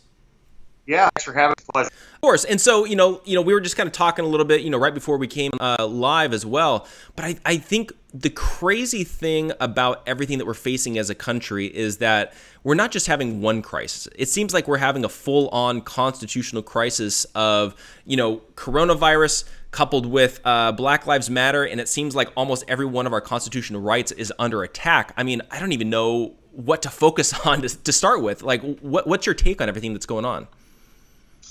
Well, I've been saying this for a long time, that we're at a war for the heart, the soul, traditions, and the freedoms of this country, and it's really come to the surface now. You've got an element in this nation that believes this country was founded legitimately, and they're out to destroy this country as it was founded and destroy our Constitution, our Bill of Rights as it was written. And so that's what we're battling. It's all coming to a head. It's 11 years, so this is when most voters are really starting to pay attention. Going back to coronavirus, I've had the pleasure to meet and speak with some virologists early on when this all started. I don't believe that's a hoax. I think it's definitely real. But there are elements in the political swamp, if you will, that have used this to really start to trample constitutional freedoms. And this is dangerous ground that we're on. And unless we recognize that and stand against it and defeat it, we're in trouble. And that's what I'm seeing here in Michigan. That's what I've been actively out opposing these unconstitutional executive orders that our governor has placed. You can't have the cure worse than the disease, and that's exactly what's been happening. Now, all of a sudden, we've got this powder keg which has exploded with Black Lives Matter. And, really what I'm seeing, I'm speaking to African Americans here in Michigan. We just had a big Second Amendment rally in Lansing a couple days ago. Every race, creed, religion, national origin, sex, we're all there to stand in support of our Constitution. And speaking with African Americans, they have a message that they want to get out, but you've got these leftists under the guise of Black Lives Matter hijacking that message and using it to their own devices. And that's the tragedy here, is that you've got these nefarious actors which are trying to hijack everything and really just keep people on defense. Yeah, absolutely. Now let's start with coronavirus, and then we can kind of deal with some of the Black Lives Matter stuff that's going on. But dealing with coronavirus, I think one of the arguments that I feel like the left always makes, and not even just the left, but it seems like the establishment crowd within government and all of that. The argument is always made, we're doing this in the name of safety. We're taking away your constitutional rights to protect you. We saw that with the Patriot Act after 9/11. We're seeing this now with coronavirus and all these shelter-in-place orders and lockdowns. I'm out here in California where Governor Newsom put out an executive order basically saying that if you go out in public anywhere, you have to wear a face mask, outside, inside. As long as you're outside of your house, you have to do that. But it's all in the name of safety. How do we as conservatives combat that kind of line of thinking when it comes to trading our constitutional rights for our safety? Yeah, well, you have to look back to what Ronald Reagan said early on. He said the scariest words in the English language are, we're from the government, we're here to help. Any time we lose and every time we lose our freedoms, it's because the government says it's for your own good. It's always in the name of safety. We have to resist that. That's one thing that we as patriots and conservatives have to stand up against. Too often, and this has been my biggest complaint within the Republican Party, is that Republicans always kind of shrink back in the corner and they don't stand up to it because they don't want to make enemies. We're beyond that. It's time that we get loud. The great silent majority needs to stand up and get real loud. Otherwise, we're going to lose this whole thing. If you are afraid to stand up for your freedoms, then you've already lost them. And I tell you what, everything with coronavirus and all of these executive overreaches that we've seen, all of our freedoms that have been trampled. If we don't stand against it, it sets a precedent for future.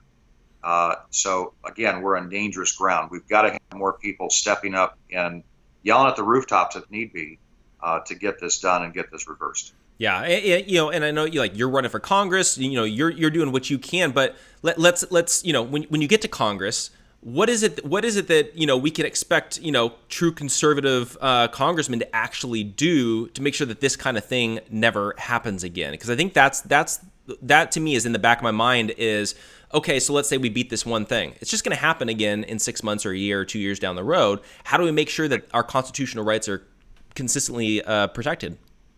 Make sure that we start electing constitutional patriots across the country. Back in March, I went to Washington, D.C., and I met with Jim Jordan and Andy Biggs with Freedom Caucus and a few other congressmen from around the country that are salt-of-the-earth patriots that are standing against the big establishment swamp every single day, but there's not enough of us. We've got to have more of us in there. That's the only way we're going to change this. We know that Jim Jordan is out there all the time railing against the injustices and the left and the fake Republican swamp. And we just have to have more people like that. That's what I'm going to do. And one thing I've demonstrated on this campaign trail, being out fighting every step of the way, that's exactly what I'm going to do in Washington, D.C. That will not stop. In fact, I'm going to ratchet that up once I get to Washington, because I'm also going to have a group of people that are like-minded that are out there fighting that same battle.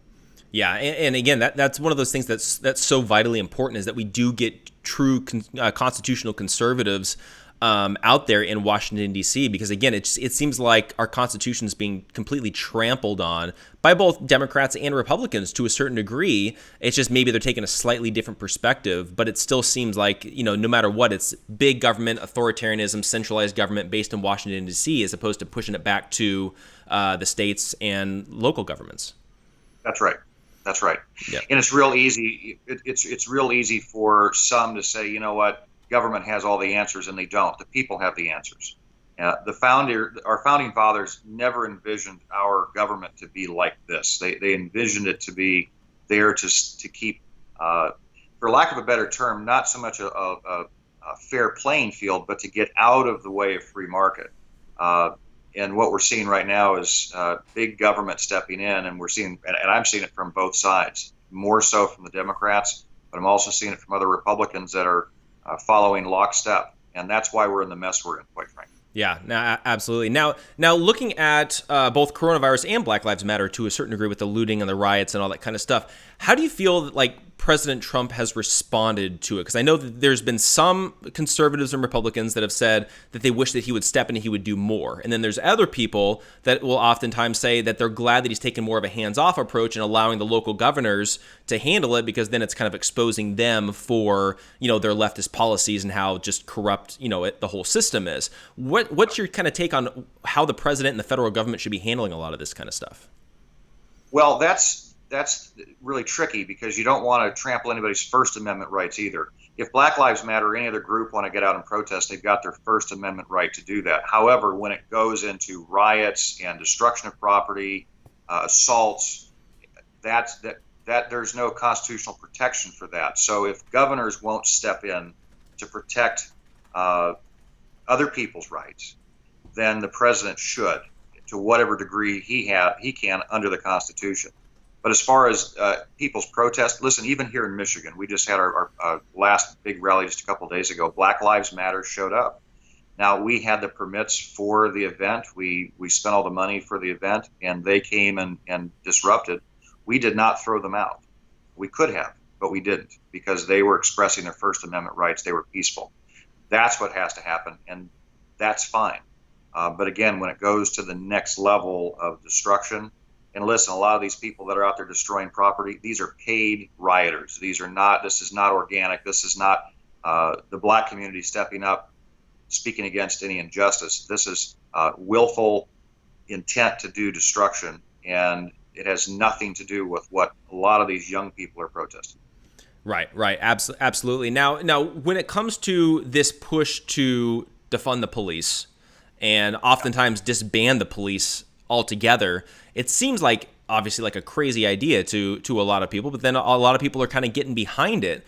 What do you make of that push? What do you feel like is the end goal with that? Because I mean, it can't just be pure anarchy. Well, and again, a lot of these actors, I believe, really want anarchy. They want to tear down the entire thing and start over in their own image. Defunding the police is a terrible idea. What we need to do is root out the bad apples. I know a lot of police officers. I'm friends with a lot of police officers, and they're out there risking their lives every single day. These are not bad people. These are good people, and they're out there to protect us. There is that thing called the thin blue line, and you remove that, and you're into total chaos. The evidence for that is look at some of these third world countries where there is no police force and there is no rule of law, and you've got tribal warfare, you've got warlords, you've got chaos in the streets. This country will fall into that easy with a snap of a finger if we do that. So it's totally ludicrous. What we need to do is here in Michigan just passed a law, and I believe our governor did sign it, which is probably one of the good things she did, was to insist that police departments have more training on de-escalation. In fact, one of my good friends is a retired police officer, and that's what he does for a living now, is he actually trains police officers how to handle these situations.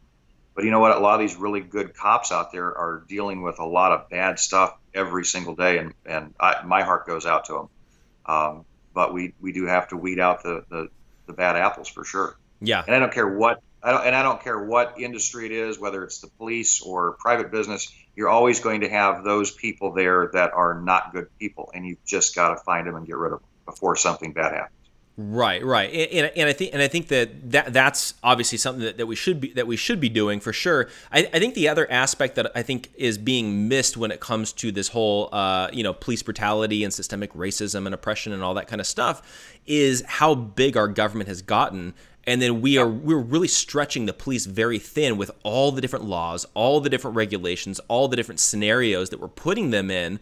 I mean, it's no wonder that they're stressed and constantly, it seems like they're stretched so thin, and then we're expecting them to be perfect in all areas and all aspects. Maybe we should make the government slightly smaller, take the regulations out of this and all the laws and all that kind of stuff, and let them focus on the actual bad guys. That might be a whole other thing to discuss.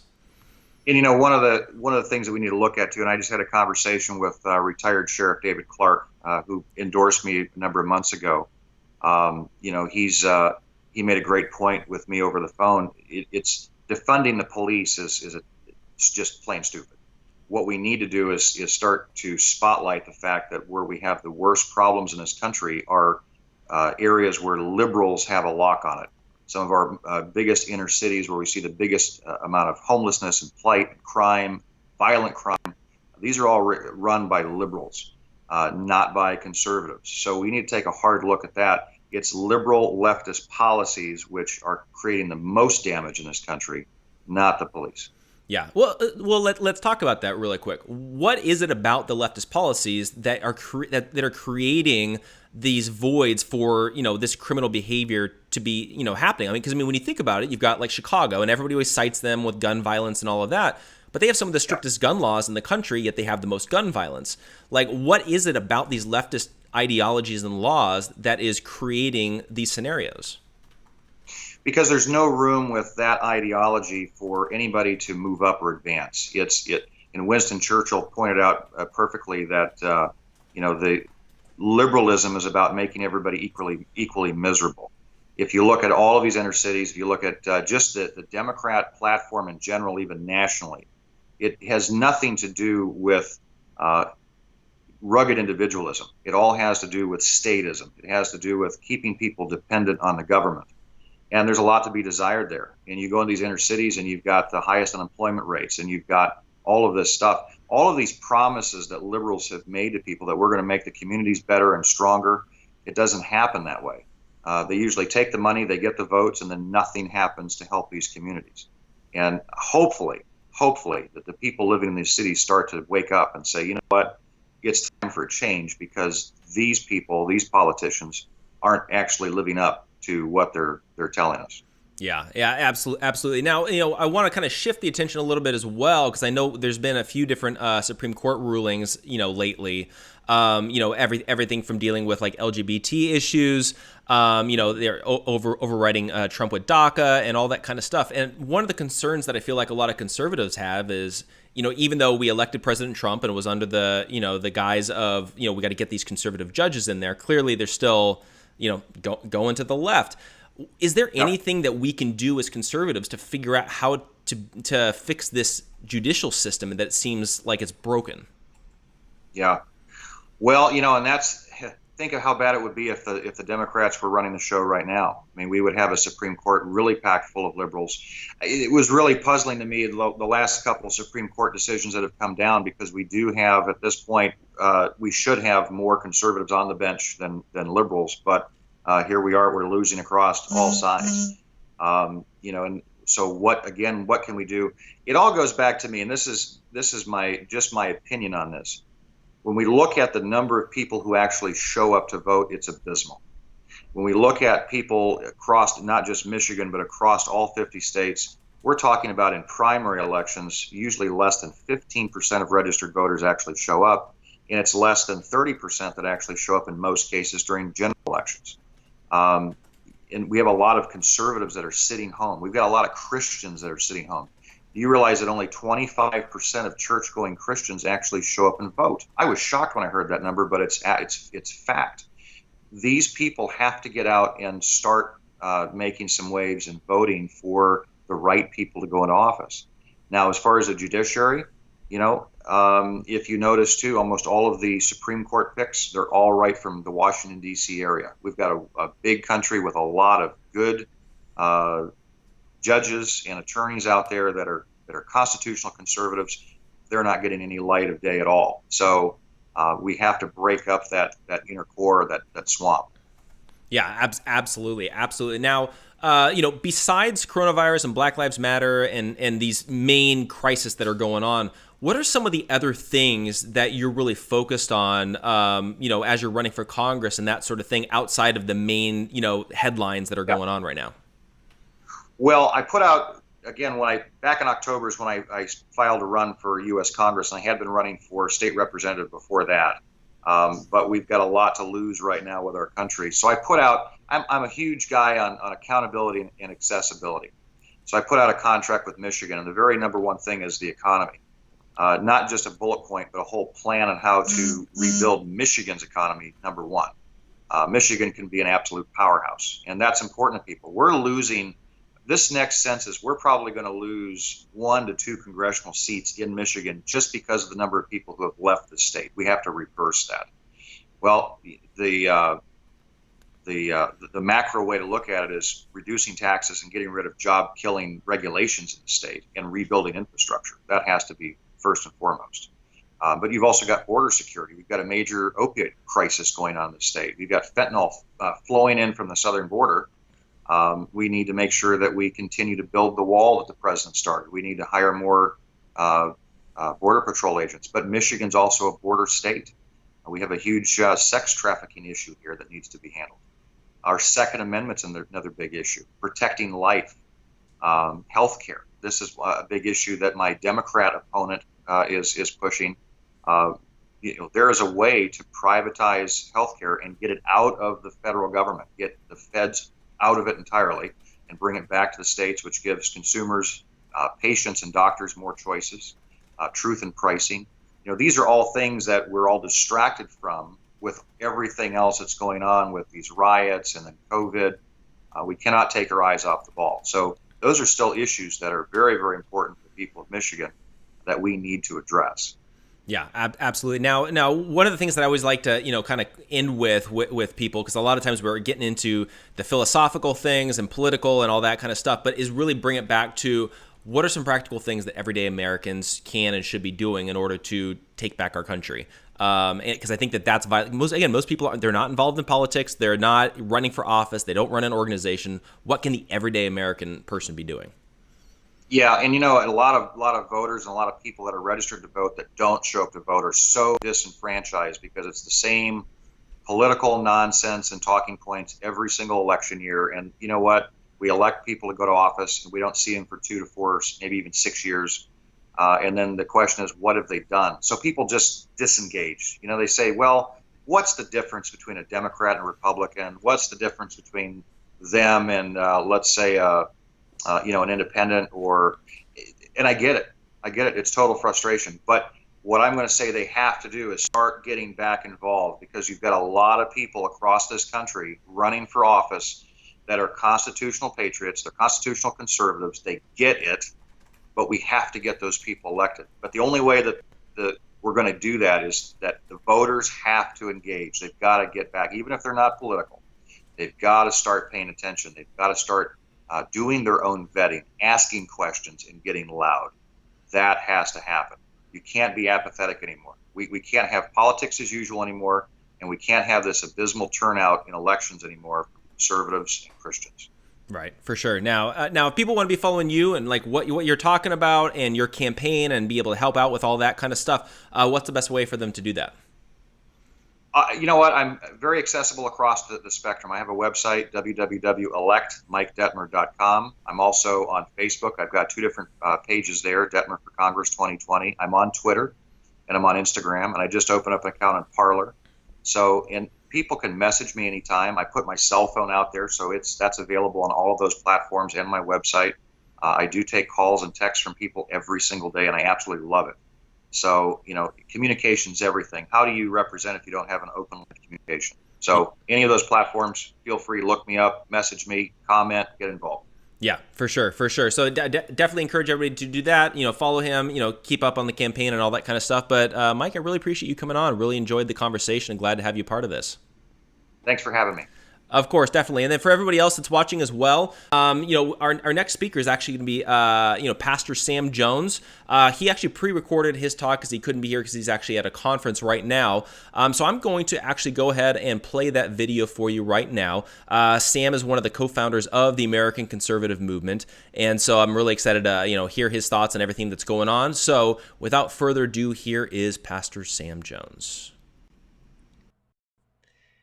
This is Pastor Sam, and it's great to be here on the Saving America Conference, and of course hosted by the American Conservative Movement. And this is something that's absolutely needed for today's, whether you're a Christian, a conservative, an American, it is absolutely the time to stand up and speak out to save our nation. I mean, what is happening across the United States, it's just absolutely mind-boggling. It's crazy. I don't think there's any of us who really thought that we would see this at least this soon, but that's ultimately how it always works, is that we never think that we would see it this soon, is that it always sneaks up on us in these kind of things. But I mean, you think about the lawlessness that's happening in our nation today, whether it's Chaz or CHOP or whatever they're calling themselves here, these anarchist groups that are going and basically declaring themselves sovereign of the United States and trying to make a communist paradise out there in Seattle, and of course now it sounds like in Portland and in other places too, that is going on, or whether it's the rioting and looting that have happened clear across our nation, and we think about that just absolutely everywhere, where places are being burned and things are being stolen and private property is just completely being disrespected. We think about that all across our nation.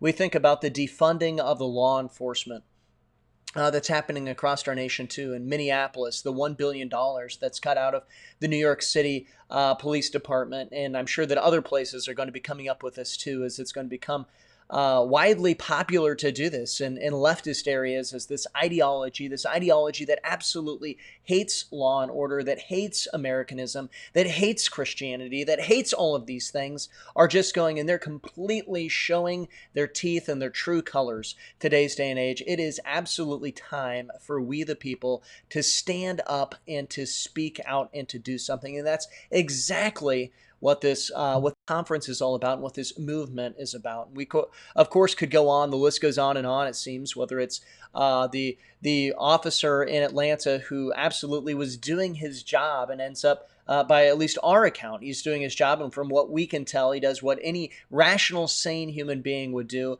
And now he's being charged with murder. Or whether it's the Supreme Court that this week has absolutely taken, our precious Constitution, and they've said, what's that? And they've absolutely just thrown it out the window and completely not cared about the Constitution. And a couple of different rulings here this week, that's what they've done. I mean, this is absolute craziness. And really, it's not craziness. Let me use the right word here. It's lawlessness that is happening in our nation.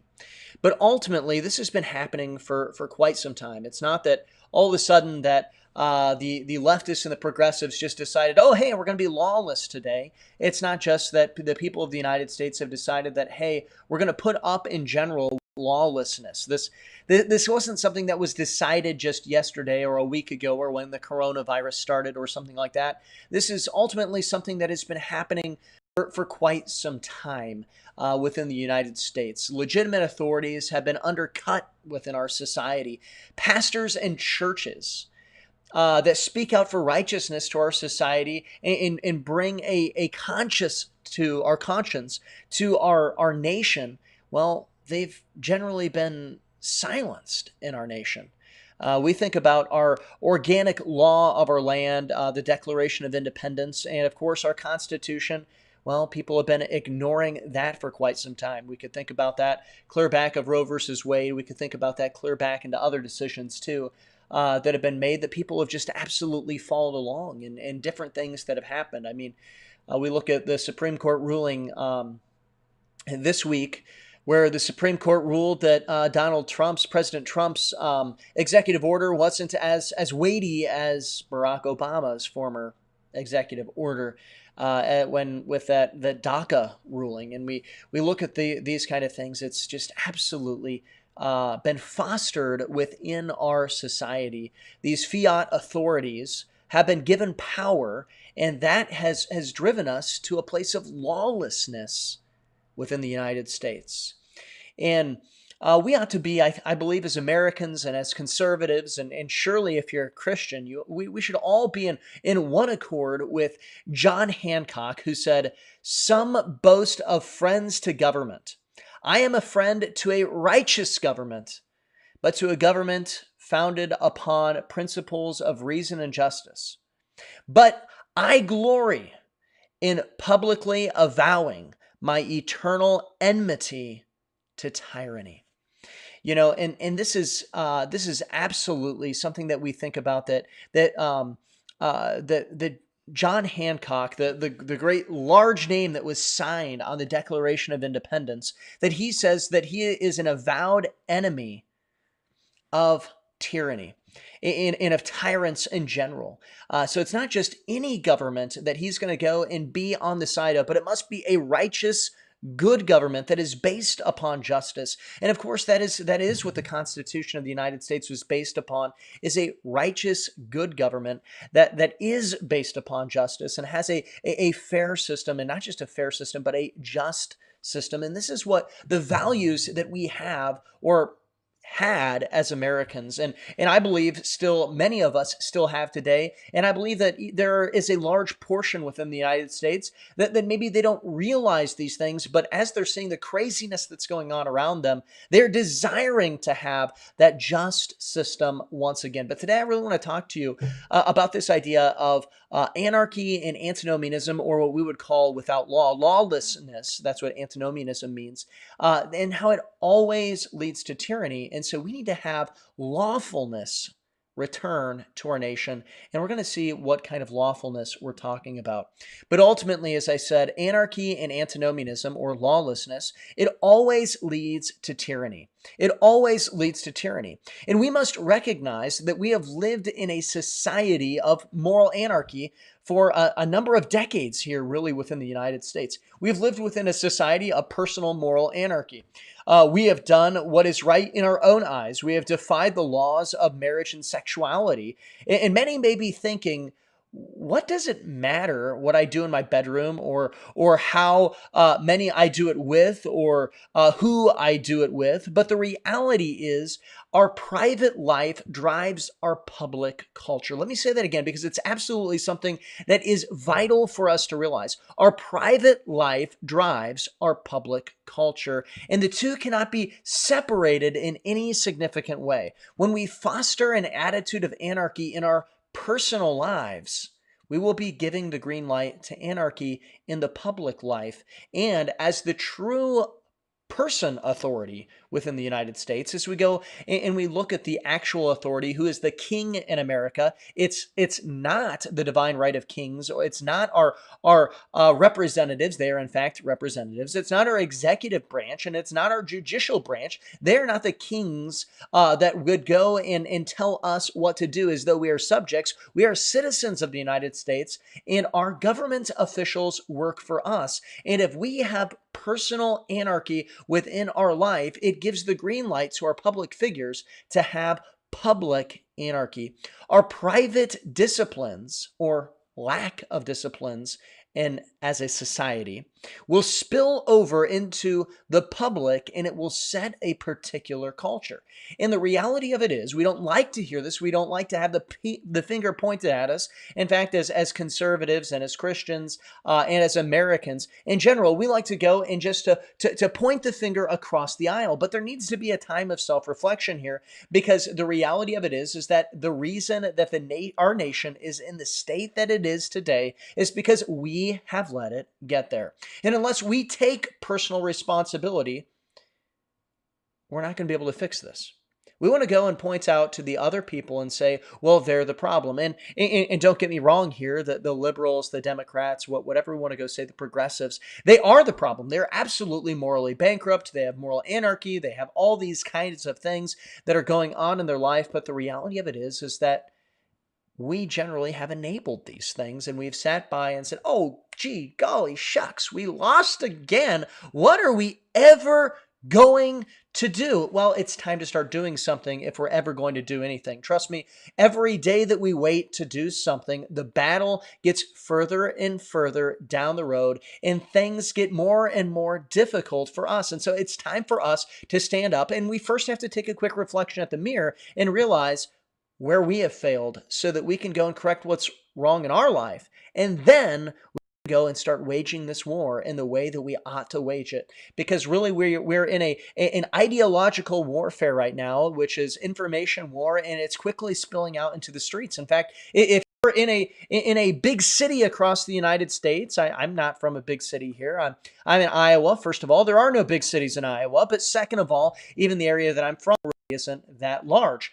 But we look at this, if you're in a big city today and you're watching, and surely there are many of you who are from big cities and you're watching, you have probably seen some of the physical warfare that has started to take place and the rumblings that have started to take place because of the separate ideologies that we've had. I mean, I may not be very old here, as some people like to point out, but I'm old enough to remember what just happened a couple weeks ago in Minneapolis and is still happening in the streets today. I'm old enough to remember what's going on here this week in Atlanta. We are in an ideological warfare here, and it is quickly spilling out into the streets. So we need to be prepared as Americans and as conservatives to get this movement going so that we can get more people within the right ideology, the proper ideology. But it means we need to go and admit some of our faults, because the reality of it is we're calling ourselves the American conservative movement. Well, there are plenty of people who have wanted to start conservative movements before, but where they fail is that they refuse to look at the mirror. And so today we're going to be looking at the mirror just a little bit, but we are going to be looking at what we can do to go and to promote the right things and to get this ideological warfare in our favor so that we can win this, and so that we can bring back the America that we all love and want our children and our grandchildren and our great-grandchildren and generation upon generation to grow up in.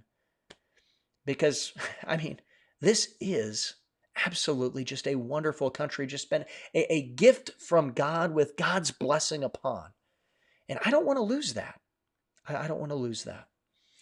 But lawlessness and anarchy, we need to understand here, they always lead to tyranny because mankind is not designed to live outside of laws.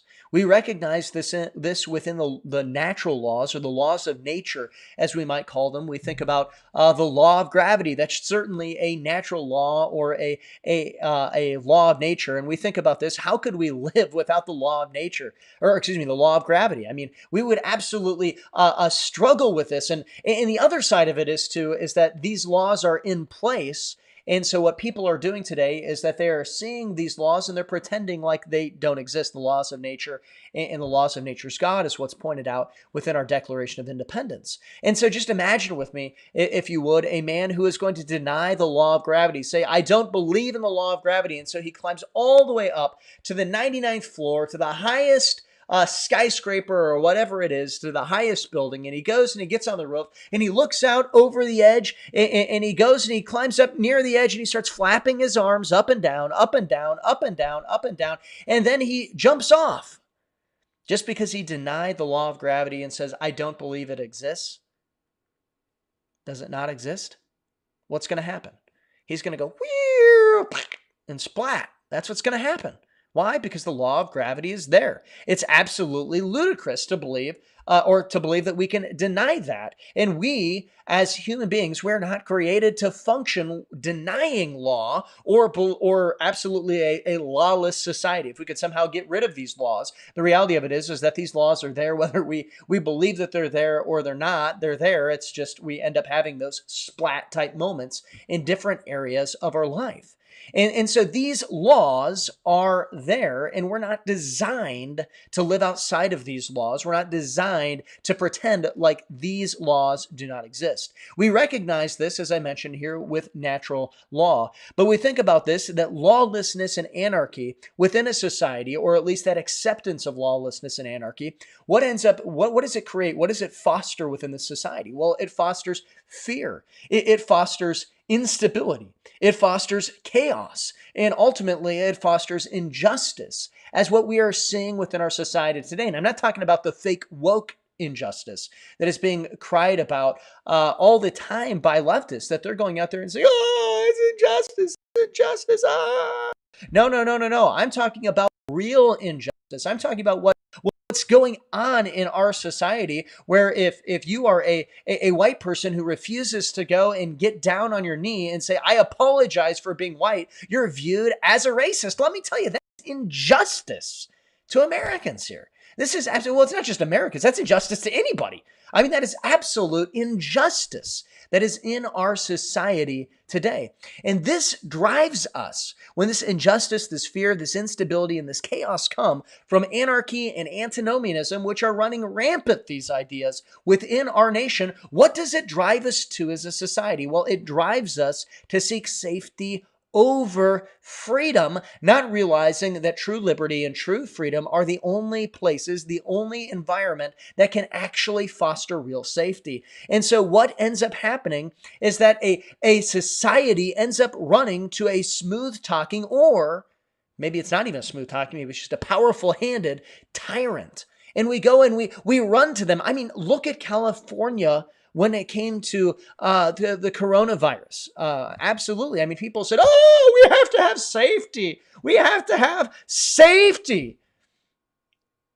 Here's our First Amendment. Let's just tear it up and throw it out. That's what they said. I mean, it was absolutely ridiculous, as people were going and even in the quote unquote conservatives. I mean, I live in Iowa, and people have gone and they've praised our governor left and right because she didn't do things as bad as what happened in California or New Jersey or New York or whatever leftist state you want to go and point out. But the reality of it is that we need to stop judging tyranny on a curve. And we need to realize that you're either obeying and upholding the Constitution, or you're not obeying and upholding the Constitution. This isn't rocket science, okay? This is easy. The Constitution, this is the Constitution. I believe it's also got the Declaration of Independence in here and a few other things. I mean, it is not a thick document. It's not that difficult. It doesn't take millions of dollars and lots of degrees to understand this thing.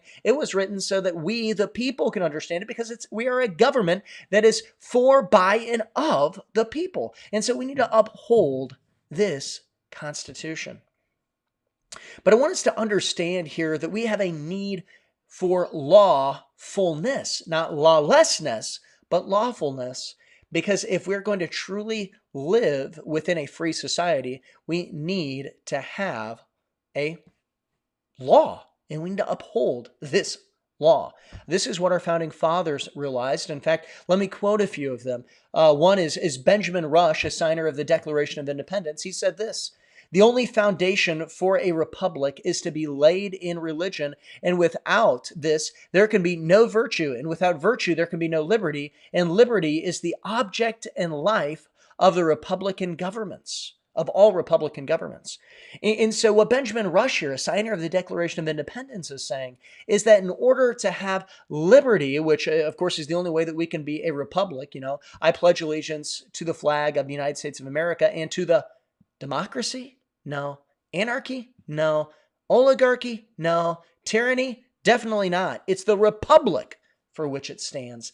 That's what we pledge to. That's what the United States is. We are a republic, and the only way we can have this liberty or this freedom, it's in virtue. And of course, virtue, we're talking about moral lawfulness when it comes to virtue, a constrained morality. A constrained morality. James Madison put it this way. He said, "The future and success of America is not in this Constitution, but in the laws of God upon which the Constitution is founded." And this is something that is absolutely vital and important to understand. The foundation of the Constitution, I would say ultimately, is actually the Declaration of Independence. But the foundation of the Declaration of Independence, which is ultimately the foundation of the Constitution, is what? It's the laws of nature and nature's God. That's what it is.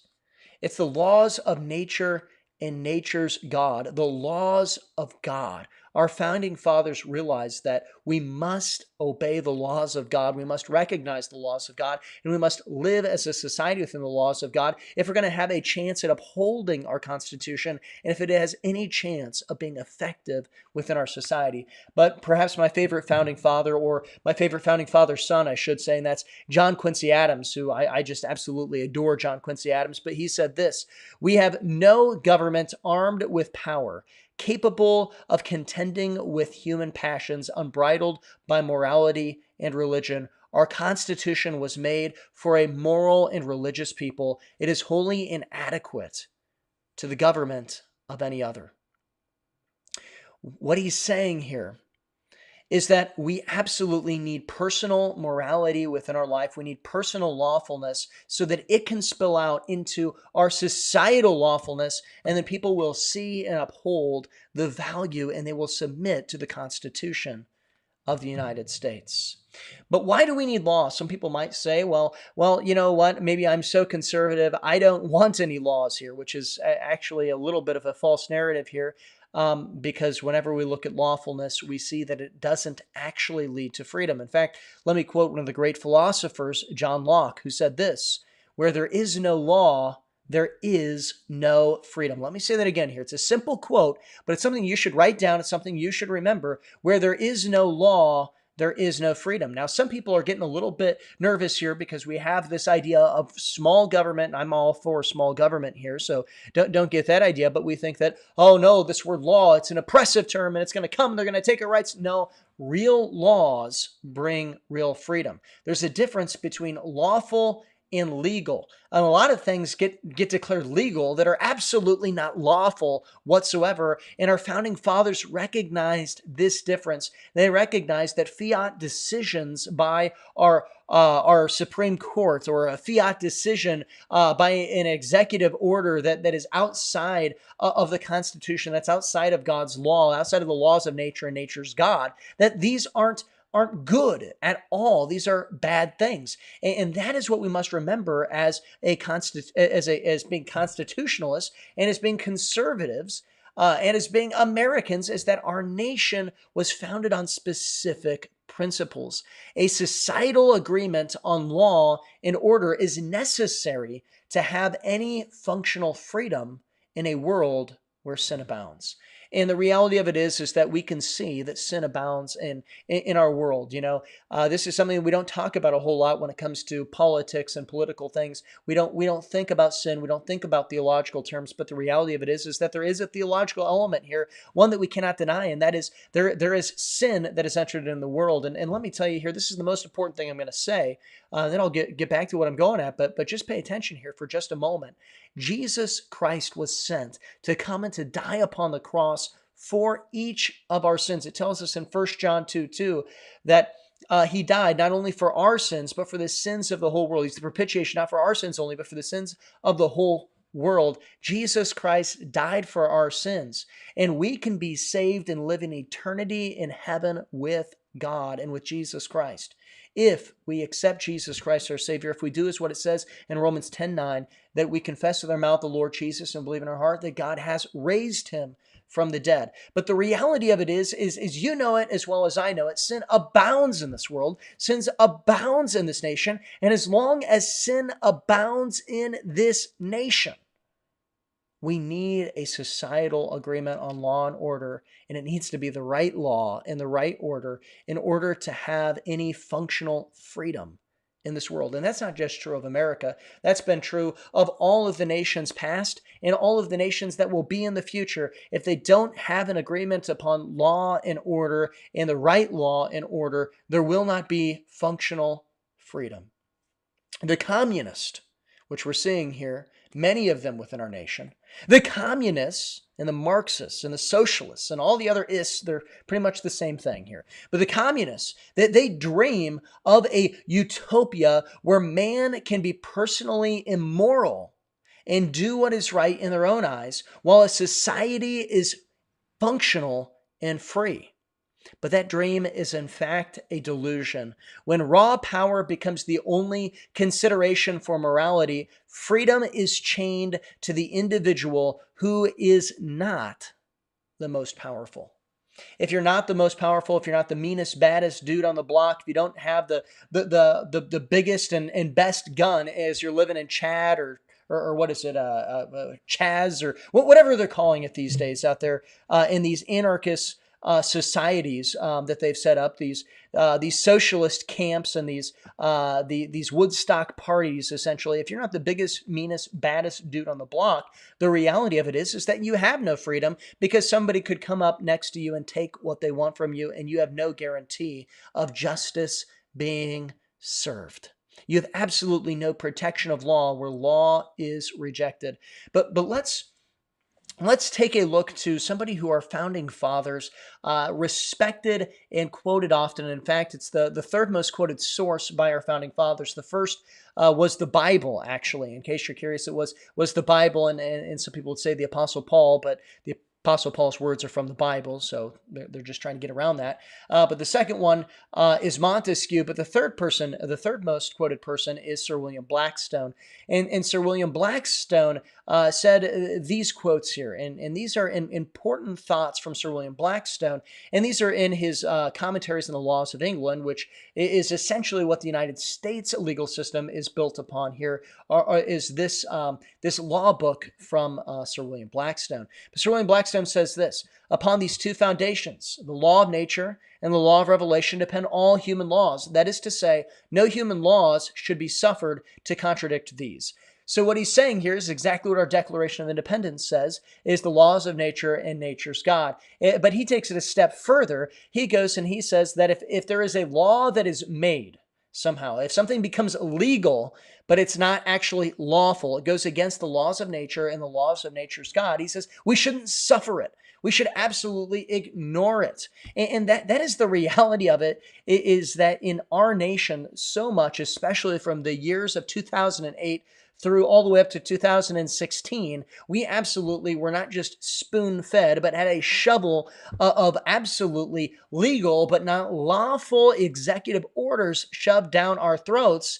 And all of a sudden, when the left couldn't get it anymore, we see that they are going absolutely berserk, bonkers, and crazy as they want these things. They want these legal but not lawful things. But what does Sir William Blackstone say? He says, and this is the foundation of our nation. This is literally, this is the thinking that was taken into our Declaration of Independence, our organic law. It's to say, no way, Jose, don't suffer this. But he also goes on and he says this: the doctrines thus delivered we call revealed or divine law, and they're to be found only in the Holy Scriptures. So in case you're curious, the United States was based as a Christian nation. I would say we've drifted away from that foundation, but understand here we were founded as a Christian nation, and it is still what is lawful for us today. But one more quote from Sir William Blackstone. He says this: man considered as a creature must be necessarily be subject to the laws of his creator, for he is entirely a dependent being.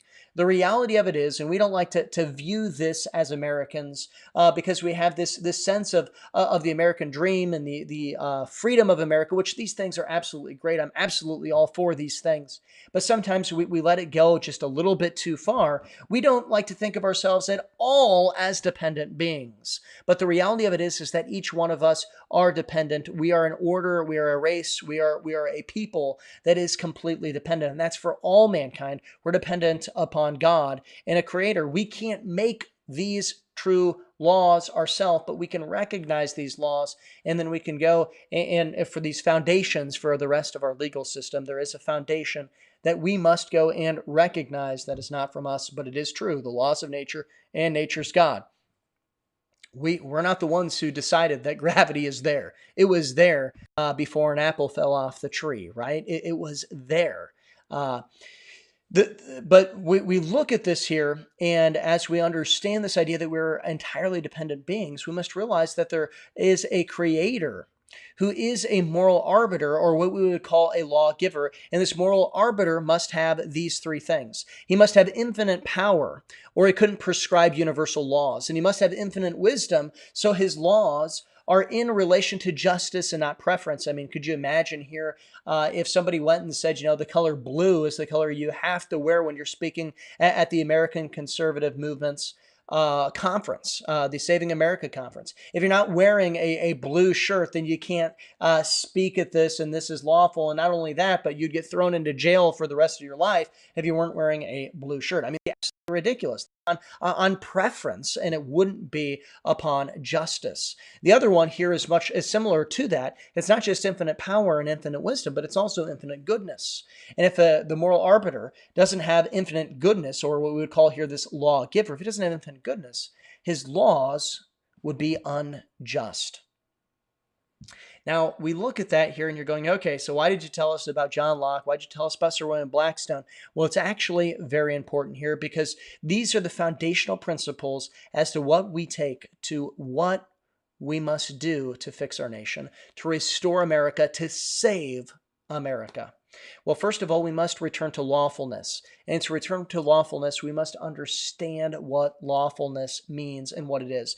Because they're being not lawful, they're being antinomian, they're being anarchists out there in the streets. And so how do you fight anarchy? How do you fight antinomianism? Well, there's only two options here. You can fight it with real lawfulness, or you can fight it with tyranny. And we don't want tyranny to win. And so we must fight it with real lawfulness. And this requires holding the foundational law up in our hands. And it's not a Supreme Court ruling, and it's not a fiat executive order that these things are that we have seen so many times in our nation. And by the way, here I'm not picking on President Trump when I'm saying that with that executive order. Many of you live in states, in fact, basically all but like South Dakota, okay, I think is what it was, is the only state that had fiat executive orders put in your land there. So you need to realize that there. And when it came to the COVID thing. But what is this here, this actual foundational law of our land? Well, first of all, it's the Declaration of Independence. And second of all, it's the Constitution.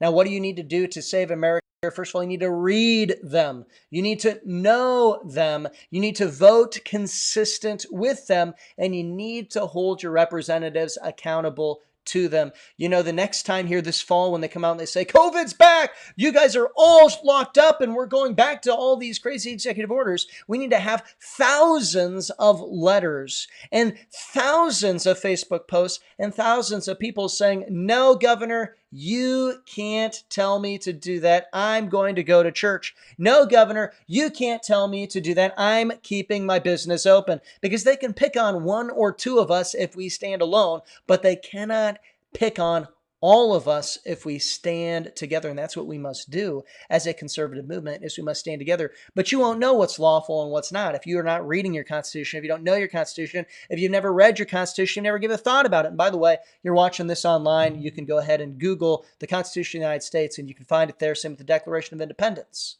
Then another thing we must do here is we must have a return to the Ten Commandments. The Ten Commandments. And some people are starting to go, I just don't like this preacher guy. I like it when he's talking about the Constitution, but I don't like when he's talking about the Bible. I don't like when he's talking about the Ten Commandments. And some people are saying, amen, that's the first thing I agreed with all day. But here's the reality of it. We live in Western civilization. I know the leftists don't get that, but unfortunately, a lot of conservatives don't get that today. We live in Western civilization, or at least they don't understand what that means. See, Western civilization essentially took the Greek philosophers and they asked these questions, okay? Like Plato asked in Plato's Republic here, what is objective justice? And what we did in Western civilization here is we answered those great questions of the Greek philosophers with essentially the Ten Commandments. That's what we did. We answered these questions with the Ten Commandments. What is objective justice? Well, find it in the Ten Commandments. Thou shalt not kill. Thou shalt not steal. Thou shalt not bear false witness. Thou shalt not commit adultery or covet. And commit adultery. Those are within the Ten Commandments. All these things here. And the reality of it is that the United States, as a Christian nation, is the pinnacle or the apex of Western civilization so far. But we are just absolutely about to leave Western civilization and be destroyed as a nation.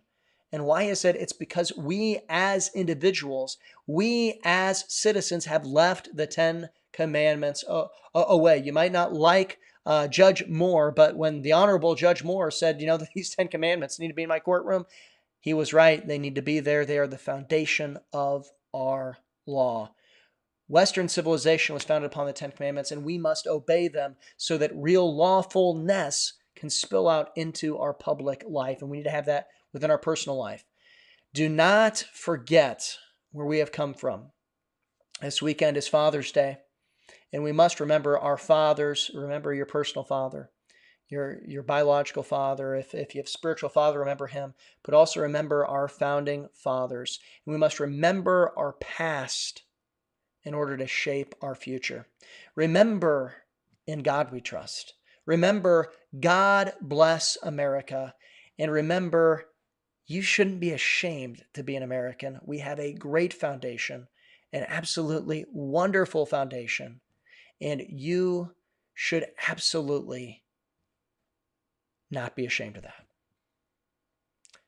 Well, God bless and enjoy the rest of the conference. Okay, that was a great session by Pastor Sam. As you can see, that's definitely one of the reasons why we have him on as one of the co-founders here over here at the American Conservative Movement. He knows and understands the Constitution and the founding of our country more than virtually anybody else that I know. So we're really grateful and really thankful to have somebody like him a part of ACM, as well as even speaking here at the Saving America Conference. Today's been a blast. We've had a lot of great, amazing conservative voices. We're doing this every 3 weeks. It's a lot of fun to be putting on. We've got one more speaker, our other co-founder of the American Conservative Movement. We've got JD Rucker. He's the editor-in-chief over at Knock Report, NOQ Report. We're going to take a short break, and we're going to be back with him to wrap up the conference. So don't go anywhere. Stay tuned. But in the meantime, while we are taking this extremely short break, you guys might have enough time to head on over to AmericanConservativeMovement.com. You can actually sign up for our email list. You can join the movement right there, and we'll send you guys out some sporadic emails that will let you guys know what we're doing, what's going on. We've got some really big plans coming up as we're getting out of coronavirus and all the lockdowns and all that kind of stuff. So definitely stay tuned for that. If you guys would like to support what we're doing by donating to the American Conservative Movement, you can actually go to SavingAmericaConference.com, and we're taking donations over there. And then finally, make sure you guys are liking and subscribing to whichever channel you guys are watching us on, whether it's Facebook, Periscope, YouTube. It really helps, but then also, too, you'll be notified when we do more of these conferences, or we'll be posting the individual talks from this conference on YouTube. We will be, coming out with our ACM podcast. We've already done a few episodes of that. We'll be doing that more consistently as well. So definitely stay tuned. We've got a lot planned, a lot of really exciting things as we're really working to build a true American conservative movement. This means that a movement is not just us. It's you guys. It's you guys that are watching. It's you guys that are participating. So make it yours. We're doing this for our country. We're not doing this for us. We're motivated by taking back our country. So make sure you guys stay tuned. Go to AmericanConservativeMovement.com or SavingAmericaConference.com to see how you guys can help out. So again, we're going to take a very short break. We're going to be back here in a few minutes with JD Rucker, and we will close out the conference. Thanks so much for tuning in, and we'll be back in just a minute.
Okay, we are back for the final session of the Saving America Conference. This is the 4th edition, hosted by the American Conservative Movement. Really, really happy and really excited for this last speaker. He is one of the co-founders of the American Conservative Movement. He's also the editor-in-chief over at Knock Report. That's noqreport.com. He's also co-founded with me the Freedom First Network as well. And I think he's doing about, on average, 1 million podcasts a week, it seems like. So JD's definitely keeping busy. But we got JD Rucker. JD, welcome to the Saving America Conference. I mean, I know you are one of the co-founders, but still, welcome. Well, I'm glad to be invited. I sent myself an invite, and it was pretty awesome. So yeah, I accepted. Well, I mean, it's pretty good that you accepted your own invite. I mean, that would have been kind of sad had you not. Yeah, it definitely would. So definitely would have. By all means, the floor is yours, JD. Thank you, sir. Thank you, sir. And I'm going to keep this short because I know that a lot of people are going to be getting ready to watch the first Trump rally in months. It seems like it's been years. So I know that's going to be important. I don't want to cut into that time. Everybody needs to get their popcorn, their roast beef sandwiches, and all that stuff. But I did want to talk about problems in America. We've had this conference today, and it's been awesome. We've heard some very differing perspectives. It was funny. We actually had a couple of guests talking about one particular Republican in the negative, and then another follow-up guest talking about the same Republican in the positive. That's kind of what the conservative movement is all about. We don't have to agree on everything.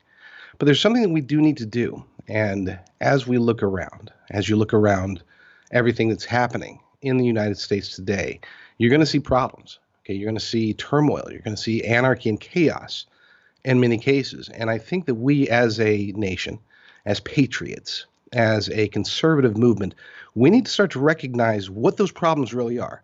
And I'm not talking about identifying the base problems, what's actually, we can look around and see rioting, looting, lockdowns, coronavirus stuff. We can see protests and people calling to defund police. All of this is bad, right?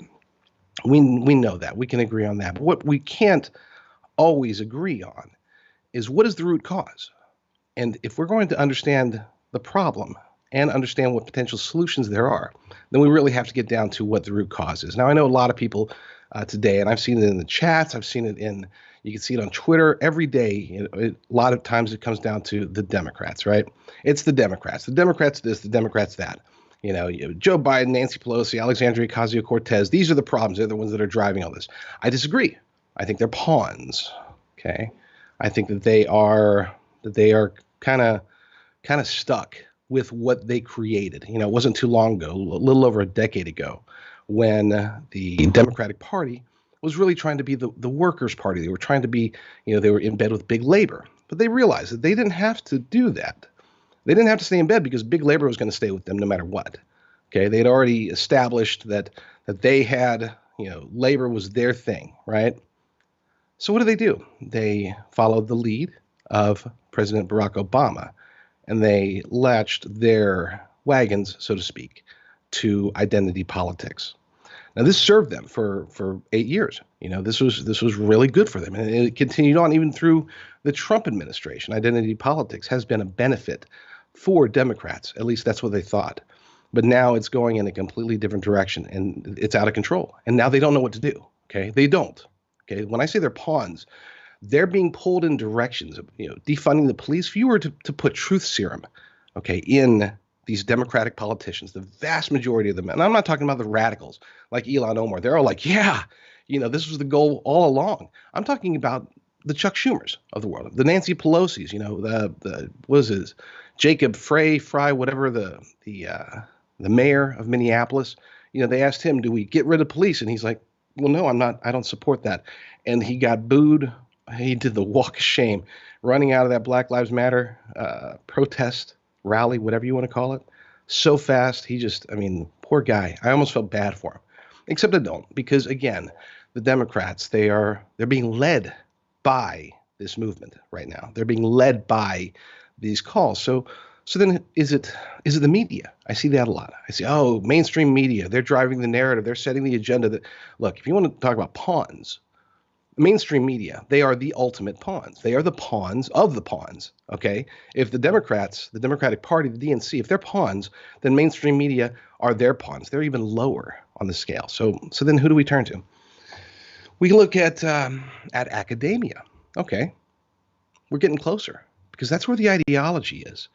Now, there has to be money involved, and I'm not going to speculate. Is it George Soros? Is it Bill Gates? Is it this? Is it that? Who's the real, the driving force? But we do know where the ideas are coming from. They're coming from academia.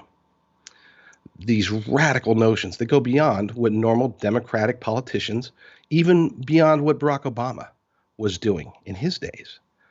It's becoming very clear that academia, the radicals in academia, with something driving them or something, I guess, fueling them, so to speak, they're the ones that are driving this.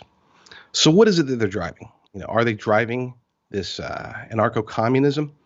Sort of, but that's not their goal. We'll get to their goal here shortly. Are they driving Marxism? Yes, to some extent, and that might be part of their end goal, but it's a variation. It's the new variation, cultural Marxism. This postmodern society that we have found is so prominent, so prevalent today in America. This is what's actually driving it. So where did this come from? If this is the root, if this is what is fueling the Democrats to push in this direction because they're being led by these radical activists, the Black Lives Matter, Antifa, the money people behind the scenes that are pushing this forward. If that is the case, then where did it come from? I don't want to call it a history lesson because it's only going to be a few sentences, but I want you guys to, if you're not familiar with them, look up the Fritz School. It's very important, very, very important. If you want to get a glimpse of how Marxism shifted to cultural Marxism, I recommend that you listen to Vadi Bakum. He did a speech on cultural Marxism. That was excellent. It was really spot on. I've been listening to a lot of these lately. Listening to Jordan Peterson talk about it. The guy can go on forever about these issues. But I recommend definitely listening to Vadi Bakum's speech because it was It was spot on. And he did talk about this Frankfurt School. The Frankfurt School is what developed a lot of the ideas that are driving these Black Lives Matter activists and Antifa today. You probably heard of something called critical race theory, right? And it is a theory. Critical theory in general was basically the evolution of Marxism done by the Frankfurt schools in a way to basically explain why didn't Marxism work? Why weren't this was supposed to be the standard evolution that we should have gotten to socialism as a working, viable model across the world in or shortly after the lifetime of Karl Marx. Why didn't it happen? Okay, they're sitting there perplexed in Germany in the 1920s before they got ran out, pushed to eventually to the United States, where they are today. And that should scare you, because this is the core. This is the root of the problem. Now, you're probably wondering what this all means. How does this tie in together? How does cultural Marxism play into what's happening with these riots, this looting, the taking down statues of certain people, but not taking down statues of for example, Lenin? His statue is intact. Why is that? Why are they taking down the Confederate statues? Is it all about racism? Is it all about slavery? Is it all about this? No, it's not. That's the disguise. That's what they're telling you. What it really comes down to is this cultural Marxism that is driving it. So what are the ways that they do this? They really use, I would call them the three big lies of cultural Marxists. Number one, they lie about authority. Okay? They lie about authority. They tell you, for example, that this policeman is bad, therefore all policemen are bad. Or they'll say, it's not that there's just a few bad apples. It's that the entire law enforcement system, the entire justice system in general, is bad. Okay? That's the big lie. Is our justice system perfect? By no means. Are there bad apples in law enforcement? Absolutely. But are the vast majority of law enforcement officers doing this for the right reasons and trying to do the right things? Yes, they are. But they have to lie to you. These cultural Marxists have to lie about this, because if they don't lie about that, then they can't move on to the second big lie, which is the actions. What actions are necessary? Okay? What is the best way to do it? Should they peacefully protest? Sure. That's part of it. But they needed to go a step further. They needed to go to riots and looting. They needed to go to tearing down monuments. They needed to go to establishing autonomous zones. Autonomous zones in America to protect people. Two people were just shot last night, or early this morning, I should say, in the CHAZ, the CHOP, the Seattle whatever autonomous protest zone of occupation and stuff, whatever their new name is. Two people were shot. One was killed. Police tried to get in there. They weren't allowed. They were stopped. Violent protesters, violent people in the CHAZ said, no, you can't come in. And they took these people to the hospital. And as a result of their actions, and I don't know this for sure, maybe the guy would have died anyway, but a man died. A 19-year-old black man was killed. He died at the hospital. Could he have been saved had they allowed the police, the medical professionals in law enforcement, to get to him as they were trying to do? Maybe. We'll never know. We'll never know.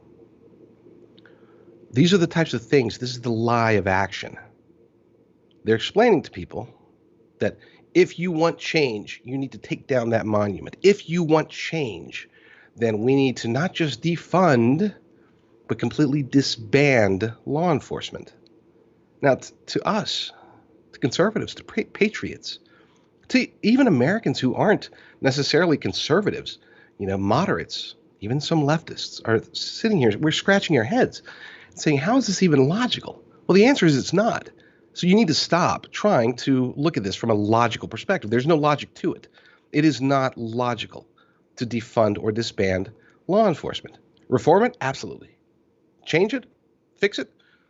Try to get more training, more body cams, more everything? Sure. All makes sense, right? We can be down for that. But we can't be down for disbanding it. So why are there so many people that are calling for it? Why was there a recent survey that showed 53% of Democrats are willing to and desiring to defund police? How could that possibly be?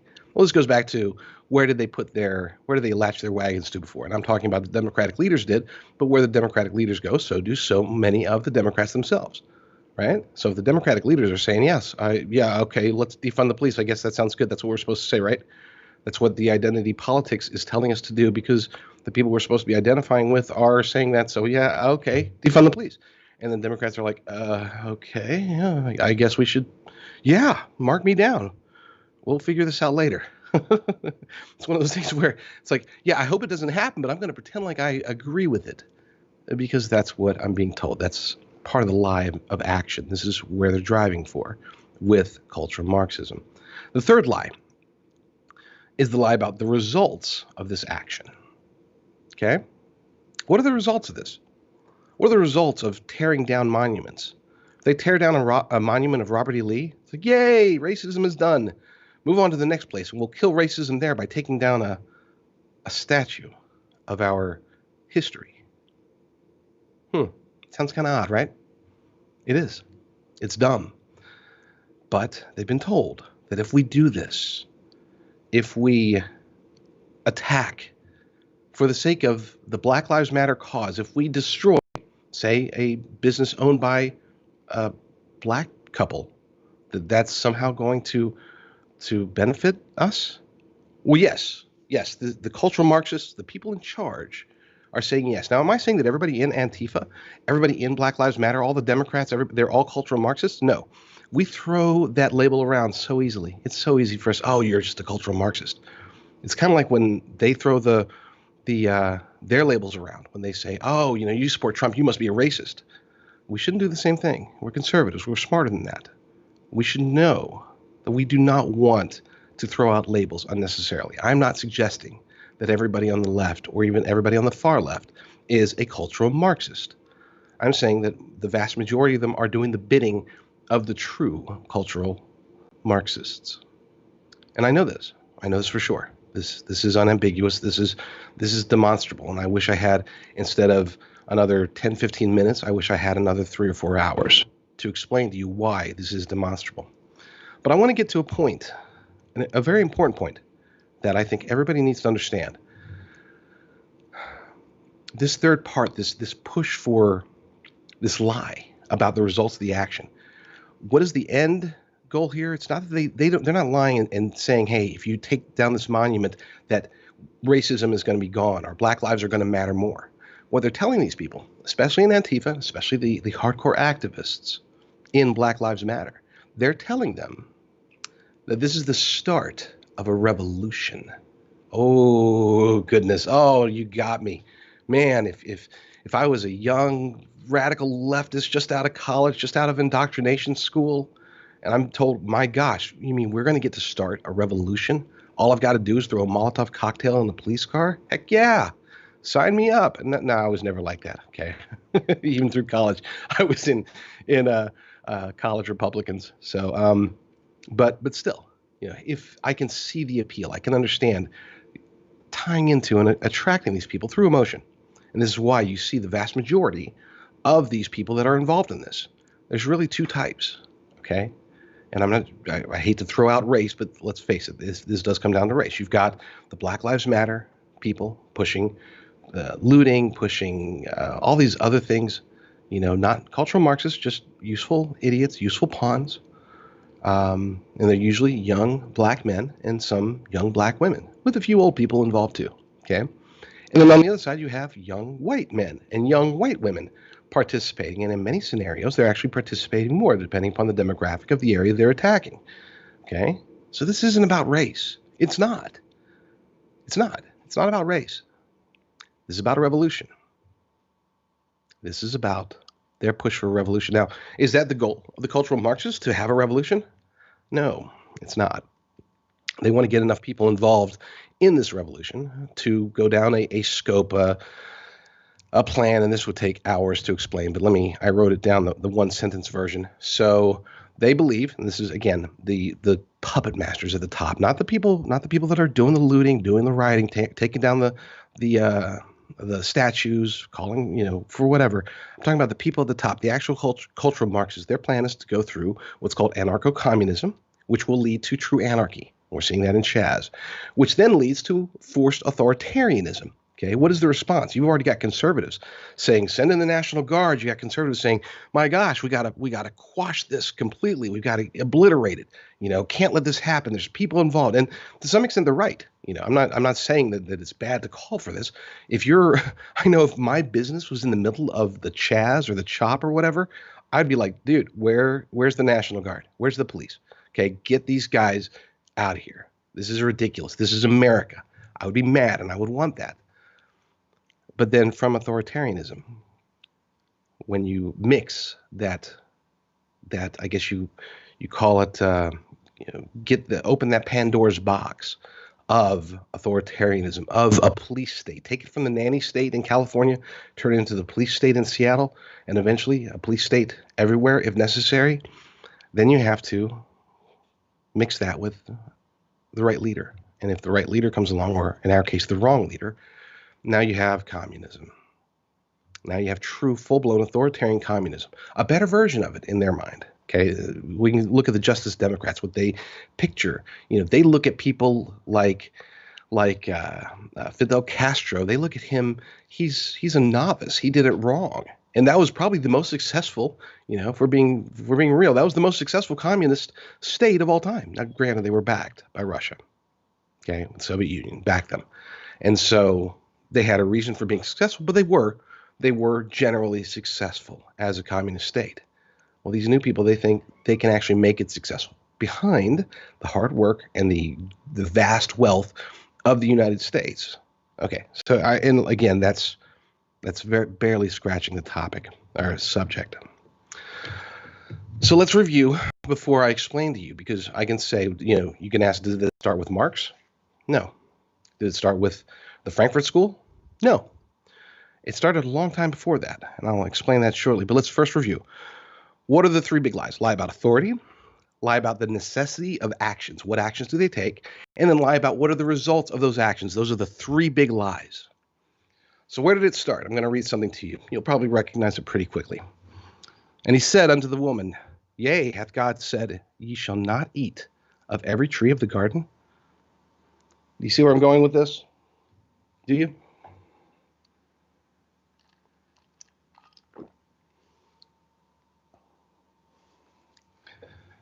The first cultural Marxist was here long before there was even a Karl Marx. The first cultural Marxist was the serpent, who used a lie about authority. God doesn't want you to do this. God is wrong. He used a lie about actions. All you got to do, you just eat the apple. Everything's going to be better. Trust me. And he lied about the results. Your eyes will be opened. Folks, we're fighting something bigger than just Democrats. We're fighting something bigger than mainstream media. We're fighting something bigger than Black Lives Matter. We're fighting against the forces of evil. And the sooner we understand this, the easier it will be for us to come to solutions. So what are the solutions? Number one, I've said this a million times. I will never stop saying, we need to pray. We need to get down on our knees and pray for the United States of America. We need to become better stewards of our biblical nature, have a stronger variation of our worldview and push it out to the masses. This is what we're called to do. We're supposed to spread the gospel. Let's start doing that more. I know a lot of you do it. I don't do it nearly enough. I need to start. But it goes beyond that. I said I'd listened to Jordan Peterson earlier talking about, me and my wife, we listened to him like 2 hours talking about cultural Marxism. And then, I was agreeing with everything he was saying up until the very end. And somebody asked him a question during the Q&A, asked him about, we keep winning. He's talking about conservatives. We're better at spreading our ideas. Our ideas work. It's obvious from the economy. He said we're better at memeing, and I don't doubt that. We are definitely much better at memeing than the left is. The left just can't meme, right? But then he said, Peterson said, the solution here is that we've got to stop winning. We need to push for peace. Basically, he's taken the stance that we've backed them into a corner, and that's what is resulting in all this cultural Marxism. Okay, they don't want to be wrong. The left, nobody wants to be wrong, and neither does the left. Even if we prove that they're wrong, they're going to find some way to try to be right. So Peterson said we need to stop focusing on winning and start focusing on peace. He's wrong. He might have been right back then. I think he said last year. Okay, maybe there was a chance then. Today, we've got to win. We've got to win. I'm not just talking about elections. I'm talking about the ideological war. If we don't win these ideological battles, these philosophical battles in public, if we don't share what we have as a counter to what they're saying, what Black Lives Matter is saying, what Antifa is saying, what Democrats are saying, if we don't go for the win, we're going to lose. Okay? We don't have the benefit of the voice of the people. And let me be clear what I'm saying there. I'm not saying that the people don't have the enough of a voice. What I'm saying is that the voices, the mainstream media, the social media, they're all controlled, right? They're all left-leaning. So we don't have the luxury of just saying, you have your idea, here's our idea, let's just leave it out there and let's agree to disagree. No, we have to stomp down their message. And I'm not talking about physically. I'm not talking about beating anybody down. I'm not talking about shutting people down. I'm saying we need to wield what we have. We have the truth. We are conservatives. We're patriotic Americans. We have the truth. Use the truth. Okay? Nothing they're doing is based on truth. We have the truth. Let's get it out there. So, like I said, I like what Jordan Peterson says about cultural Marxism. The dude's exponentially smarter than I am. But he's wrong about pulling back and going for peace. There is no peace. Not anymore. We have to go for the win. So keep that in mind. I wish I had more time to explain why this is the case. But maybe we'll do that next time in about 3 weeks at the next Saving America conference put on by the American Conservative Movement. Jeff Dornik, I'm done. And I'm back. That was a great talk, JD. And I think also it's one of those things too where I think it's easy to get caught up in the individual little fights and the battles, but it's so important for people to understand what's actually going on, what's pushing the worldview, what's pushing the mindset. And that's why I think, having conferences like this is so vitally important to be able to kind of articulate that to people, just because if we're going to win the war, we actually have to win the war. We can't just win like a small little individual battle. Right. Absolutely. The battles aren't enough. We can win the little battles. What we need to do is to be able to stomp it out, because this has gotten out of control. Just as the Chaz has gotten out of control with their anarchy, so too has the general far left gotten out of control with their ideology. They think they're right.